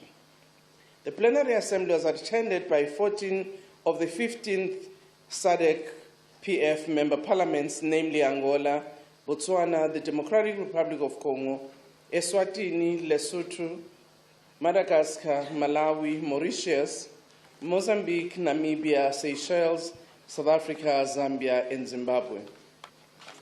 The Parliament of the United Republic of Tanzania tendered its apology.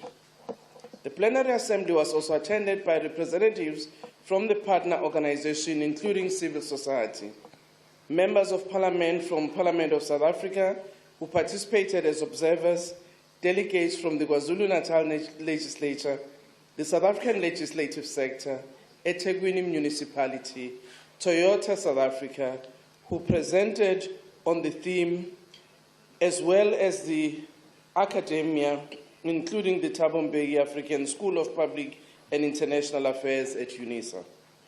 The Plenary Assembly was officially opened by His Excellency Mr. Paul Mashatile, the acting president at the time of the Republic of South Africa and South Africa's deputy president, who called for collective parliamentary action to address climate change, particularly its impact on women and youth. He highlighted key outcomes of the G20 summit hosted by South Africa, including progress on climate resilience, energy access, food security, and youth empowerment, commending SADC efforts to develop a regional climate strategies. The acting president emphasized the need for gender-responsive legislation, alignment of policies with international frameworks, and stronger oversight. Citing South Africa's 2024 Climate Change Act, the acting president urged parliaments to allocate resources effectively, promote accountability, and ensure inclusive, people-centered climate policies. The President of the SADC PF and the Speaker of Parliament of Madagascar, Honorable Randrianaso Loniako Siteni Theory, emphasized the Plenary Assembly's role in promoting democracy, good governance, and regional integration, while commending South Africa's leadership in championing the establishment of the South Africa Development Parliament. He reaffirmed the forum's commitment to inter-parliamentary cooperation and citizens' participation, reiterated its readiness to evolve into a fully fledged parliament anchored on strong governance and professional management systems, and called for support to ratify the protocol to establish the SADC Parliament by August 2026. In her welcome address, Honorable Thokozile Didiza, the Speaker of the National Assembly of South Africa, underscored the urgency of collective action on climate change, citing recent climate-related disasters in the SADC region, and stressed the need for climate resilience policies and parliamentary leadership through legislation, oversight, and gender-responsive budgeting reflecting on COP30 outcomes, including, I quote, global multilateral decision, close quote, and the just transition mechanisms. The host speaker called for harmonized legislative action across the SADC member states to advance climate mitigation, adaptation, and inclusive development. The Secretary General of the SADC PF, Her Excellency Boema Skgoma, in her introductory statement, paid tribute to South Africa's visionary leadership in global and regional affairs under the stewardship of President Cyril Matamela Ramaphosa, and highlighted eThekwini's legacy as a symbol of resilience and Pan-African unity. Characterizing climate change as a daily reality, she called for urgent, innovative, and bold parliamentary action rooted in regional solidarity and the legacy of the frontline states. The Secretary General welcomed the Plenary Assembly's diverse representation, with 40.6% of the 69 parliamentarians in attendance being female. Honorable Princess N. Muchapilo from the Southern African Youth Parliament, representing the youth, reaffirmed the vital role of young people in shaping policy in the SADC region, commended the SADC region Parliamentary Forum Youth Inclusive Practices, and called for investment in youth leadership to address challenges such as unemployment, exclusion, conflict, gender-based violence, and climate change. She welcomed the establishment of the SADC Parliamentary Forum Youth Caucus, urged parliaments to enact bold, inclusive legislation, and conclude by declaring that youth are not leaders in waiting, but are leaders in motion. The Regional Women's Parliamentary Caucus, RWPC as it is known, its interim chairperson, Honorable Senator Dr. Nxumalo, commemorated the 2025 16 Days of Activism campaign by honoring iconic KwaZulu-Natal women leaders such as Queen Nandi, Charlotte Maxeke, and Dorothy Nyemba, and called for urgent action against digital violence, gender-based violence, and climate vulnerability. The RWPC interim chairperson urged the domestication of the SADC PF model law on GBV and child marriages. She also urged for the adoption of climate-smart as well as gender-responsive legislation, and expanded SRHR access and full women's representation in all decision-making bodies, while commending South Africa's leadership through its National Strategic Plan on Gender-Based Violence and Femicide, and the recognition of GBV as a national crisis. The Plenary Assembly expressed profound concern over the escalating impacts of climate change in the SADC region, including intensified droughts, devastating floods, tropical cyclones, and rising sea levels, which threaten food security, water access, public health, and socio-economic stability, thereby undermining the achievement of the Sustainable Development Goals and the SADC's regional integration agenda. The Plenary Assembly acknowledged that climate change is neither gender neutral nor generation blind, recognizing that women and youth bear a disproportionate burden due to pre-existing socio-economic inequalities, reliance on climate-sensitive resources, and limited access to decision-making, finance, and technology. The Plenary Assembly resolved to prioritize parliamentary oversight and promote regional policy harmonization to combat the climate crisis, safeguarding citizens and aligning climate action with the developmental aspirations of the SADC region as outlined in the SADC Vision 2050, the African Union Agenda 2063, the outcomes of the 2025 G20 Summit, and COP30. The Plenary Assembly reaffirmed the critical interlinkages between climate change, health, and sexual and reproductive health and rights, noting that climate-induced disasters disrupt healthcare systems, restrict access to essential SRHR services, and heighten risk of maternal mortality, of gender-based violence, child marriage, and the spread of HIV and AIDS. The Plenary Assembly reaffirmed the central role of parliaments in enacting climate-responsive legislation, approving climate-sensitive budgets, and strengthening oversight, while emphasizing the need for dedicated climate research funding and the urgent adoption of gender-responsive, youth-sensitive policy that recognize women and youth as key agents of change.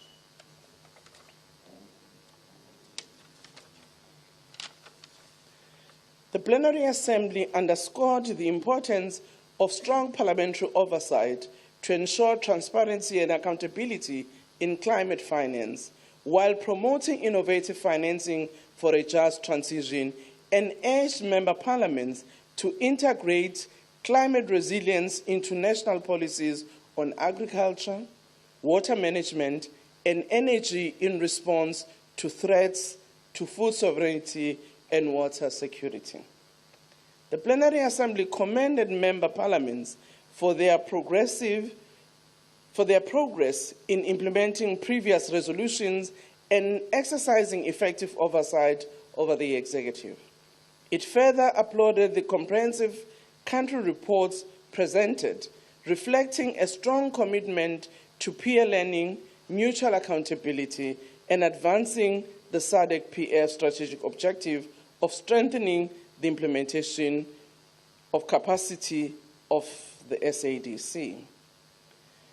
The Plenary Assembly adopted reports of standing committees, the joint standing sitting of standing committees and the RWPC, and accordingly called for parliamentary action to address the regional energy deficit by urging national parliaments to prioritize the ratification and domestication of the SADC Energy Protocol, strengthening oversight of its implementation and regional power pool integration, and utilize their budgetary authority to approve strategic investment in renewable energy and grid modernization to promote a just energy transition. It also reaffirmed the critical role of parliamentarians in election observation for democratic consolidation, called for predictable funding and increased parliamentary participation in SADC Parliamentary Forum elections observer missions, and urged the institutionalization of EOM funding within the national budgets of member parliaments.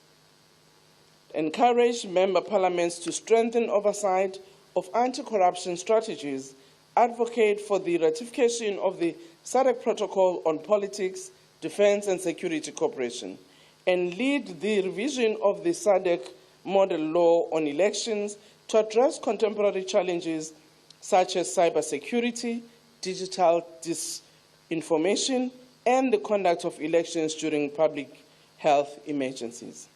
It also expressed strong support for the RWPC's advocacy for gender-responsive climate action and encouraged member parliaments to ensure that climate policies and financing are guided by robust gender analysis, supported by gender disaggregated data in carbon markets, and reinforced by strengthened oversight to hold implementing agencies accountable to gender inclusion standards.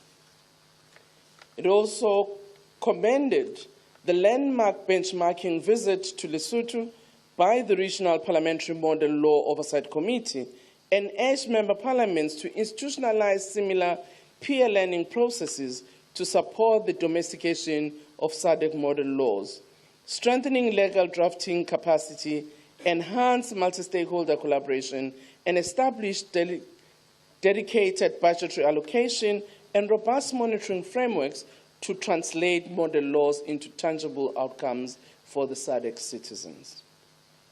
It also commended the ongoing development of the SADC model law on safe abortion as mandated by the Plenary Assembly, and urged member parliaments to actively champion it as a vital, harmonized regional framework while facilitating inclusive national consultations on its context-sensitive rights-based provisions. It urged national parliaments to advocate for the ratification and domestication of the Gender Protocol, accelerate the adoption of the gender-responsive budgeting, strengthen monitoring frameworks, implement reforms to address digital gender-based violence, and promote expanded intergenerational dialogue. It reaffirmed the SADC Parliamentary Forum's commitment to gender equality and youth empowerment and called for the development of a youth development scorecard alongside the institutionalization of multi-sectoral engagements and sustained resource allocation to ensure inclusive and effective regional implementation. It also emphasized the critical need for strengthened parliamentary oversight in the areas of health and labor by urging parliaments to ensure adequate domestic funding for health protocols, ring-fence resources for HIV and AIDS and TB programs, as well as expedite the ratification of the SADC Protocol on Employment and Labor. It strongly recommended that the SADC Parliamentary Forum advocate for elevation of the SADC SRHR strategy into a legally binding protocol to ensure uniform legal reforms, enforceable commitments, and mandatory budgetary allocation across member states, thereby strengthening accountability, enhancing implementation, and promoting sustainable progress in SRHR. It reiterated that regional economic integration relies on effective parliamentary action and urged member parliaments to prioritize the ratification of key trade industry protocols and their annexures aligned national legislation to eliminate non-tariff barriers and enhance oversight of executive commitments related to regional trade obligations. It also resolved to urge SADC member parliaments to fast-track ratification and domestication of the protocol on the facilitation of movement of persons, align national laws to support regional integration and unified investment zone, and enhance oversight to ensure timely implementation of related commitments. The Plenary Assembly adopted the report of the 151st Interparliamentary Union Assembly held in Geneva from the 19th to the 23rd of October 2025.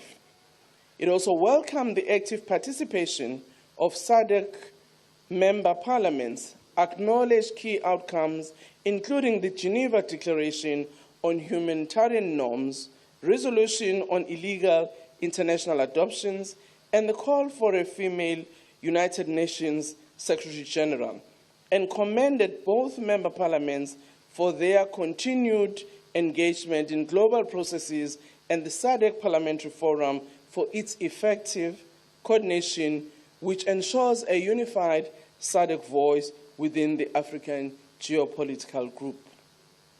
The Plenary Assembly expressed its deep gratitude to the Speaker of the National Assembly of South Africa, Honorable Angela Thokozile Titiza, and through her to the government and the peoples of the Republic of South Africa for their exceptional hospitality, flawless execution, and steadfast commitment to the resounding success of the 58th Plenary Assembly session.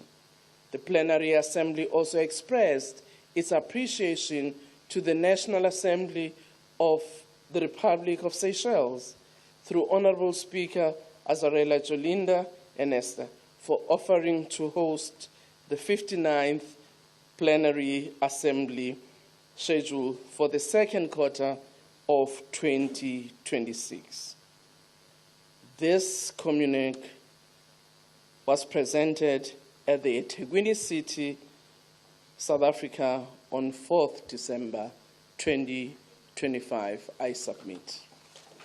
Thank you. Thank you very much, Speaker. Thank you very much. Yeah, she deserves it. Okay, the Secretary General shall read the sixth order of the day.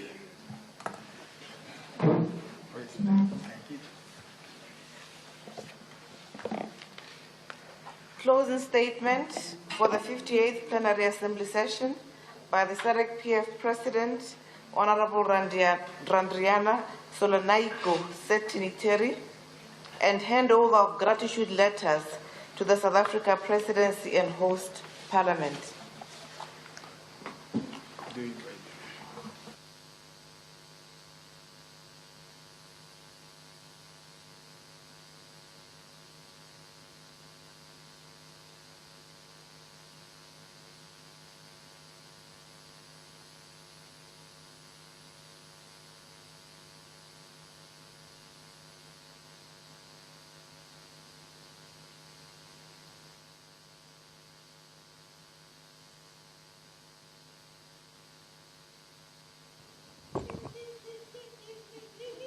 Thank you very much. Vice President, can you?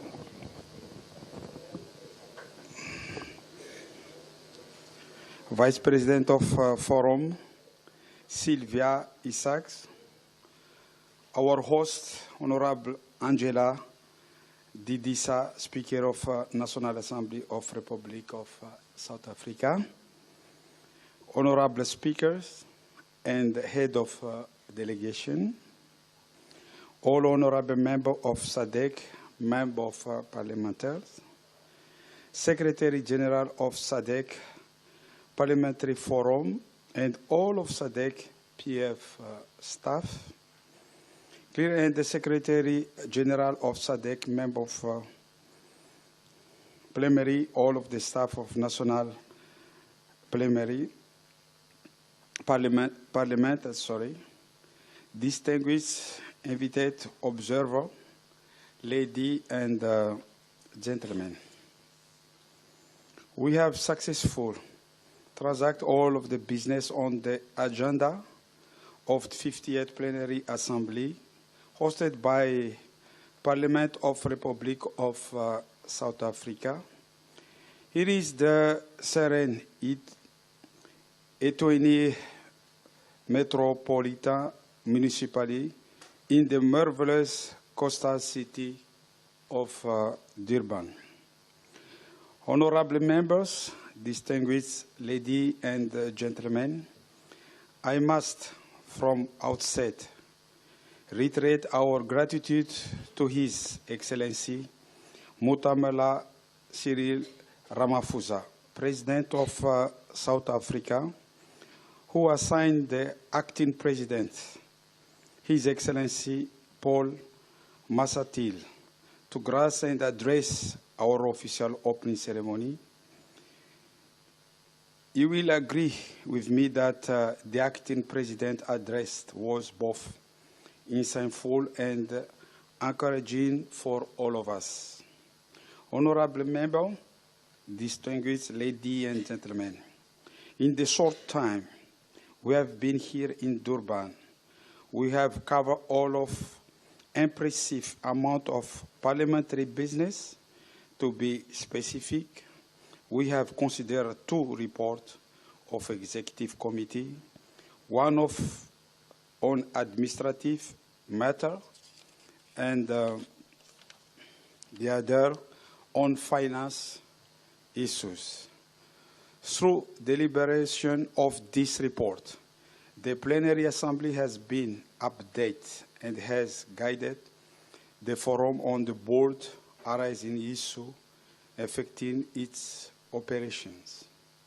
The 50 Plenary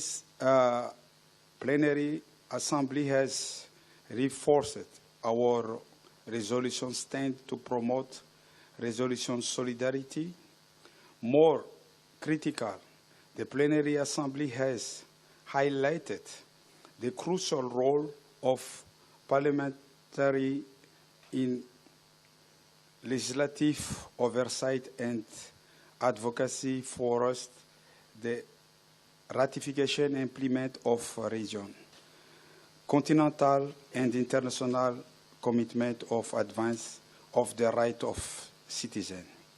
In this vein, we, Members of Parliament, must play our pivotal roles in holding national government to account of their regional and international commitment. Honorable members, ladies and gentlemen, it remains for me to sincerely thank all of the 14 members of Parliament who have sent delegates to the 50 plenary assembly. This assembly has been a resulting success. Thanks to your attendance and participation, let me therefore take the opportunity to thank each one of you, honorable members, for your commitment and cooperation throughout this assembly. Honorable members, ladies and gentlemen, I must also commend our gracious host, the people of South Africa, the leadership of province of KwaZulu-Natal and eThekwini Municipality for their warm hospitality. I wish to recognize further and appreciate the long hours of hard work put by the Jack and the staff of the Parliament of South Africa, resulting in the seamless arrangement made for our comfort and convenience during this meeting. Please join me to expressing our deepest gratitude to Honorable Speaker Angela Thokozile Didiza, who has graciously hosted us.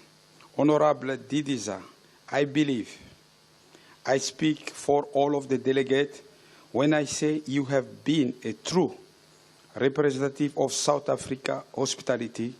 I would be remiss if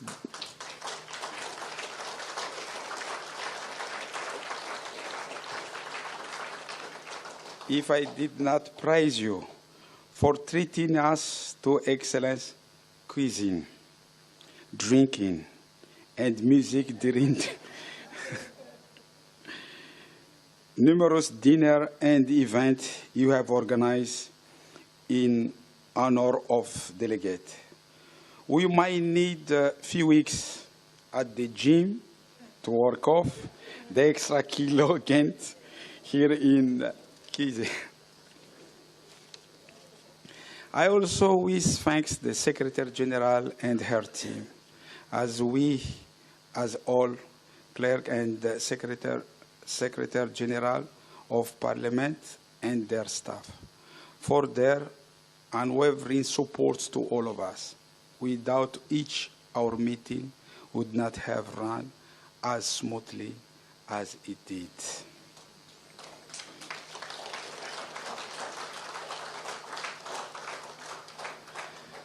It is now my distinct honor and profound privilege to declare the 50th Plenary Assembly session officially closed.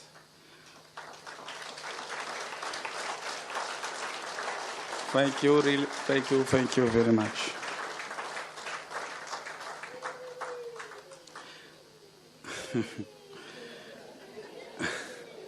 I therefore the Plenary Assembly until we meet again during the 59th Plenary Assembly session to be hosted by the Parliament of Republic of Seychelles on the date at the venue to be communicated in due course.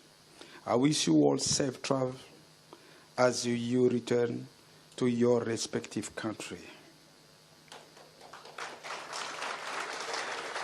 Thank you very much. Merci beaucoup. C'est un beau gars, un beau gâteau.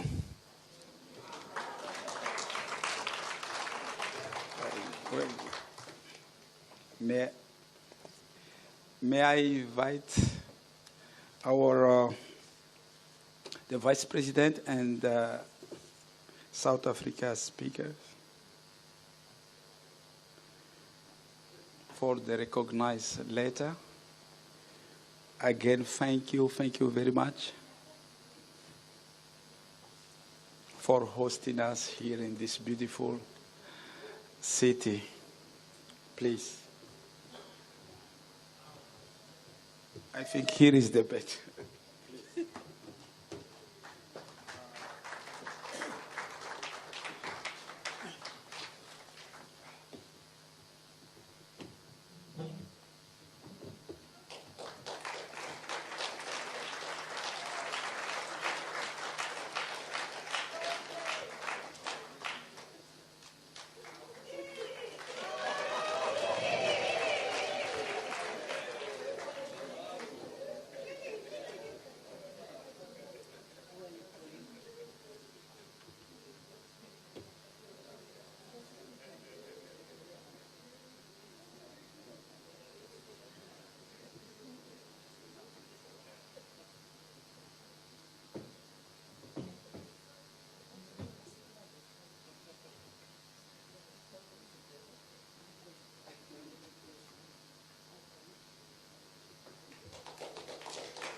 Thank you again. I will now deliver my closing remark. After I am done delivering my remark, I will invite the military band to lead us in signing the at times of AU, SADC, and Republic of South Africa in that order as we close the 58th Plenary Assembly session.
Seat, please.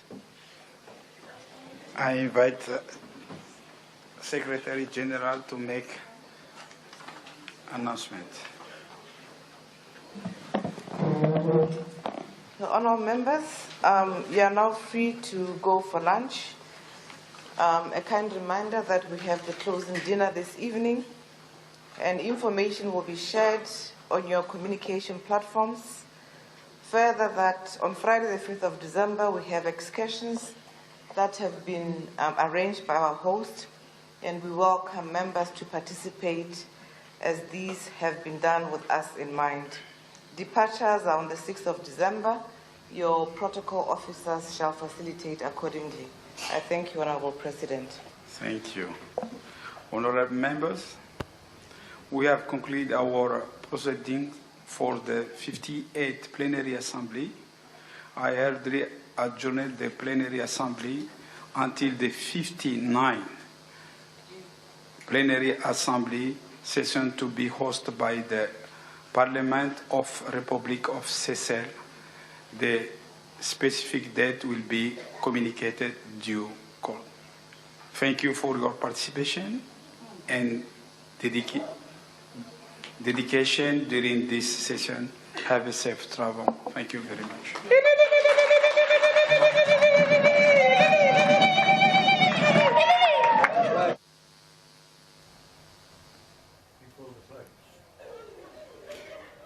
And there you have it. The gavel is down now on the 58th Plenary Assembly of the Southern African Development Community Parliamentary Forum. Of course, it began on the 30th of November, and today is the 4th of December. It has been 5 days of deliberation, engagement, and coming to resolutions.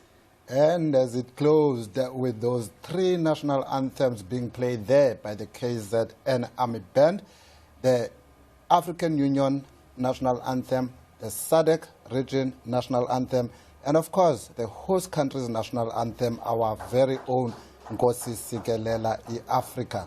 And as the President has announced, and Tsepo just mentioned to you, that concludes the events of this 58th Plenary Assembly session. And of course, this signals that the SADC is going, these parliaments will lead in climate mitigation, adaptation and social policy reform, not just governments or executive bodies. And that also the push toward a formal SADC parliament suggests that potential institutional shift, which of course talks to a stronger regional governance architecture and legislative clout. And of course, over 300 delegates attended from all 14. There's actually 15, but unfortunately Tanzania was not here. Yes. So those 300 delegates would have come from the 14 member states of the SADC Parliamentary Forum. And of course, as Tsepo had indicated, that F might just fall away, yes, and it will be the SADC Parliament. And those delegates included presiding officers, speakers of parliaments, members of parliaments, and representatives of youth and women's parliamentary structures. And of course, the conversation was around the theme, of which the theme was the impact of climate change on women and youth, and of course, that the role of Parliament in climate change mitigation and adaptation. Now, of course, all of that started with an opening ceremony on the 30th of November, where we had the keynote address that was introduced by the Deputy President of the Republic of South Africa, Mr. Paul Mashatile, underlining that the climate crisis is not just a crisis of individual countries, but of the region as a whole, and also noting that it is, of course, an issue of inequality as well, ensuring that women and youth must be included at the table of policy making and decision making. And of course, at the opening ceremony, the Speaker of the National Assembly of South Africa and the President of the SADC Parliamentary Forum emphasized the need for stronger regional unity, enhanced climate governance, and accelerated efforts towards a fully fledged SADC Parliament of which we spoke to earlier, that likely to see the F falling away. Of course, you would have also seen that a number of reports from the 57th plenary sessions were adopted, and what is left now is the implementation of those reports. And of course, they also spoke to the climate crisis, and that it was framed as a crisis of inequality, as we mentioned. Now, the impacts of floods, droughts, storms and water scarcity hit women and youth more than the other designated groups. And of course, these are conversations that have been had throughout the whole week with the SADC regions, sitting together, talking about the challenges that they face and trying to find solutions that are more tangible and more solution-based. And of course, ensuring that policies are gender sensitive and policies include the youth, because they are the most hard hit. For sure. For sure, Tsepo, we need the inclusion of women and young people in all decision making, because they are the ones that are most affected by the decision that gets taken today. They are the future.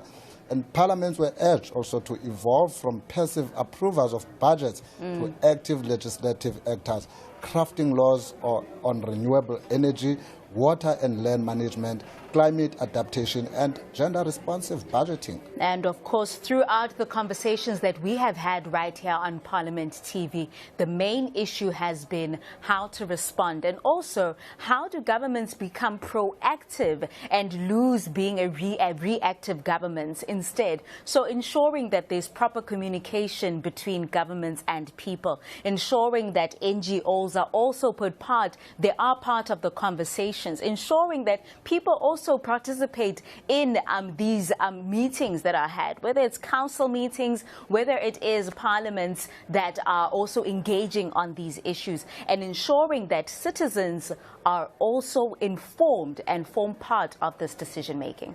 And of course, just to remind you, all the discussions that took place here were guided by the theme, the impact of climate change on women and youth in the SADC region, and the role of parliaments in climate change mitigation and adaptation. And the focus, as I've said, it was on climate policy and regional cooperation.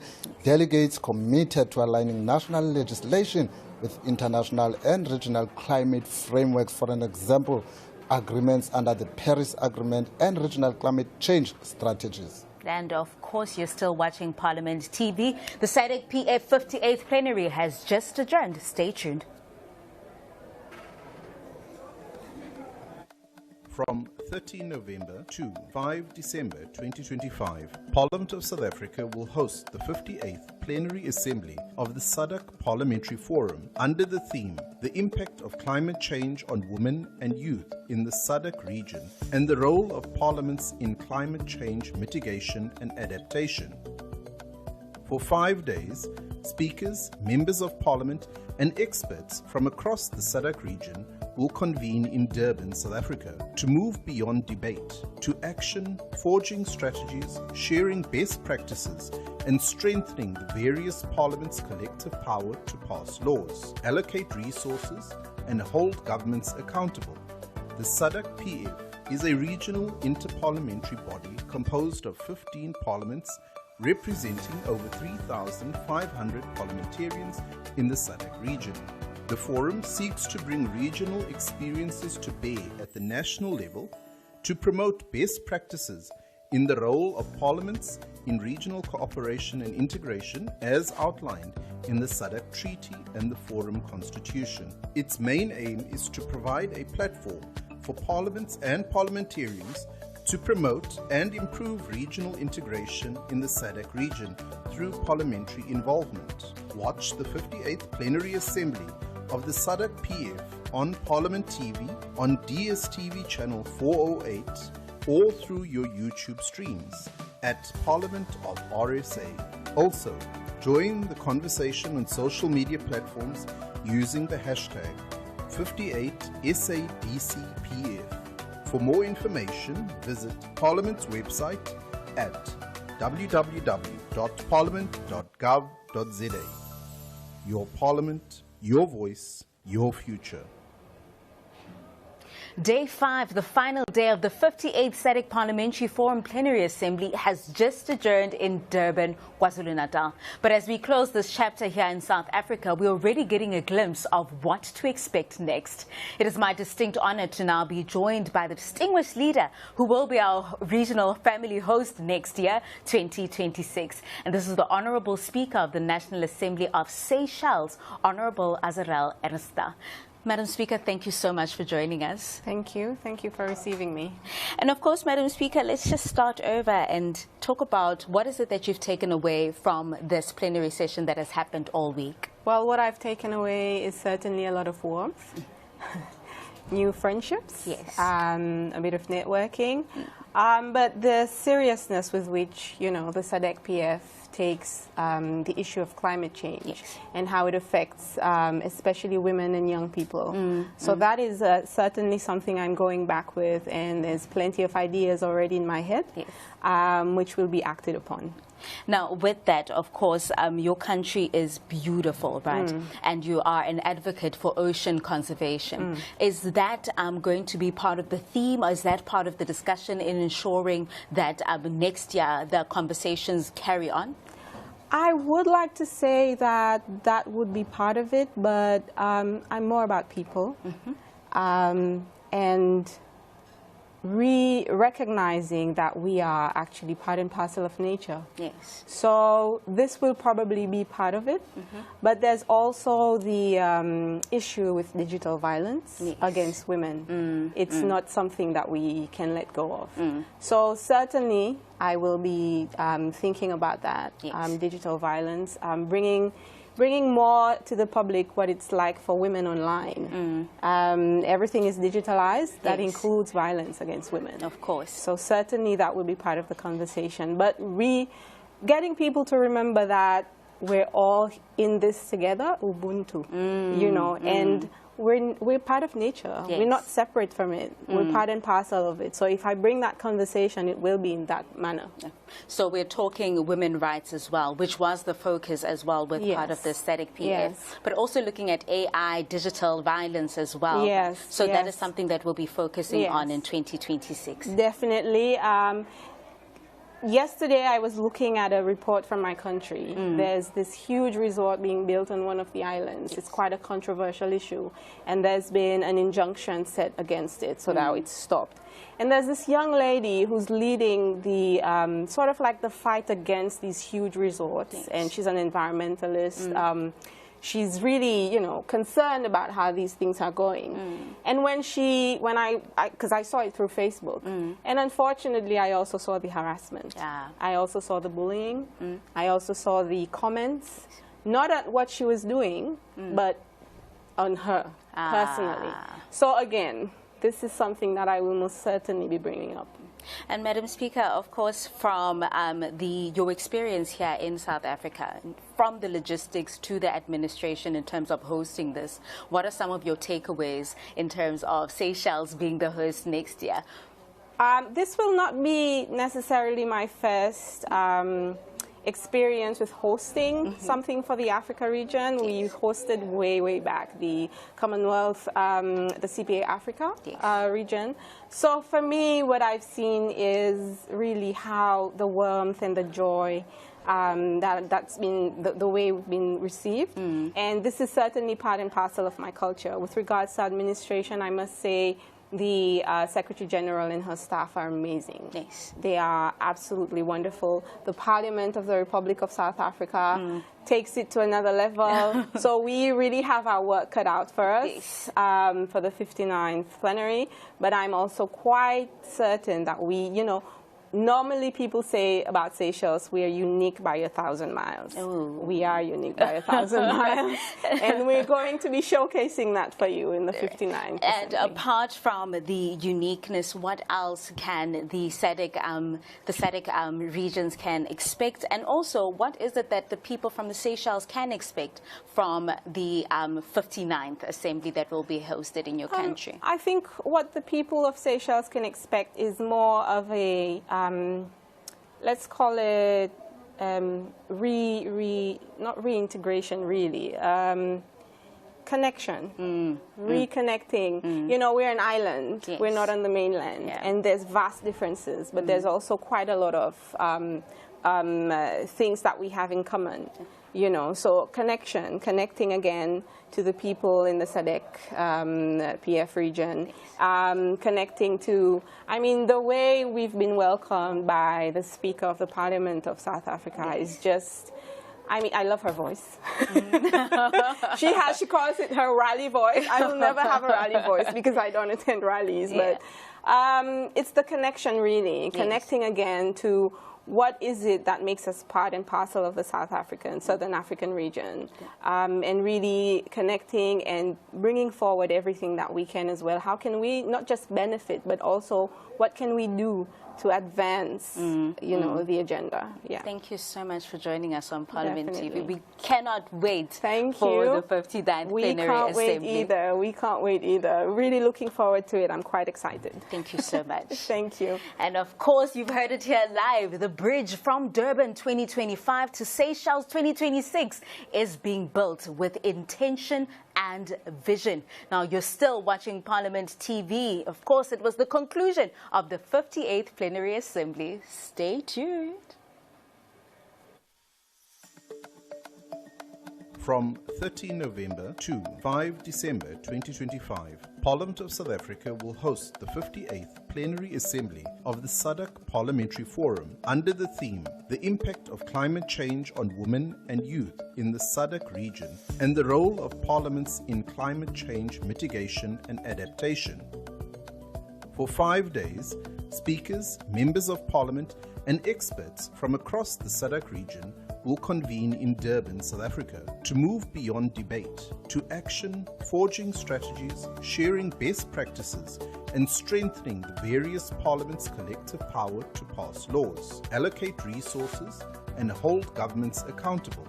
The SADC PF is a regional interparliamentary body composed of 15 parliaments representing over 3,500 parliamentarians in the SADC region. The forum seeks to bring regional experiences to bear at the national level to promote best practices in the role of parliaments in regional cooperation and integration as outlined in the SADC Treaty and the Forum Constitution. Its main aim is to provide a platform for parliaments and parliamentarians to promote and improve regional integration in the SADC region through parliamentary involvement. Watch the 58th Plenary Assembly of the SADC PF on Parliament TV, on DSTV channel 408, or through your YouTube streams at Parliament of RSA. Also, join the conversation on social media platforms using the hashtag 58SADCPF. For more information, visit Parliament's website at www.parliament.gov.za. Your Parliament, your voice, your future.